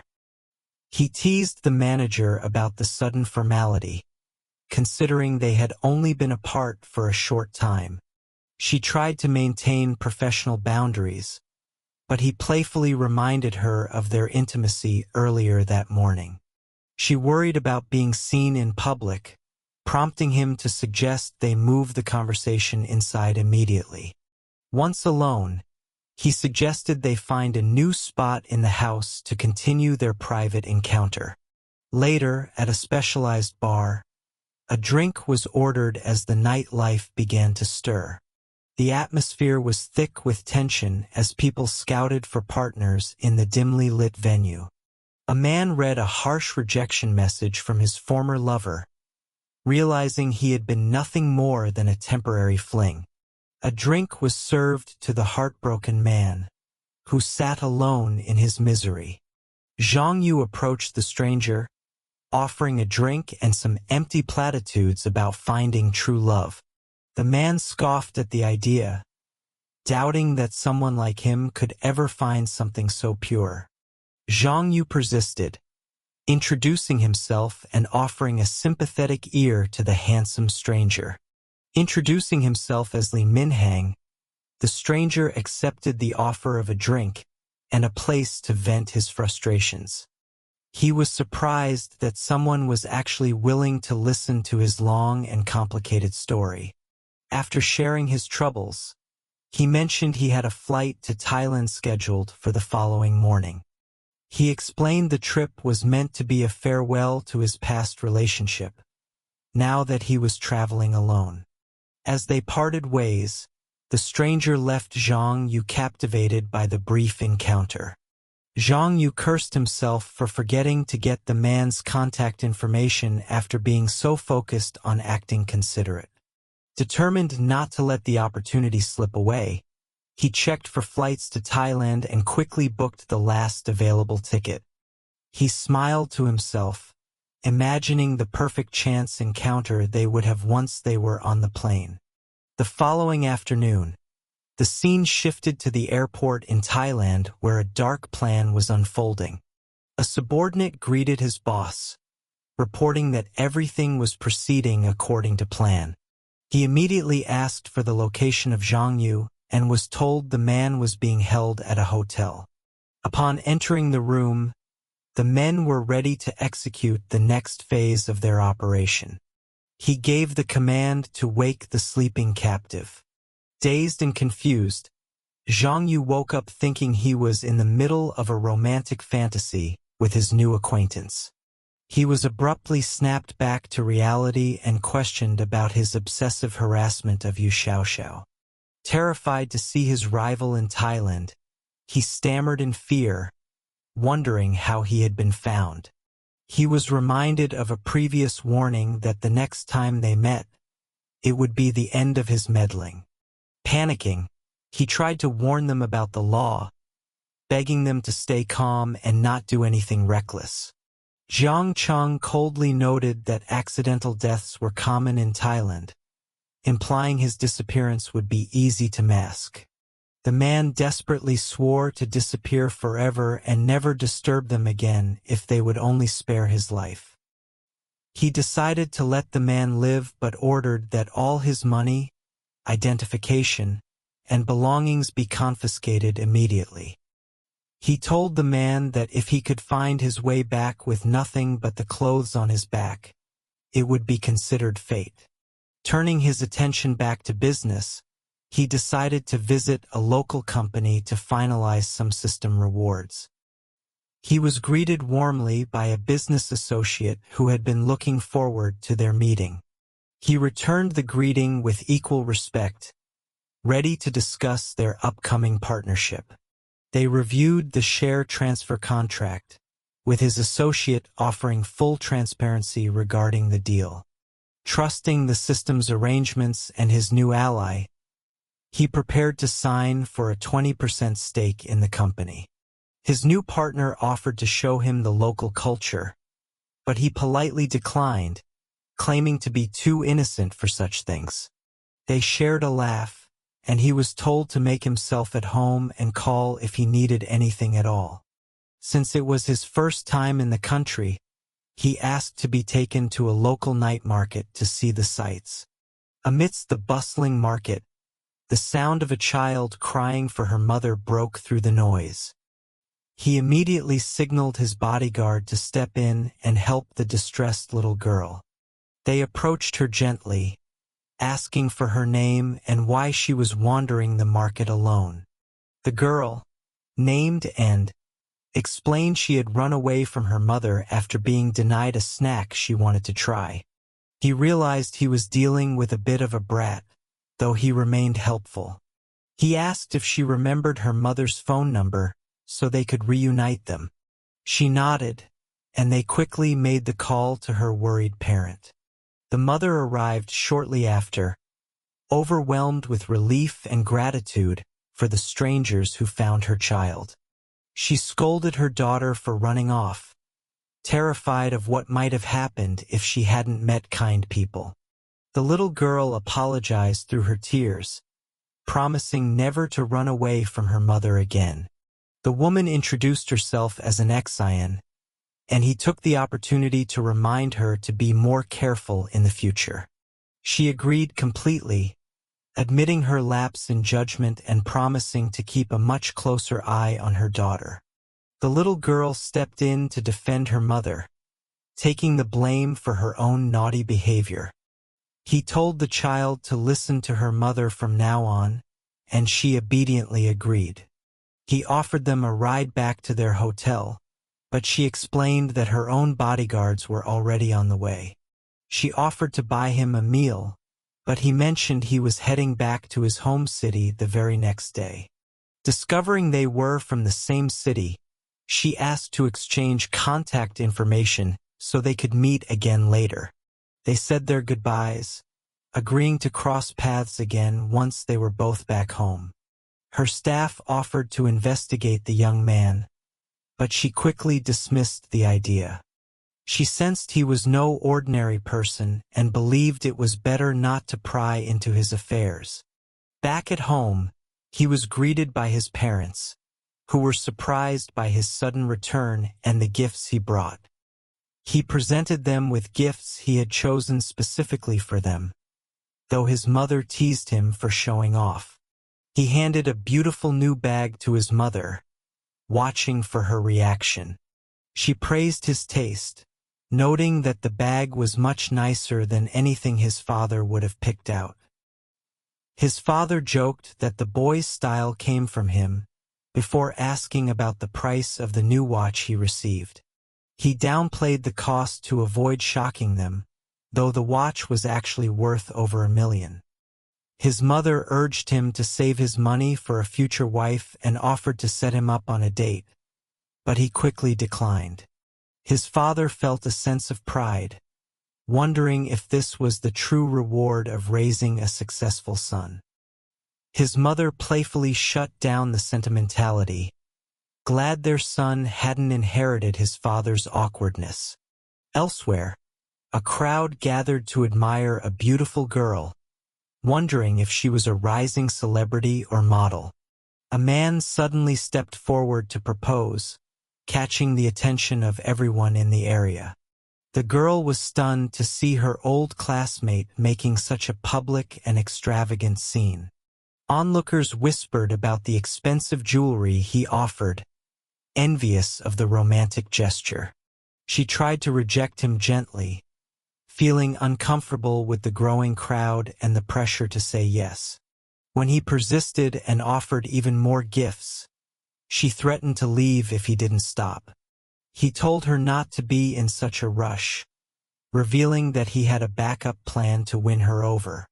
On his signal, a group of people appeared to join the spectacle. They began to sing and chant, pressuring her to accept the proposal and his offer of a monthly allowance. Watching from the sidelines, a special choice appeared. Stay as a spectator or step in to help the girl out of trouble.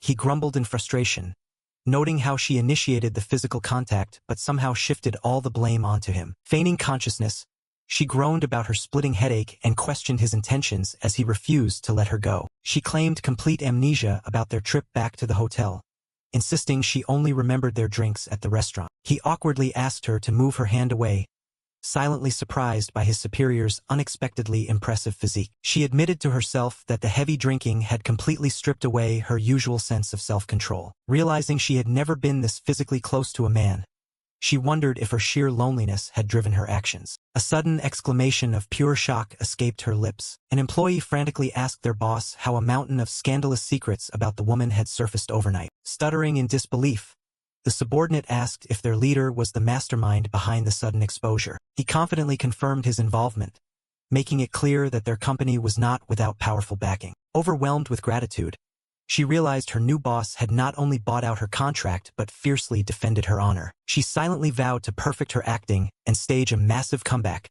determined to repay his incredible generosity. He declared that this initial wave of scandals was merely the start, demanding even more severe attacks to ensure her ruin. She marveled at his immense wealth, deeply touched that he would spend such a fortune just to destroy a major star for her. The sheer scale of his financial power left everyone utterly intimidated. He teased her nervous reaction, while she anxiously begged him not to joke about making her his next target. Amused by her panic, he pointed out that she had never even experienced his ruthlessness firsthand. She questioned his ability to make shameless jokes with a straight face, to which he silently credited his thick skin. Furious at losing millions of followers in hours, the manager berated the team for their absolute silence during the crisis. The terrified star and her manager desperately blamed a rival for buying negative trending searches to destroy her reputation. The president harshly interrogated her about assaulting a supporting actress the day before, suspecting it sparked the backlash. She scoffed at the idea, dismissing the victim as a talentless extra incapable of orchestrating such a massive takedown. They tried to justify the assault as a promotional stunt, arguing that even negative infamy brought valuable attention. The president revealed he had purchased alternative trending topics to bury the scandal, warning her to be far more careful. Shock rippled through the room as news broke that a rival boss had placed a 20 million bounty for dirt to destroy her. He angrily accused her of crossing the rival boss, but she stammered in genuine confusion, having no idea who the man was. Mentally reviewing her long list of scandalous affairs, she realized she had absolutely no memory of ever meeting him. Given one last chance to confess, they finally deduced that the massive retaliation was tied to the abused supporting actress. The president angrily pointed out that the supposedly minor actress had just been bought out and handed several lead roles. Panicking, she confessed to bullying the girl out of petty revenge, completely unaware it would trigger such a downfall. Desperation set in as they realized her ruin would trigger hundreds of millions in endorsement penalty fees. The president ordered a defensive statement, vowing to outbid their enemy with 25 million to protect their star. He accepted her frantic gratitude, but delivered a harsh ultimatum, warning that her foolishness had cost the company a fortune. A casual phone call quickly turned serious as he received word that his rivals were putting up 25 million to defend her. Thrilled by the financial war, he ruthlessly ordered his assistant to set the bounty at 100 million. His assistant stammered in absolute shock at the astronomical budget he casually threw down. She warned against such reckless spending, but he insisted the staggering sum would prove their unstoppable power. He explained that massive, high-profile spending was the perfect stepping stone to replace the industry connections he lacked. Since making enemies was inevitable, he resolved to go all out, ensuring the entire industry would fear and remember his name. The assistant agreed to release the news, secretly feeling a twinge of envy toward the actress being so fiercely protected. Word spread like wildfire through the industry as people marveled at the young boss dropping 100 million to crush a star. An associate gasped upon hearing the name, prompting curiosity from those around him. Reminded of a recent auction, an elite businessman recalled the teenager casually spending tens of millions. The elites realized the boy was no naive rich kid, but a ruthless titan actively destroying heavyweights left and right. Impressed that he spent so much on a mere employee, they joked that the targeted star should just claim the bounty herself. Intrigued by the young tycoon's bold moves, the influential men decided they needed to bring him into their inner circle. The executives argued over the massive 100 million debt, insisting Kai use his own funds as they prioritized cutting company losses over saving a replaceable star during their late-night meeting. Kai suggested making Lin Ru cover the breach fees herself, forcing her to work off any company advances through relentless commercials or even degrading overseas film roles if necessary. He scoffed at her tears, harshly reminding her that she showed no such remorse when she was the one lashing out at others. Terrified of the overseas film proposition, she pleaded with him, offering to grovel and beg Su Wan and her boss for forgiveness if he would just help her. He agreed that kneeling was the least she could do after causing such a disaster, then ordered his team to find the Star CEO's contact info so he could personally negotiate a way out. His parents praised him, crediting his friend for their recent business success, and happily offered to buy him a car to celebrate the massive profits heading their way. After encouraging him to choose his reward, the scene shifted as Jiang Cheng was respectfully greeted upon his arrival, signaling that preparations were complete. He observed the clueless bystanders, amused by their inability to realize who was actually funding the extravagant purchase. He warmly corrected his father, explaining that the surprise was an early birthday gift since he would be away at school when the actual day arrived. The staff invited him to do the honors of unveiling the vehicle, officially congratulating him on the luxurious new acquisition. Shock rippled through the onlookers as the grand surprise was finally revealed. His mother playfully scolded him for spoiling his father with such an incredibly lavish gift. He explained he chose the high-performance supercar over a flashy alternative because it suited his father perfectly, prompting his dad to excitedly plan a test drive for the very next day. Seeing his father's joy, he decided to keep his own hypercar a secret for now, mentally planning to have it shipped to his luxury hotel before the school term began. A staff member suggested capturing the joyful moment, offering to take a commemorative family photograph to remember the special day. She regretfully informed him that a sudden work change required her early return, forcing them to postpone their dinner plans, leading him to abruptly announce his own departure the next day. His father was taken aback by the sudden rush, disappointed that their highly anticipated driving plans were ruined. His mother gently reminded her husband that their son was an adult with his own schedule, playfully suggesting she accompany him on the drive instead, to which he quickly agreed. He smiled to himself, amused by how effortlessly his mother could manage his father and diffuse the situation. She gasped in surprise, completely caught off guard to see him unexpectedly boarding the same flight. He smoothly replied that he simply could not stand being apart from her and decided to tag along. She brushed off his flattery, playfully asking if he was heading out on another trip. Claiming he had work to handle, he secretly noted her high affection level, plotting to push their bond further to unlock a special system reward. Noticing his intense stare, she questioned his gaze, to which he charmingly complimented her beauty before urging her to get moving. He noticed her sudden discomfort and asked what was troubling her. She admitted to a lifelong fear of flying that occasionally caused her anxiety, prompting him to gently reassure her. She expressed her gratitude with an innocent, shy demeanor, insisting she was feeling better. He called her name softly, the tension between them growing. A flight attendant suddenly interrupted, politely offering him a hot towel. Panicked by their bold display, she worried about being caught, but he nonchalantly brushed off her fears, pointing out that kissing mid-flight broke no laws. Flustered and feeling slightly dizzy, she stubbornly declared she was going to sleep, and he warmly encouraged her to rest. Outside the terminal hours later, she declined his offer for a ride, insisting it would take him too far out of his way and opting for a taxi instead. She shyly added that they were not quite at a stage in their relationship to justify such grand gestures. She urged him to head back and rest, promising to reschedule their dinner and asking him to let her know when he arrived safely. Watching her leave, he wondered if his forwardness on the plane had overwhelmed her, concluding it was best to take their romance slowly. Upon returning to his luxurious suite, he bypassed the prepared dinner, telling the attentive staff he was too exhausted and just wanted to bathe. He agreed to his request, though Jiang Cheng could not help but notice the manager acting unusually distant and strictly professional compared to before. He boldly asked the manager to scrub his back, while she internally agonized over his recent silence and generous parting gift, admitting her helpless attraction despite knowing his flawed nature. She surrendered to her feelings, deciding that even a fleeting moment of his affection was worth the heartache. He called out to her softly, breaking her painful realization of how difficult the last few days away from him had been. She urged him to eat and rest after his long flight, but he dismissed her concerns, reminding her they had the entire night ahead of them. He smugly challenged her assumption about his exhaustion,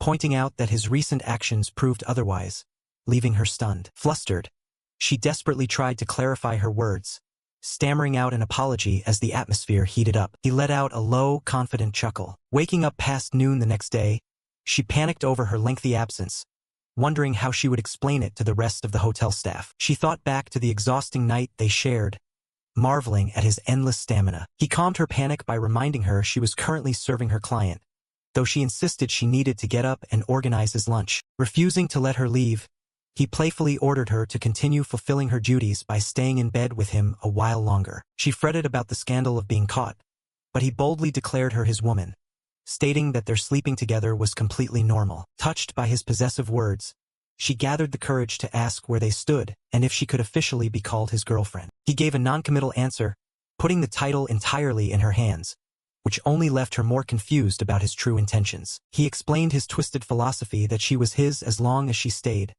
leaving her to hopelessly wish he genuinely cared for her despite his scumbag nature. Desperate for validation, she softly asked if he held even a shred of real affection for her. He smoothly assured her that his physical closeness was proof enough of his feelings. She begged him never to make her serve him alongside his other women, a promise he quickly made before a staff member interrupted to announce his car's arrival. The delivery driver greeted him respectfully, requesting a signature to finalize the vehicle's arrival. Bystanders marveled at the stunning vehicle, awestruck by seeing such a rare model in person. Onlookers whispered about the exclusive hypercar and its out-of-town plates, deeply envious of the immense wealth required to own such a masterpiece. The commotion attracted the attention of the hotel's CEO, who angrily questioned the noisy blockage at the entrance. A subordinate quickly briefed the CEO, explaining that their VIP guest's car was being unloaded and promising to clear the area shortly. Frustrated by the delay, the CEO demanded the vehicle be moved aside for the sake of other guests, prompting the nervous staff to comply. The manager awkwardly reminded his superior of their strict orders to prioritize this particular VIP's comfort above all else. Sensing the hesitation, the CEO questioned the manager's reluctance to act. The CEO internally cursed his subordinate for not immediately specifying the guest's identity, realizing that their biggest spender could block the entrance as long as he pleased. He instantly changed his tune, laughing nervously as he showered the young man with compliments to cover up his earlier frustration. When asked if there was a problem, the CEO backpedaled smoothly, claiming he only came over to ensure his stay was perfect and to offer assistance. Seizing the opportunity, he asked the CEO if he had the connections to secure a highly exclusive local license plate for his new ride. Eager to please, the CEO offered to contact a former auction winner to see if she would transfer her premium plate, promising to set up a meeting. He mused to himself that any license plate won at a high-end auction was bound to be incredibly valuable. An hour later, he headed to an upscale restaurant after receiving confirmation that the meeting with the plate owner was arranged. Arriving to find the CEO alone, he was quickly assured that the mysterious seller had just texted and was on her way. He was instantly stunned by her overwhelming beauty as she walked in, immediately prompting his system to analyze her statistics. Checking her stats, he was confused to discover she harbored no romantic feelings yet possessed absolute, unwavering loyalty toward him. The CEO greeted the woman warmly, but she bypassed him entirely, looking utterly shocked to see the young man sitting there. He sat in bewildered silence, wondering why this breathtaking stranger was addressing him so familiarly. She challenged him directly, asking if he had completely forgotten about the massive investment company they were tied to. Realization finally struck as he recognized her as the system-assigned manager of his company, a business he had shamefully neglected for months. She scoffed in annoyance, deeply offended that her own boss had actually managed to forget her existence. He quickly played it off with a charming excuse, praising her excellent management skills before making a surprisingly bold physical move. The CEO watched in utter disbelief as the young man slapped the notorious Ice Queen, a revered financial genius sought after by top global corporations. He recalled how the industry was shocked when this prodigy abandoned massive offers to join a completely unknown, newly established investment firm. The CEO was terrified to realize this young man was the mastermind behind a multi-million-dollar firm, yet wealthy enough to completely ignore it. He concluded that if this relationship was not born of scandal, then the unfathomable depth of the teenage boy's true power was genuinely terrifying. Mr. Wang expressed his profound astonishment upon discovering the true identity of the person introduced, perceiving it as an unexpected twist of fate. Chairman Jiang voiced his long-held admiration for Mr. Wang, acknowledging his impressive youth, the remarkable strength of his company, and the invaluable assistance of Chen Shuer, speculating on the extraordinary figure Jiang Cheng would undoubtedly become. Jiang Cheng, with a polite gesture, invited Mr. Wang to make himself comfortable, urging him to dispense with formalities. Mr. Wang then inquired if Chairman Jiang had reviewed the financial materials he sent the previous day, detailing recent promising company investments and real estate developments. Jiang Cheng confessed to being preoccupied playing a game the previous night, but noted Chen Shuer's impressive 20 million profit in a single week, promising a more careful study of the reports later that evening. Chen Shuer, observing from the sidelines, silently realized Jiang Cheng's preference for a hands-off management style, understanding his lack of proactive engagement. A new voice, CEO Wang, interjected, confirming Jiang Cheng's interest in the exclusive A8888 license plate, valued at 5 million. CEO Wang chuckled, remarking that since the two men were from the same company, no further introductions were necessary. He then expressed his initial reluctance to part with the license plate, but willingly conceded it to Chairman Jiang, instructing the fee to be deducted from the company account and acknowledging manager Chen's hard work, promising a future visit to the company. Mr. Wang eagerly anticipated Chairman Jiang's promised arrival and future guidance. Another friend, Brother Jiang, inquired about Jiang Cheng's recent activities, revealing he had just arrived in Shanghai and was about to visit a fantastic private collection, inviting Jiang Cheng to join and meet some friends, which Jiang Cheng accepted, asking for the address. The friend confidently recognized Jiang Cheng's imposing license plate as a familiar sight. He then admired the cool license plate, noting its perfect match with brother Qin's equally impressive 99,999 plate. Jiang Cheng casually mentioned that a beautiful woman had gifted him the plate, and she had steadfastly refused any payment. His friend playfully acknowledged Jiang Cheng's well-known charm, suggesting he might replicate the feat with the private collection's owner, who was also a woman, before asking about her age. Jiang Cheng replied that she didn't appear particularly old, but already had children. Another friend commented on the challenge of dating someone with children, urging Jiang Cheng to display his renowned flirting prowess once more. Jiang Cheng dismissed their teasing, jokingly wishing a rich woman would see past his bravado, then playfully deflected by mentioning a doctor's advice about needing soft foods, which his friends mocked as a weak excuse. He then called for an end to the jokes, proposing they enter the collection with the usual rule: the highest spender would treat everyone to dinner that night. The friends entered, discussing the museum owner's reputation as one of China's top watch collectors and wondering if any special models were available. A butler greeted them, explaining that the hostess was still en route and had asked him to entertain them in the meantime, gesturing for them to follow. Inside the mansion's opulent reception room, the butler offered the gentlemen tea and snacks, which they politely accepted. One friend, Brother Jiang, admired the exquisite items on display, specifically pointing out a striking 6104R Starry Sky watch. They observed an array of top-quality jadeite, diamond rings, necklaces, and various watches. Jiang Cheng inquired about Jiang Xin's interest in a 1.5 million yuan langa, while Brother Qin had his eye on an $8 million Miller, acknowledging the significant price difference.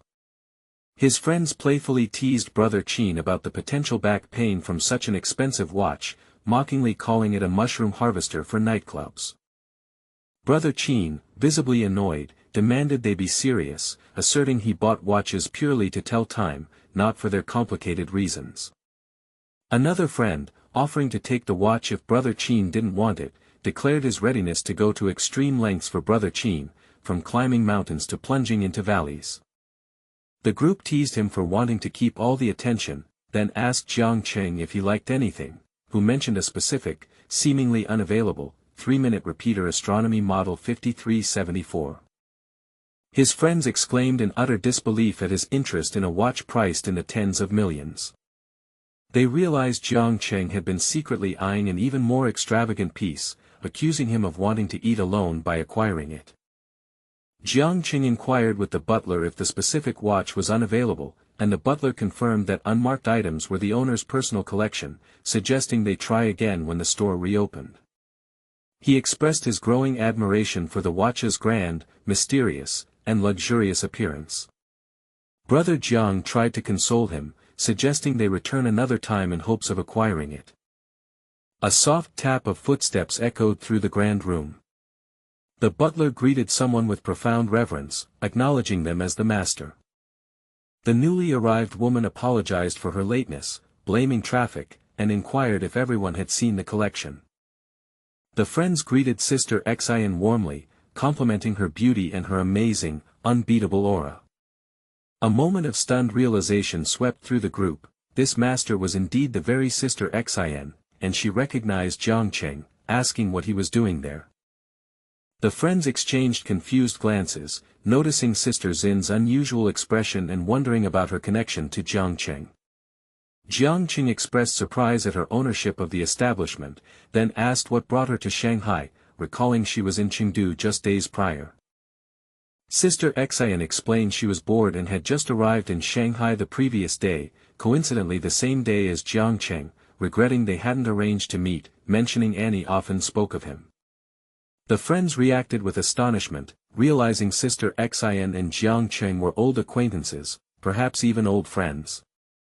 Sister Xian mentioned overhearing their earlier conversation, asking if Jiang Cheng had his eye on a particular watch, to which he confirmed finding several he liked, but they were all unavailable. She responded simply that if he liked it, that was enough, questioning why he needed to ask her about buying it. Sister Xian then instructed an old he to retrieve the 3 questions on astronomy 5374, stating she had already arranged for it to go to Jiang Cheng, a command old he acknowledged. The friends gasped in utter shock, realizing a watch worth over 10 million was being given away for free. They openly complained to Sister Xian, pointing out her usual strict conditions for them contrasted sharply with her blatant generosity towards Jiang Cheng, especially with an unsaleable item. Sister Xian declared that Jiang Cheng was fundamentally different to her, stating she would give him anything he liked, even her entire collection. The friends exploded in disbelief, reiterating their shock and wondering if she truly meant she would give away her billion-dollar collection to Jiang Cheng. The butler discreetly informed Sister Xian that Jiang Cheng had expressed interest in the Pataliputra S374 watch. Sister Xian immediately offered to retrieve the watch for him, but Jiang Cheng politely declined the free gift, insisting he would only purchase it at market price. He explained his reluctance to accept such a valuable item for free, prompting Sister Xian to acknowledge that forcing the gift upon him would be inappropriate, resolving instead to offer future assistance when needed. Sister Xian then agreed to retrieve the specific watch and extended an invitation for them to view her other collectibles. Brother Jiang inquired if the entire group could join, mindful of the collecting community's unwritten rule against actively soliciting views of one's collection. Sister Xian, however, readily welcomed all of them to accompany her. The friends were relieved and delighted by Sister Xin's unexpected generosity in inviting them along.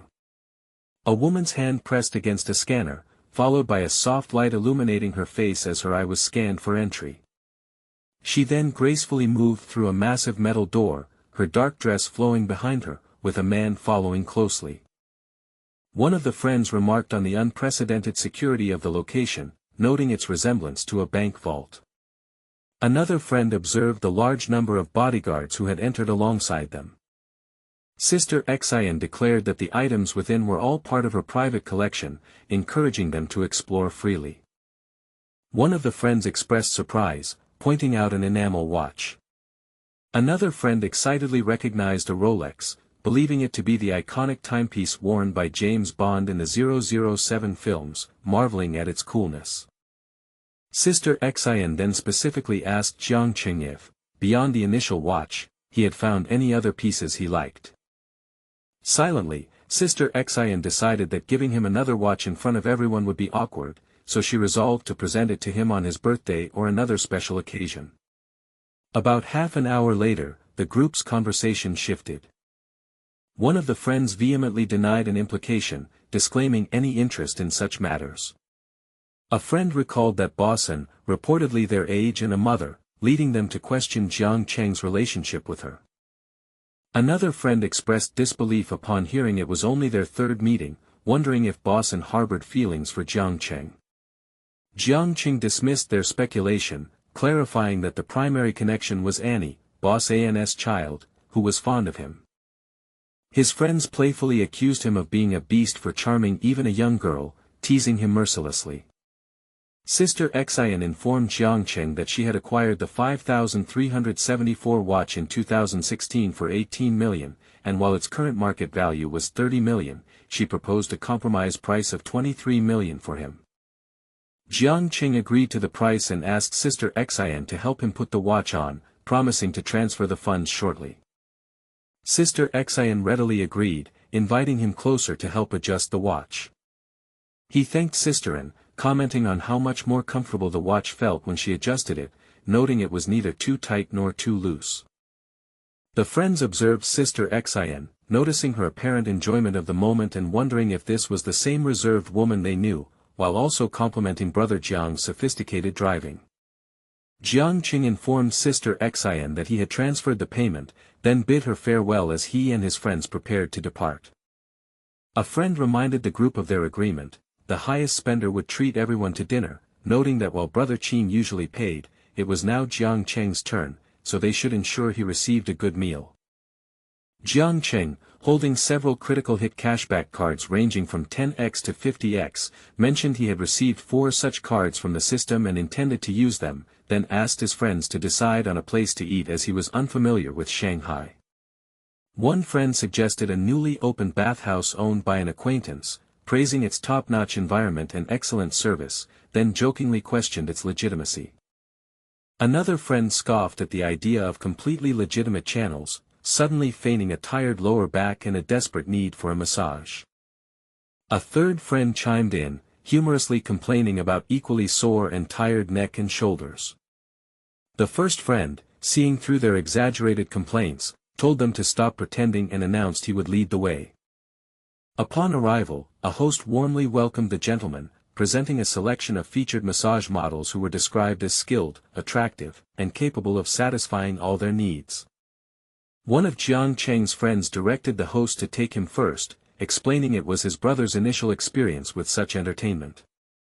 The host then presented Jiang Cheng with a list of available women, detailing their names, ages, heights, appearance and body scores, privacy levels, and friendliness. Among the choices, he noted that only Xia Meng had a privacy score of 0, while the others hovered around 5. He swiftly made his decision, choosing Xia Meng. The manager barked orders at the waiting staff to properly attend to the young master, who promptly acknowledged the instruction. Another friend called out, suggesting they gather for a meal once everyone had made their selections. One friend offered a dish to another, praising its deliciousness. Later, a woman asked Jiang Cheng if he had returned. He replied that he had a business dinner that night, implying he would be back tomorrow. A woman, referring to him as Honey, inquired about his recent phone conversation, noting her own line had been busy. She then pressed him about when he would come to visit her. An observation was made that the woman calling was yet another new person, not the one from before. Someone declared an end to answering calls, fearing it would disrupt their gathering of friends. One of the friends playfully labeled Brother Jiang a complete scoundrel. Another friend added that he was not only a cad but also an expert in managing his time, implying multiple romantic engagements. A friend playfully remarked on Jiang Cheng's busy schedule, cautioning him against overexertion and reminding him to care for himself, lest he regret it in his later years. Another friend then urged Brother Qin to share his wisdom and insights, given his experience. One commented on Brother Qin's enduring prowess, noting he still managed daily conquests despite supposedly having scaled back, a feat the speaker could no longer achieve. Brother Qin, unfazed, offered a remedy, promising to send a large quantity of herbal pills to help the friend regain his vigor within 6 months. The conversation then shifted as a friend inquired about Jiang Cheng's alleged 100 million yuan revenge on Lin Ru, curious about how she had supposedly betrayed him. Jiang Cheng expressed surprise at the rumor, denying any encounter with Lin Ru or any cheating incident. His friend pressed on, speculating if Lin Ru had offended one of Jiang Cheng's other women, prompting such an extravagant act of revenge. Jiang Cheng simply offered a terse denial to the friend's suggestion.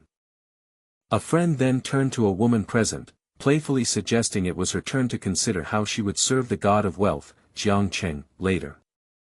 A dark-haired woman, clad in a black top, smiled subtly as she rested her hands upon the table.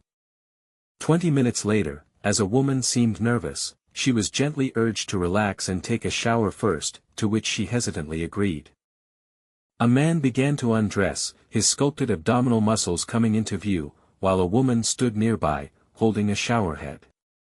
Though accustomed to viewing adult films, the woman found the unfolding scene overwhelmingly magnificent, wondering if she could even endure it. The man, noticing her dazed expression, gently prompted her to focus. The woman then confessed that her reason for being there was to raise money for her ailing grandmother's medical expenses, her voice trailing off nervously. The man reassured her, commending her filial piety and promising to treat her kindly. Suddenly, a blinding, bright light consumed the entire scene, completely obscuring the figures within. Afterwards, a woman with damp hair and a flushed face pressed against a surface, her expression one of utter astonishment. She then wondered aloud if young Master Jiang had already departed. She discovered something unexpected, leaving her speechless. She found a card containing 100,000 yuan, accompanied by a note specifying the password as 6 sixes and expressing hopes for her grandmother's swift recovery. Meanwhile, Jiang Cheng informed someone named Xiao Xiao that he was currently in the elevator. Another woman, recognizing him, questioned if he was indeed her boss, Mr. Jiang. Jiang Cheng identified her as Su Wan and light-heartedly chided her for waiting until they were inside the elevator to greet him, after his long wait. Someone expressed surprise at Su Wan's newfound popularity. Su Wan humbly attributed her recent popularity entirely to President Jiang's support and expressed her gratitude. Another employee remarked that it was their first time seeing Mr. Jiang at the company, implying his presence was a rare occurrence, likely due to Sister Xiao Xiao. Someone directly questioned Mr. Jiang about his unexpected appearance with Su Wan. Jiang Cheng clarified that he had encountered them by chance in the elevator. General Manager Yu then told Sister Xiao Xiao and President Jiang to proceed with their work, offering assistance if needed. Whispers began among onlookers, marveling at the handsome young man accompanying General Manager Yu and speculating if he was a new artist, wishing they could be near him daily. Jiang Cheng complimented Xiao Xiao on the company's tasteful decor, noting the evident effort put into its design. Xiao Xiao expressed her pleasure that he liked it, then offered him some tea to try. He acknowledged the tea was good, but playfully suggested that younger individuals typically preferred milk tea. Xiao Xiao, eager to please, immediately offered to have someone fetch milk tea from downstairs, asking for his preference. A woman's hands instinctively moved to her dress as a look of surprise washed over her face. He questioned the need for such effort, hinting that milk tea was already conveniently at hand. About half an hour later, someone inquired about Xiaoxiao's progress in her discussion with President Jiang. Xiao Xiao indicated their discussion was largely complete and announced she would retrieve additional documents. A colleague pointed out that Sister Xiaoxiao's lipstick seemed to have worn off, to which Xiao Xiao replied, blaming the lipstick brand for transferring onto her cup during tea with President Jiang. Another person observed that Xiao Xiao had milky white residue on her face and offered to wipe it off, questioning what she had been eating. Xiao Xiao, flustered, exclaimed her embarrassment at her carelessness and decided to reapply her makeup. An observer wondered why Xiao Xiao seemed so agitated and panicky. The person who offered to wipe her face noticed the residue felt unusually sticky. A strange taste was then noted, prompting curiosity about what Xiao Xiao and President Jiang had consumed together. A young man politely asked Mr. Jiang for permission to enter his office and take a look around. Mr. Jiang gave a casual approval, which led the man to marvel at the luxurious decor, remarking how it highlighted the lavish lifestyle of the wealthy. Sensing his guest's envy, Mr. Jiang teasingly invited him to experience such a life, curious to see how the man would react to receiving something for nothing. In response, the man offered his boss a massage, claiming he had learned special techniques while playing a masseuse on a film set and urged him to try. Jiang Cheng found the massage to be skilled but noted the pressure was a bit weak, prompting the man to ask if a firmer touch would be better. Satisfied with the adjusted pressure, Jiang Cheng hummed contentedly, privately wondering what might happen next and if the others involved could handle it. The soothing massage soon had its effect, and before long, he had drifted into a deep and comfortable sleep. The young man was surprised to see that Jiang Cheng had fallen asleep so soundly, making him think his boss truly saw him as just a professional massage therapist. A woman then entered the room and, upon seeing the sleeping man, questioned why he was asleep and instructed a companion named Wanwan to wake him. Wanwan gently shook Mr. Jiang awake, announcing that a woman named Sister Xiao Xiao had returned. Startled to find he had actually dozed off, Jiang Cheng was immediately reminded by Xiao Xiao that it wasn't time to rest, as they had many important company matters to discuss. Understanding that they were about to engage in serious business, the young man politely excused himself so as not to be a bother. As he departed, he contemplated his earlier suspicions about a relationship between the two, but Xiaoxiao's businesslike demeanor made him feel his assumptions had been narrow-minded. Once their work was concluded, Xiao Xiao playfully teased Jiang Cheng about his deep sleep, asking if other women had been keeping him up at night. Jiang Cheng responded with a light-hearted threat, affectionately calling her a little rascal and asking if she was actively looking for trouble. She insisted she was only joking but then confessed her genuine curiosity, asking him to tell her how many other sisters she had. He calmly informed her there were 2 others, which immediately prompted her to ask if she knew either of them. He clarified that she had already met one, Manager Wang, and that the other was a lesser-known female streamer. Xiao Xiao then asked if she was prettier than the streamer, but he deftly reassured her that as his first woman, she held an entirely different and more special meaning to him. Feeling secure in her special status, she playfully called him a glutton and posed a final, daring question about whether he could handle all three of them. He knowingly interpreted her challenge as a desire for him to prove his capabilities once again. Despite her own need for rest, she decided that the best way to cope with his absence for the night was to completely drain him of his energy beforehand. 4 hours later, feeling a bit hungry after his time at Xiaoxiao's place, Jiang Cheng found himself looking for a late-night snack. He pulled over at a street food stall and asked the owner if it was okay to park there, receiving a casual assurance that it was fine as long as no one was checking. He then placed a large order for kidneys, oysters, and a soda, after which the vendor invited him to have a seat inside while the food was prepared. The vendor gossiped with a companion, pointing out the young man's expensive clothes and his specific food order as proof that he needed daily energy replenishment. His companion boasted about his own youthful stamina, making a crude analogy that some men were grooms every day and thus had different needs. Their conversation was cut short when the vendor rushed back inside in a panic, exclaiming that Jiang Cheng's car had been hit and blaming himself for giving bad parking advice.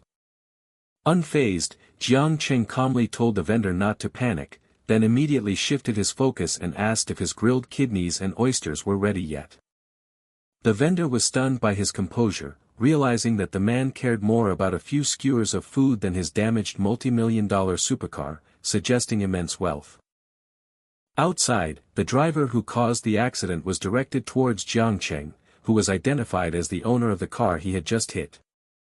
The young driver approached and profusely apologized, explaining that he had to swerve suddenly to avoid a dog that had darted into the road. Jiang Cheng brushed it off, stating that the man's safety was what mattered most, and then suggested they inspect the vehicle together.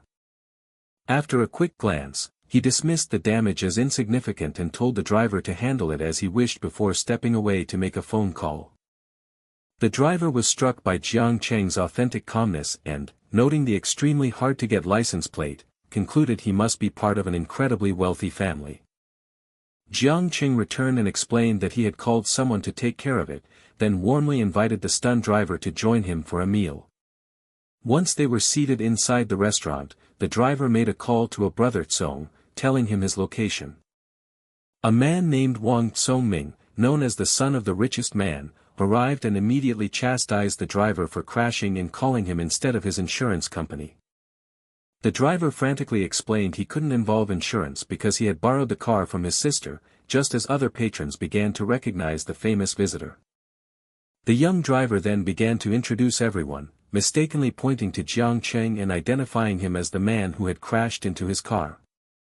After correcting the mistake, he properly introduced Principal Wang to Jiang Cheng, who expressed his admiration, while Wang complimented Jiang Cheng's good attitude and apologized for his friend's clumsiness with cars. Jiang Cheng once more insisted it was no big deal and invited them to stay, but the driver declined, promising Wang's people would handle it and that he would apologize properly the next day. As Wang Tsongming was about to leave, he kindly asked Jiang Cheng if he needed a ride home. Jiang Cheng politely declined, explaining a driver was on the way, which impressed Wang, who praised his generosity and looked forward to seeing him again. A moment later, Manager Wang arrived in another car, asking Mr. Jiang why he was waiting outside instead of going into the restaurant. She clarified that she had only just arrived and was afraid of disturbing his meal by going in. He noticed her lovely fragrance, and when he complimented it, she revealed it was a perfume called Black Opium, rumored to be addictive. Leaning closer, he playfully wondered aloud what would happen to him if he were to become addicted to her scent. She replied that such an outcome would be for the best, as that was exactly the effect she had intended to create. The food vendor watched the luxurious car drive away, lamenting how Jiang Cheng was already replenished for another battle and feeling frustrated at the vast difference in their lives. Jiang Cheng calmly reminded Manager Wang of their prior arrangement, reaffirming that she had agreed to take full responsibility. He briefly questioned the terms before quickly deciding that the situation was, in fact, perfectly acceptable to him. The scene faded, marking a transition to the following day. The next morning, Jiang Cheng reflected on his remarkable resilience, acknowledging that his youth allowed him to recover from situations that would have debilitated an older man. His thoughts were interrupted by a call from Zhou Ying, who asked him to lunch. He accepted her invitation, and she offered to come pick him up shortly. Later, he thanked manager Wang, telling her that the loving breakfast she prepared had greatly accelerated his recovery. Upon arriving at Hanglung Plaza, Zhou Ying suggested heading straight to their restaurant reservation, but Jiang Cheng persuaded her to browse the shops first, reminding her that it cost nothing to simply look. Inside a boutique, he gestured towards a display of luxury bags and asked if she liked any, but she insisted she hadn't invited him out with the expectation of receiving a gift. He reassured her that it was no burden for him and that such gifts were normal between a couple, expressing concern that her refusal might create an unwelcome distance between them. Zhou Ying hesitated, privately overwhelmed by the thought that his gifts always cost tens of thousands, a sum she considered far too expensive. Jiang Cheng then pointed out a specific bag for her to try, and after a moment, she relented and agreed. A sales assistant was promptly called over and asked to bring out 2 additional sets of new clothes for their consideration. Feeling pressured, Zhou Ying told him it was all truly unnecessary and warned that she would go home if he insisted on buying so much. Jiang Cheng privately wished he could use his shopping cashback card, but the purchase amount was too low. He decided not to push for a bigger purchase to avoid making Zhou Ying uncomfortable. He made his final decision, handing the chosen bag to the sales associate and instructing them to process the payment. With their shopping complete, Zhou Ying suggested they head to a hot pot restaurant on the 4th floor, famed for its authentic taste, and he happily agreed to her choice. As they entered the restaurant, they were taken aback to see the famous streamer Qiao Yinin, who was in the middle of a live stream, eating hot pot all by herself. A nearby patron began to call out Jiang Cheng's name but abruptly stopped, his attention captured by the goddess-level beauty standing right next to him. Zhou Ying asked Jiang Cheng if he knew her, all while internally debating whether to feign ignorance, confident that Qiao Yinin wouldn't expose the truth. Qiao Yinin then turned to them with a look of pleasant surprise, her reaction so incredibly natural that it seemed like a genuine coincidence. Jiang Cheng casually asked if she was currently live streaming her solo hot pot experience. In response, she immediately addressed her online audience, apologizing for having to end the broadcast early due to an unforeseen matter. She then turned to Jiang Cheng, cheekily asking if Zhou Ying was his girlfriend and why he hadn't bothered to introduce them. Without waiting for an answer, she extended a greeting directly to Zhou Ying, introducing herself as Qiao Yinin, a friend of Jiang Cheng's. Zhou Ying noticed an unusual quality in the way Qiao Yinin looked at Jiang Cheng but dismissed her own sensitivity, deciding it was best to avoid a potentially awkward misunderstanding.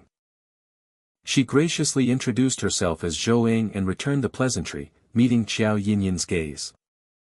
The handshake between the two women marked a fascinating and subtly charged moment in the restaurant.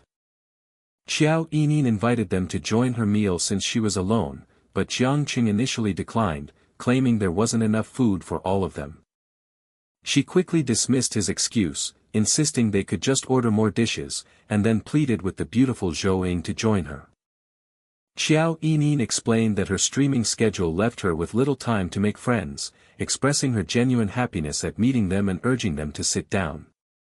Wasting no time, she called a waiter over and immediately requested more food for the table. Seeking his final approval, she looked to Jiang Cheng, who simply conceded it was all right and prompted Zhou Ying to take a seat. Once they were settled, Qiao Yinin's gaze fell upon Jiang Cheng's wrist, and she commented on his unique watch, curiously asking about its brand and price. The question set off an internal observation that where there are many women, there are often many intricate dramas. A silent, powerful wave of shock emanated from Zhou Ying as she processed the sudden inquiry. Jiang Cheng nonchalantly downplayed the watch, claiming it was an inexpensive new children's model worth only about 1,500 yuan. Qiao Yinin knew he was lying, though she hadn't seen the specific model before, she could tell from its materials that it was from the exclusive and relatively new brand, Richard Lele. A jolt of realization struck her as she understood the watch was worth millions, and that Jiang Cheng had deliberately tricked her by passing it off as a cheap toy. Shifting gears, Xiao Yining offered Zhou Ying a piece from the hot pot, praising its authentic flavor, but Zhou Ying politely declined, stating she could serve herself. Xiao Yining then probed further, asking Zhou Ying how she and Jiang Cheng had originally met. Zhou Ying gave a straightforward answer, explaining that they had been classmates in high school. Xiao Yining simply nodded, absorbing this new information with a pensive "I see." Suddenly, Zhou Ying's expression changed as she sensed something strange and unexpected happening beneath the table. Above the table, however, the scene remained perfectly calm, with both women continuing to eat their meal peacefully with their chopsticks. Xiao Yining smirked to herself, realizing her little rascal of an opponent wanted to play a game and decided she would gladly play along. Out of sight, Jiang Cheng's hand decisively closed around Xiao Yinyan's bare foot under the table. The sudden, firm contact left the pink-haired woman visibly flustered, her chopsticks frozen in her hand. Jiang Cheng observed her reaction, keenly aware of the two-faced game she was playing, and he waited with amusement to see what she would do next.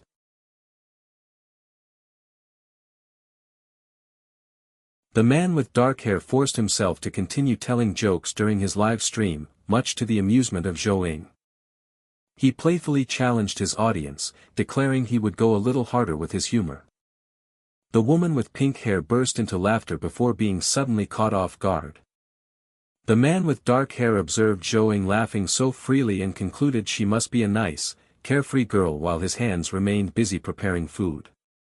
He then urged her to stop thinking about the jokes and eat quickly before the meat overcooked. The pink-haired woman, still smiling, thanked him and promised she would never think about the funny topic again. She playfully begged for forgiveness, and the dark-haired man graciously agreed to let her off the hook for the time being. He then announced to Zhou Ying that he was heading to the restroom. Just 3 minutes later, the pink-haired woman was excitedly exchanging WeChat contacts with Zhou Ying, leaving the dark-haired man to wonder how this happened. The pink-haired woman officially declared Zhou Ying her new best friend, promising her future trips to Shanghai for shopping and fine dining. An unknown woman nearby cheered, amazed at the display of instant friendship. At the master bar, a man named Qi Yuan watched as the pink-haired woman told Brother Jiang he didn't need to stay and could go about his business. She confidently assured him that Zhou Ying would be perfectly happy in her company. A man with black hair remarked to Jiang Cheng how the two women becoming best friends was an unexpected twist of fate, to which Jiang Cheng simply agreed. Inside the bustling club, a silver-haired man enthusiastically beckoned for Jiang Cheng to come and sit with them. A woman in red formally introduced young Master Jiang Cheng, announcing that the night's gathering was in his honor and inciting a wave of adoring greetings from the crowd. One spectator commented on the impressive size of Principal Wang's entourage, while another woman wondered if he could possibly accommodate all the girls. A more observant guest noted that for Principal Wang to give up the central seat, the man in the middle had to be someone exceptionally important. As the silver-haired man began making arrangements, another man arrived, stating he was there to apologize to Brother Jiang as they had previously agreed. Brother Jiang, also called Brother Tsong, brushed it off as minor matters, insisting that neither of them would be taking the blame that night. A man in a suit then grandly ordered 5 sets of the Golden Dragon set, a purchase worth nearly 500,000 that immediately caught the attention of a nearby woman. The man in the green shirt noted his friend's rare generosity, to which the man in the striped shirt lamented that he was now broke. The man in the suit, who was in fact Jiang Cheng, mentally checked the system interface and was surprised to see high friendliness ratings from both Qi Yuan and the famous Wang Tsongming. The man in the striped shirt gratefully thanked Brother Jiang for his generosity. Jiang Cheng, now being called Brother Yuan, instructed his associate to make sure the snacks, fruit, and even fireworks all bore Brother Jiang's name. The DJ's announcement of the 5 Golden Dragon sets electrified the club, which erupted in cheers for the mysterious young Master Jiang. Onlookers stared in awe at the sheer number of Ace of Spades bottles, speculating about this unknown young Master Jiang who was making such a splash. A bunny girl shrewdly guessed he might be another hidden heir, recognizing the explosive nature of his grand entrance. The man in the striped shirt raised a glass, encouraging Brother Jiang and Brother Wang to drink and have fun. A woman named Jenny then introduced herself to young Master Jiang to offer a toast, impressing him with her fluent Chinese. Jenny explained that her mother was Chinese and that she loved the culture, but she still needed to work for 10 years to be eligible for permanent residency. She told the man in the black suit, Jiang Cheng, that she was currently working as a model. Jiang Cheng advised her that becoming an online influencer was a far more promising career, which prompted her to ask what kind of influencer she could be. He then revealed the secret to immense wealth in the coming era. With her looks, she could gain instant fame simply by repeating her love for China to an online audience. Jenny admitted her vlogs had few followers, but Jiang Cheng insisted that the specific content of one's daily life was not the important factor. He clarified the secret, explaining that anyone from a rich socialite to a homeless person could become a huge internet celebrity by simply stating, "I love China," in a video. The sheer simplicity and boldness of the idea left Jenny completely astonished. She then asked Brother Jiang if he was also considering becoming an internet celebrity himself. Jiang Cheng corrected her, stating that he wasn't interested in the influencer industry, but rather the influencer economy. He explained that the true wealth lies not with the celebrities, but with the platforms and companies that create them. Prompted by Jiang Cheng to elaborate, Brother Jiang explained his vision to integrate the fragmented influencer market, hinting at the massive value such a move could generate. The other Jiang Cheng in the conversation quickly deduced that he wanted to build an MCN agency. Brother Jiang scoffed, dismissing MCN profits as too small and declaring his ambition to make money from the upstream of the internet celebrity industry. His quick-witted companion immediately understood he meant influencer platforms, though he noted that building one would cost billions in an already saturated market. Brother Jiang, however, knew a crucial secret: short videos were destined to explode in popularity within the next 4 years.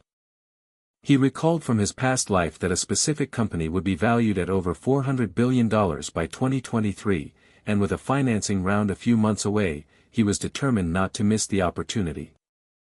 The narrative then paused, giving way to an advertisement for another manhwa.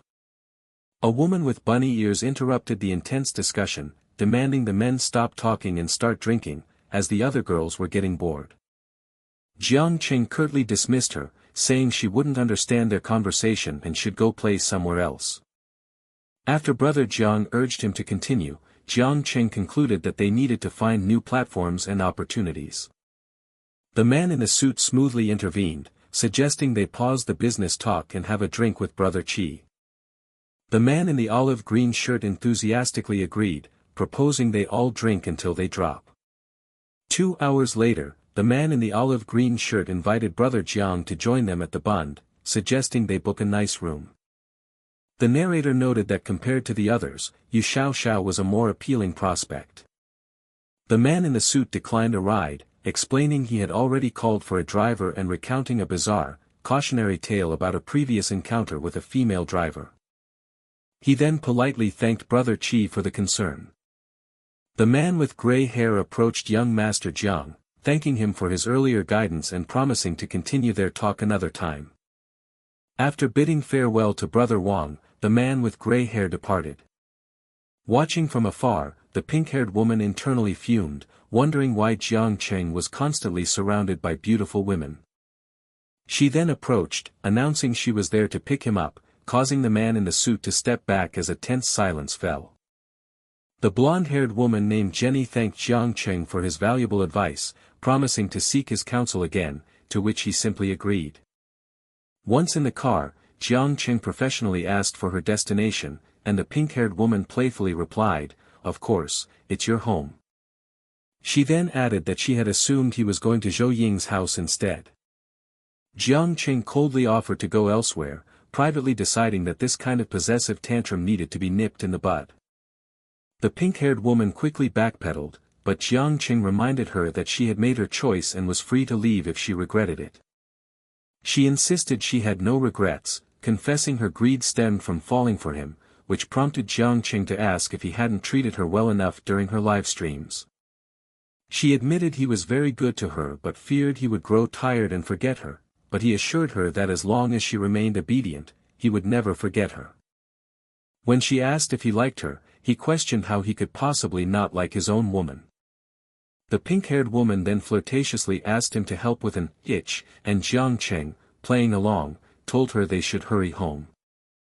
Arriving at a small apartment, Jiang Cheng was surprised by her humble living situation as she nervously invited him to have a seat. The woman in the lilac dress playfully insisted he should do it first. Her playful demand was quickly followed by a soft cry of surprise. The couple then shared a tender embrace amidst a romantic swirl of falling cherry blossoms.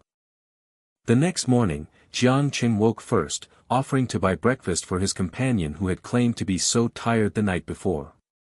The woman with pink hair declined, suggesting they eat out together and asking how he managed meals without a kitchen, to which he replied with instant noodles or takeout. She then asked about his rent, learning it was a mere 1,600. Jiang Cheng admitted the place was too small, but she remarked that finding something so cheap in Shanghai was a feat in itself. When he asked why she didn't live at her school dormitory, she explained that her jealous roommate's constant backbiting had driven her to move out. Jiang Cheng mused that it was normal for other girls to dislike her, as her outstanding qualities easily stole the spotlight.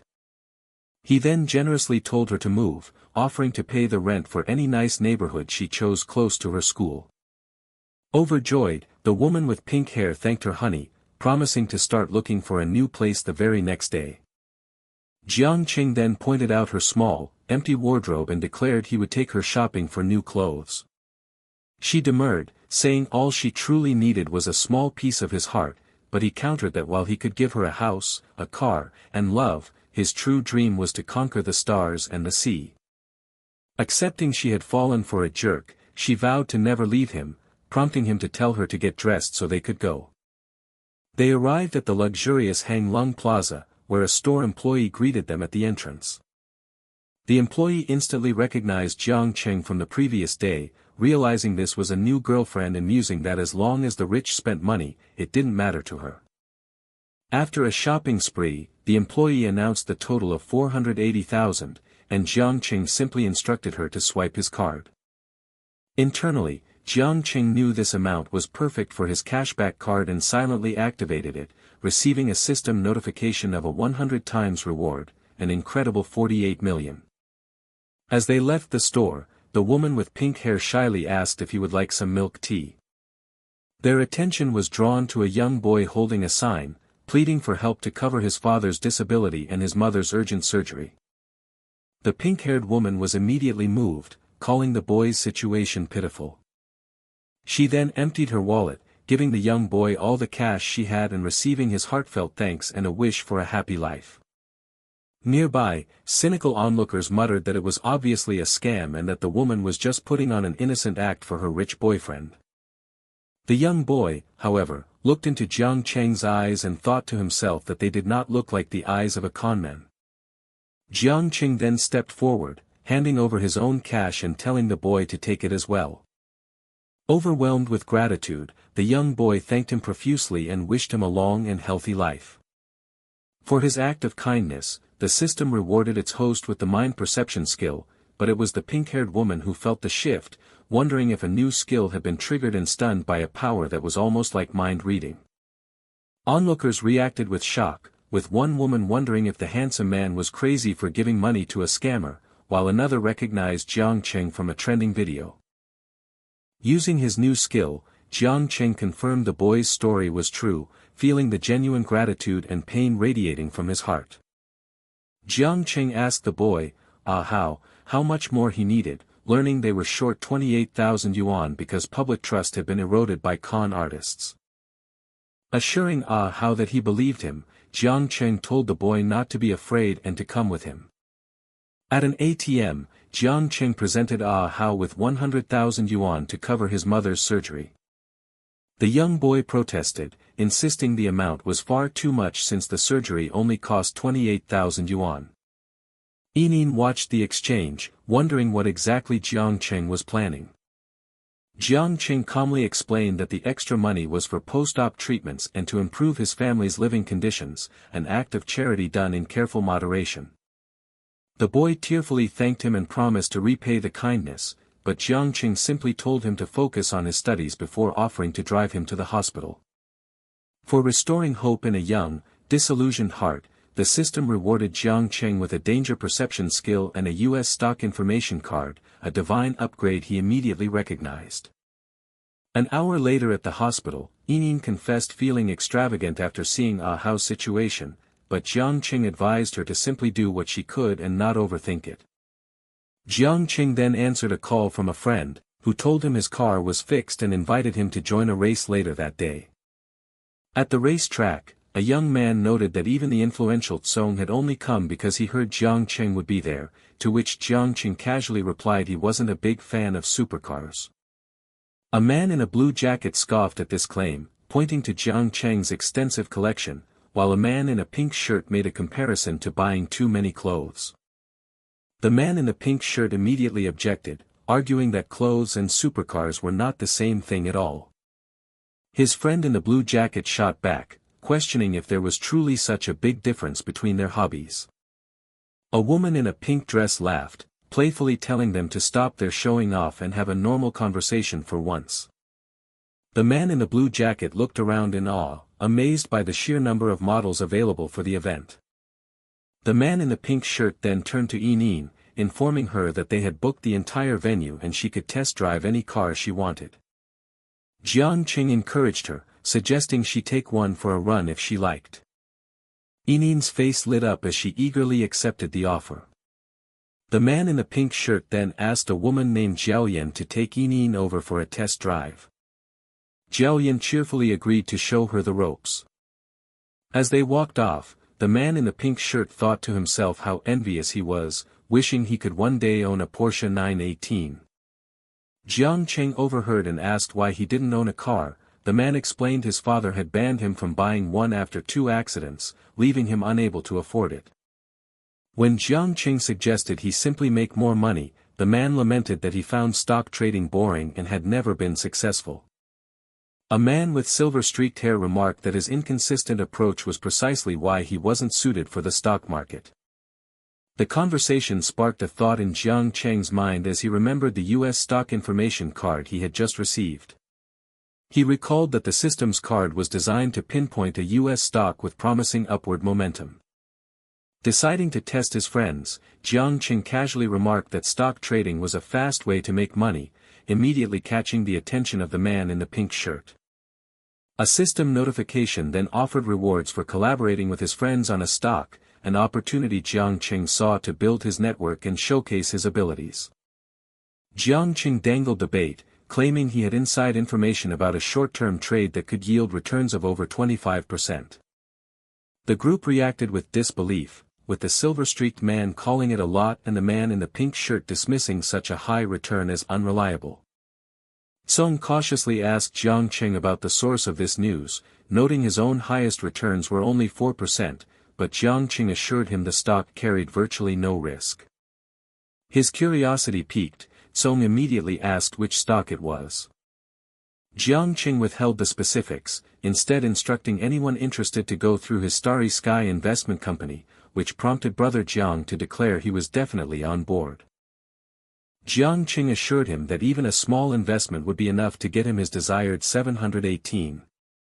Brother Jiang then turned the question back, asking Jiang Cheng how much he was planning to invest. After checking his accounts, Jiang Cheng stated he would submit all of it, leaving brother Jiang gaping in shock at his immense cash flow. Song dryly commented that while people called him the son of the richest man, he believed Jiang Cheng was the real one. Jiang Cheng made the offer casually, stressing that their friendship was more important and they should only invest if they truly wanted to. Convinced, Song immediately committed 100 million, while a woman in red, seeing the massive investments, frantically begged for time to raise more funds herself. The woman in red was left reeling, unable to process that Jiang Cheng had just casually invested 600 million into some stocks. Yining stood by in utter shock, her mind racing as she tried to comprehend the true scale of Jiang Cheng's wealth and background.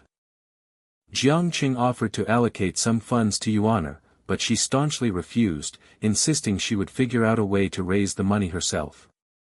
Brother Tsong then stepped in to offer Yuana a loan, but she declared she would be too ashamed to hang out with them if she couldn't even manage that small amount. Accepting her decision, Brother Tsong told Jiang Cheng he would transfer the investment money later, to which Jiang Cheng readily agreed. Brother Tsong expressed his genuine excitement for the deal, thanking Jiang Cheng in advance for the opportunity. Yin, still buzzing from the race, exclaimed how thrilling driving was, prompting Jiang Cheng to casually suggest she buy a car. Jiang Cheng privately considered his 5 new shopping cashback cards, estimating that a car purchase would cost tens of millions. Yin politely refused his offer, stating she had enough from his tips to buy one herself but wanted to think it over, citing the high cost and convenience of taxis. Reflecting on Yin's modest lifestyle, Jiang Cheng decided against pressuring her, concluding they could revisit the topic another time. A man with a headset announced that the track was prepared, instructing all the drivers to head over and familiarize themselves with the course. The man in the pink shirt wondered aloud about the prize for their game, but the white-streaked man replied with disinterest, stating he was just there for fun. The man in pink then asked Brother Jiang for suggestions, prompting Jiang Cheng to inquire about their usual racing rules. The man explained it was all about money, with everyone putting in 10,000 yuan for a bonus and the last-place finisher buying dinner. Jiang Cheng then proposed a new condition: the winner's prize money would be donated in their name to a local charity, adding a philanthropic twist. The white-streaked man declared Jiang Cheng's idea brilliant, admitting it made the competition so much more interesting he felt compelled to race himself. The man in the pink shirt eagerly announced he would immediately relay the new instructions to the other participants. Now filled with genuine motivation, the group was urged by a race official to stop standing around and get into their cars. The official signaled the start of round 1, and the powerful roar of engines filled the air. Jiang Cheng decided that as a newcomer, he should keep a low profile and not steal the spotlight from the veteran racers just yet. In a flash, the announcer's voice boomed over the speakers, declaring that the winner of the first round had already been decided. The announcer enthusiastically congratulated the winner, Han Anning. The victor, a striking woman with pink hair named Han Anning, sat confidently atop her motorcycle. Han Anning looked back at the track and taunted a fellow racer, Chi Yuan, asking if he was still so incompetent. The curly-haired man, flustered, claimed he was just out of practice and demanded another lap. Han Anning boldly accepted the challenge, making him promise to do a handstand and call her sister if she won again, which made a dark-haired man muse about her rampaging lowly personality. As the announcer signaled the start of the second round, the cars shot forward from the starting line. Han Anning's eyes narrowed as she noticed an unfamiliar car pulling ahead, irked that someone else was in the lead. The high-pitched whine of engines intensified as the racers battled for position on the track. Unfazed by the challenge, the driver in the red suit welcomed the competition with confidence. Tires screeched across the asphalt as a car performed a skillful, high-speed maneuver around a corner. A sharp squeal of rubber echoed as a vehicle pushed its limits on the turn. A single car blurred past the spectators, leaving them in awe of its sheer velocity.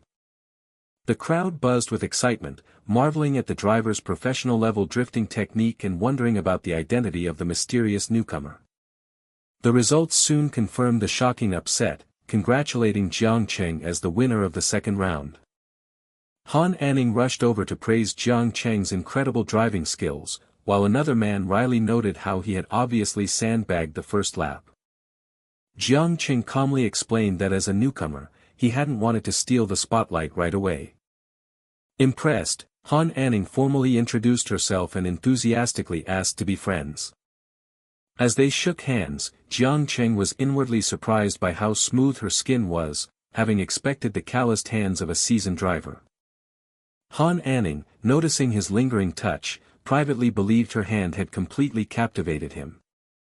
She flirtatiously asked if he was a hand fetishist and offered to exchange driving techniques over WeChat. Onlookers were stunned, whispering about how Jiang Cheng had actually gotten Han Anning to ask for his contact information. Deciding to test a new ability, Jiang Cheng silently commanded his system to use mind perception and check Han Anning's true feelings. The system revealed a mental image of Han Anning being affectionately kissed by another man. From this vision, Jiang Cheng concluded that Miss Han was likely playing the field with many admirers.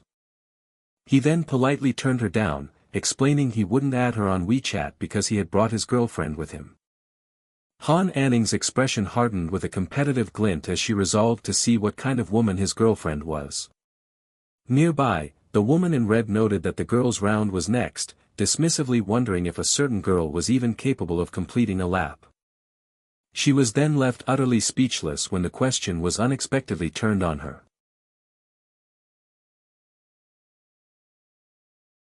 The pink-haired woman confided in her partner, hesitating to race against an amazing opponent she felt she couldn't beat.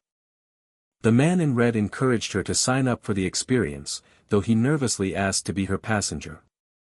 After he agreed with certain conditions, she quietly whispered a suggestive promise for later that night. While they whispered, a rival declared her own determination to take first place, regardless of who was in the car. The pink-haired woman asked her partner if this provocation was about him, and he admitted the rival had tried to add him on WeChat. He dismissed having any feelings for the other woman and offered to teach his partner how to launch the car, leading to a lewd misunderstanding. With an exclamation of shock, the pink-haired woman clarified she was talking about cars and not what he was thinking. She then shyly told him to stop his advances, worried that other people would see them. As the race began, the announcer noted that Han Anning was charging ahead, with Xiao Yining chasing closely behind. In a flash, the contest was over, and the victory was decisively claimed by Han Anning.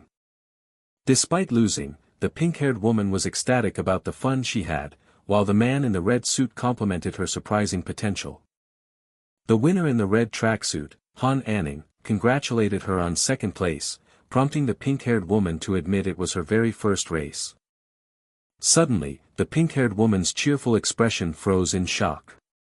A system window appeared before Jiang Cheng, displaying Han Anning's personal stats as she boasted about not even trying and always getting what she wants.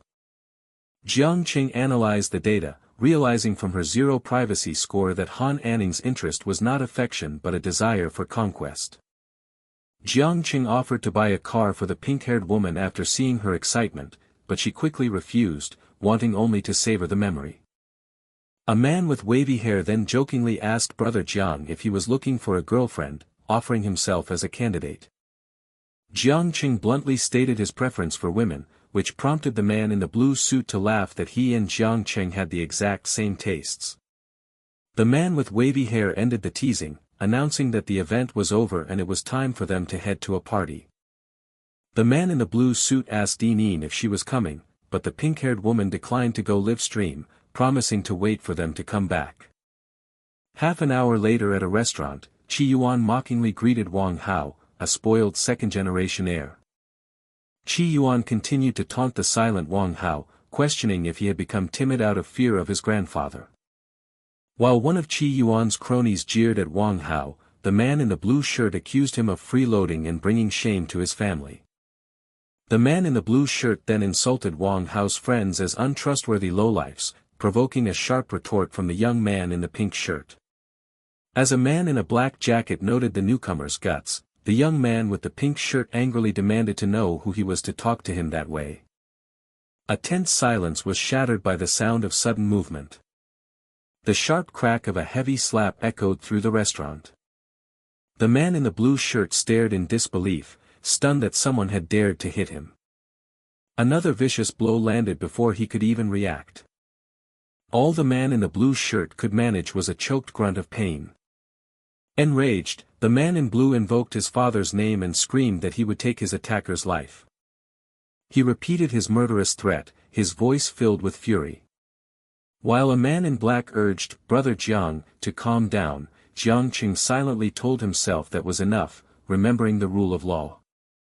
A man with silver streaks mused on the bad blood between Wang Hao and Qi Yuan, knowing Wang Hao always had to endure it due to his family's connections.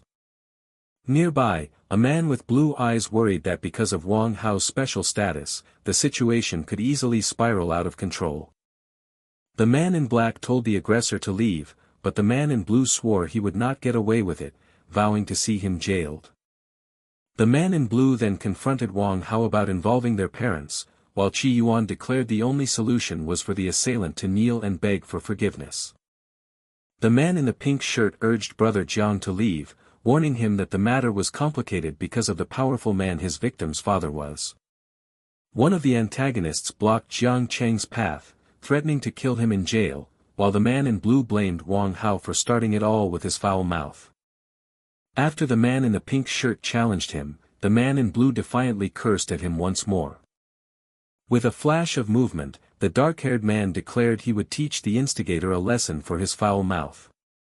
A rapid succession of slapping sounds cut through the argument. The brown-haired man stared in utter disbelief, shocked that Jiang Cheng had unleashed over a dozen slaps despite the warnings about his opponent's powerful family.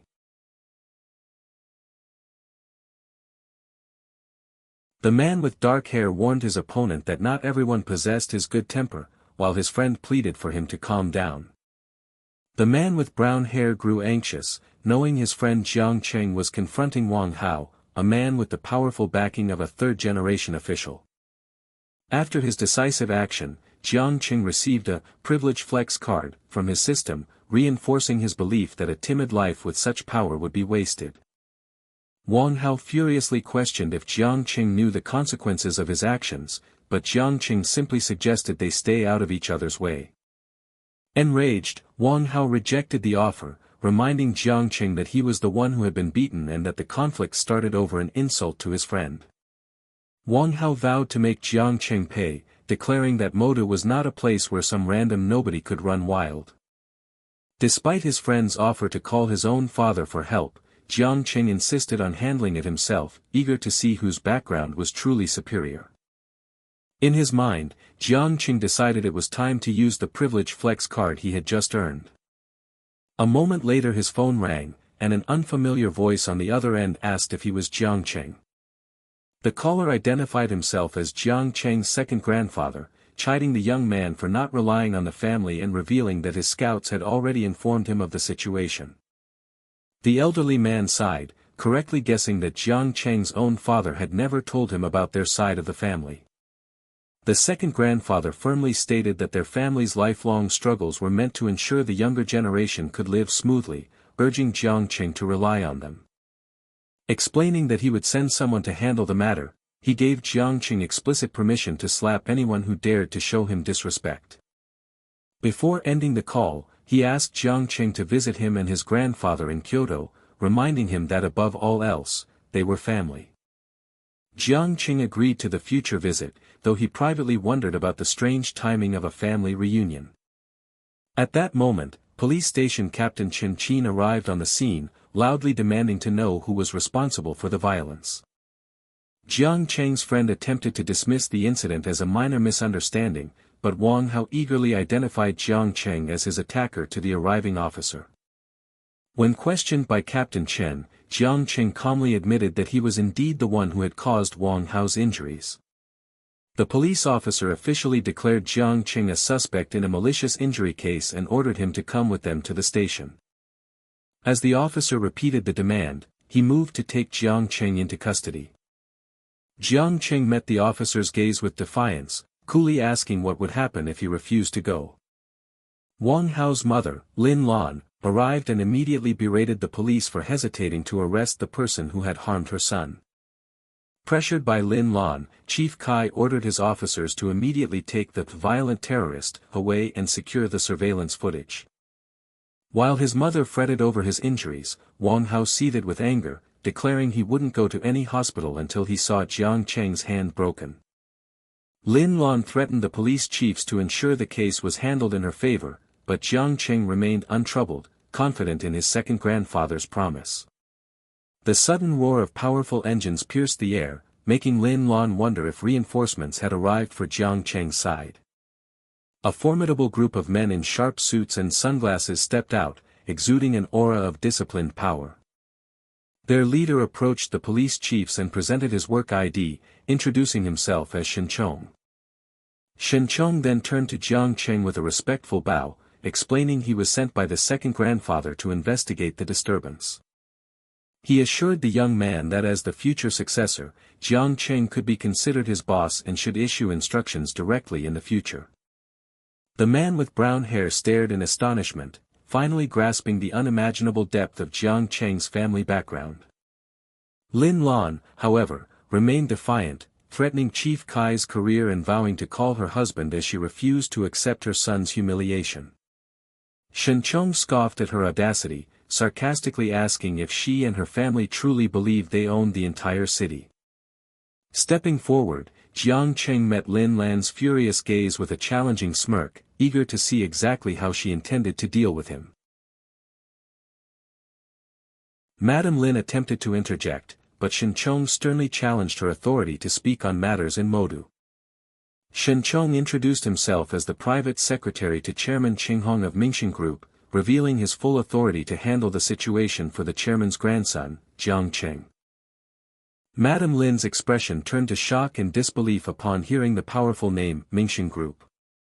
The young man with short gray and black hair realized the immense power of Jiang Cheng's background, understanding his earlier composure.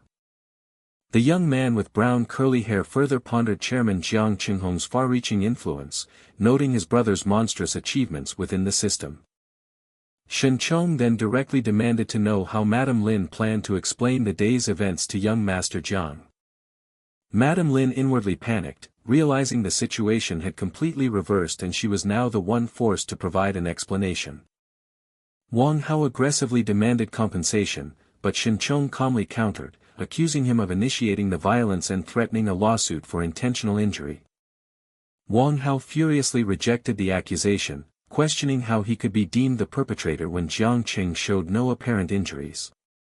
Madame Lin sharply silenced her son, while Wang Hao secretly wondered if Jiang Cheng's family possessed a background so powerful that even theirs dared not offend. Madame Lin anxiously attempted to dismiss the serious incident as a mere misunderstanding between children, but her desperation was clear. Shen Chong then sarcastically addressed Chief Kai, questioning his presence at what he implied was a minor conflict.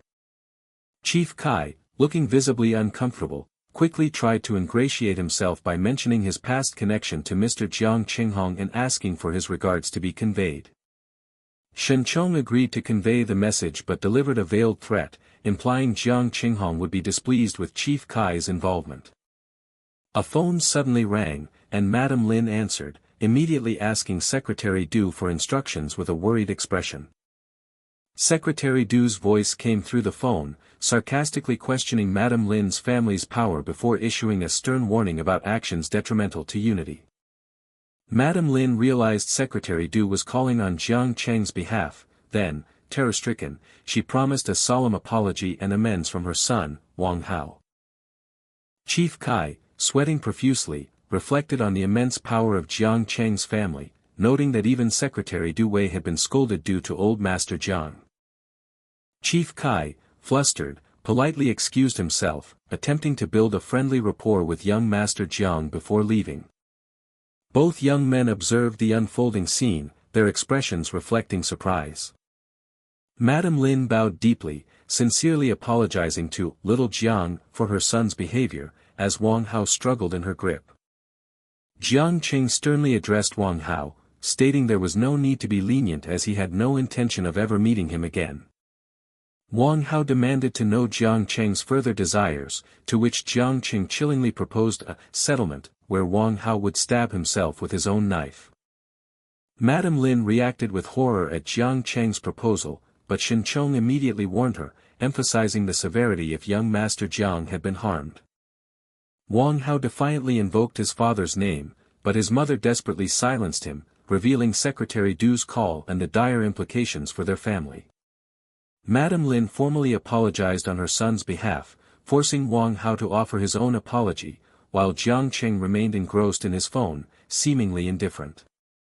A frustrated Wang Hao demanded Jiang Cheng state his terms, but Jiang Cheng calmly reiterated his previous offer of self-inflicted injury as the resolution. Wang Hao furiously rejected the demand, arguing that he had already apologized and Jiang Cheng was being unreasonably greedy.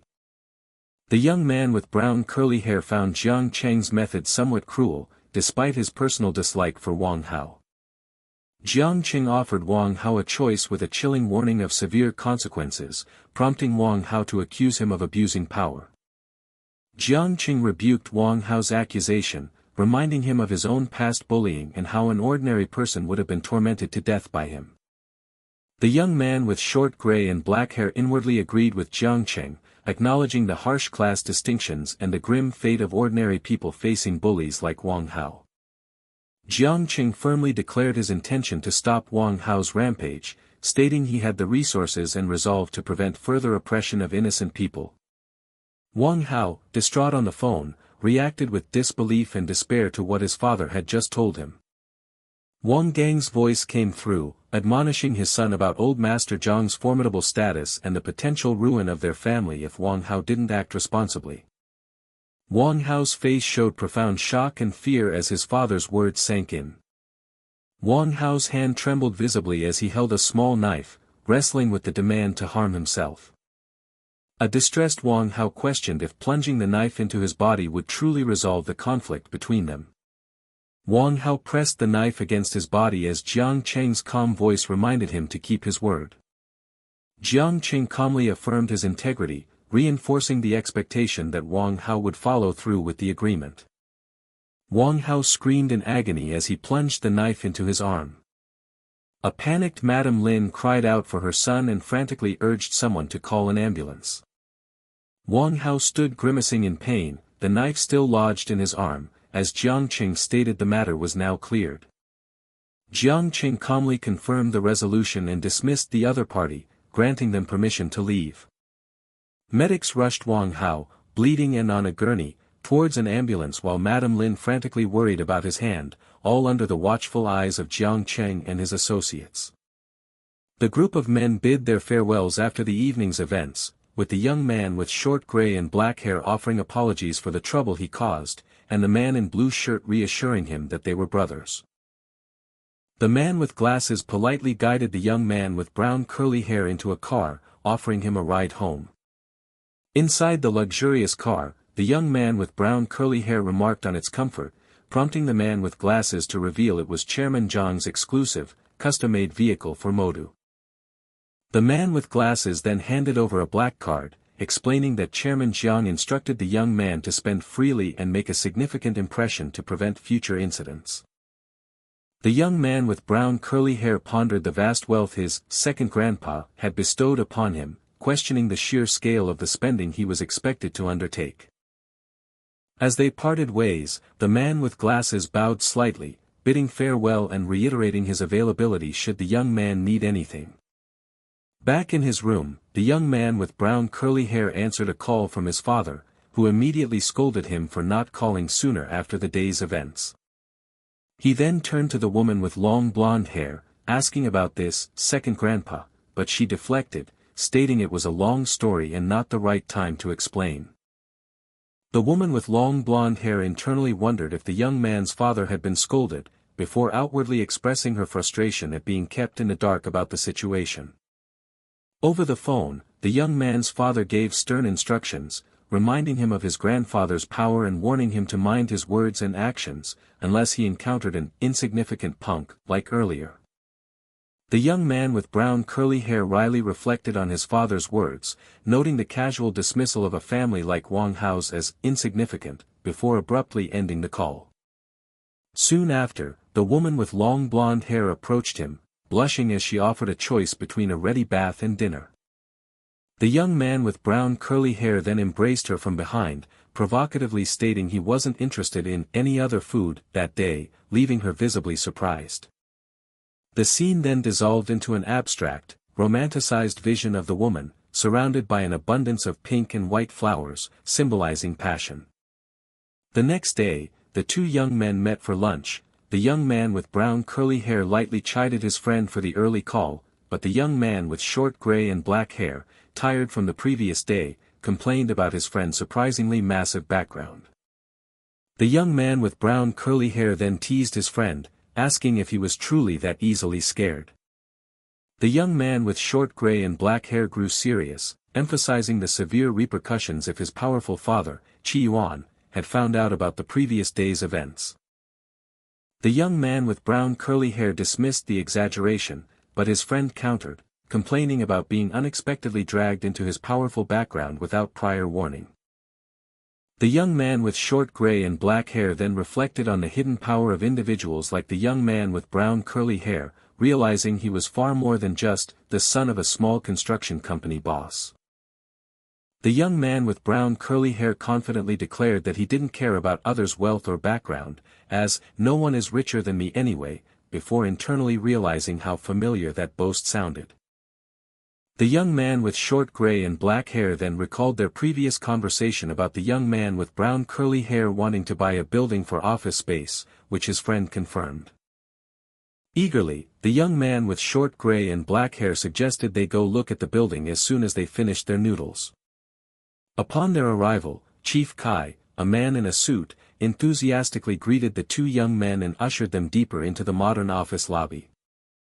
Chief Kai presented various building options, while the young man with short gray and black hair internally dismissed old rumors, realizing how capable his friend truly was. The young man with brown curly hair then pointed to a specific architectural model, inquiring if that particular building had already been sold.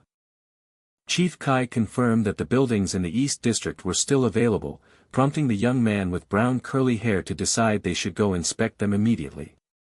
As Chief Kai proudly detailed the comprehensive management systems and international standards of their office building, the young man with brown curly hair cut straight to the point, asking for the price.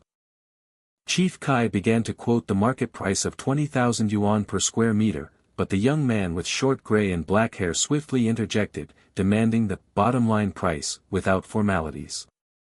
Smiling nervously, Chief Kai then disclosed their lowest, internal price, of 18,000, assuring young Master Wang that his friend would naturally receive this special rate. The young man with short gray and black hair, undeterred, boldly pushed for an even lower price, confidently suggesting they settle on 16,000. The young man with brown curly hair internally registered the massive price difference between market and internal rates, acknowledging the inflated cost for ordinary consumers, yet still finding the offered price quite sincere for the prime location. Chief Kai immediately protested, citing company rules and the need to report to headquarters, but the young man with short gray and black hair confidently overrode him, stating he would simply inform his father directly. Sweating, Chief Kai nervously agreed, internally labeling the young man with short gray and black hair a high-profile, completely reckless crown prince, due to his immense influence. Turning to his friend, the young man with short gray and black hair asked which floor had caught the young man with brown curly hair's eye. With a confident smile, the young man with brown curly hair then asked about the price for the entire building. Both Chief Kai and the young man with short gray and black hair were utterly shocked by this request, with Chief Kai internally realizing the true significance of this, young Master Jiang, whom even young Master Wang personally escorted.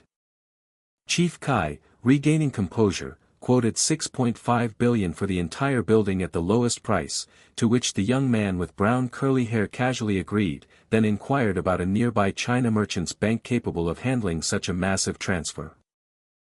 The young man with short gray and black hair quickly suggested bringing the contract along to the bank to handle everything at once, and the young man with brown curly hair readily agreed. Chief Kai, now frantic, immediately called someone to instruct the branch manager to get ready for their impending arrival. As the two young men calmly walked away, Chief Kai was overcome with euphoria, realizing this single commission was the greatest highlight of his career and worth several years of his salary. At a certain branch in Modu, branch manager Su enthusiastically welcomed young Master Wang and the young man with brown curly hair, bowing respectfully.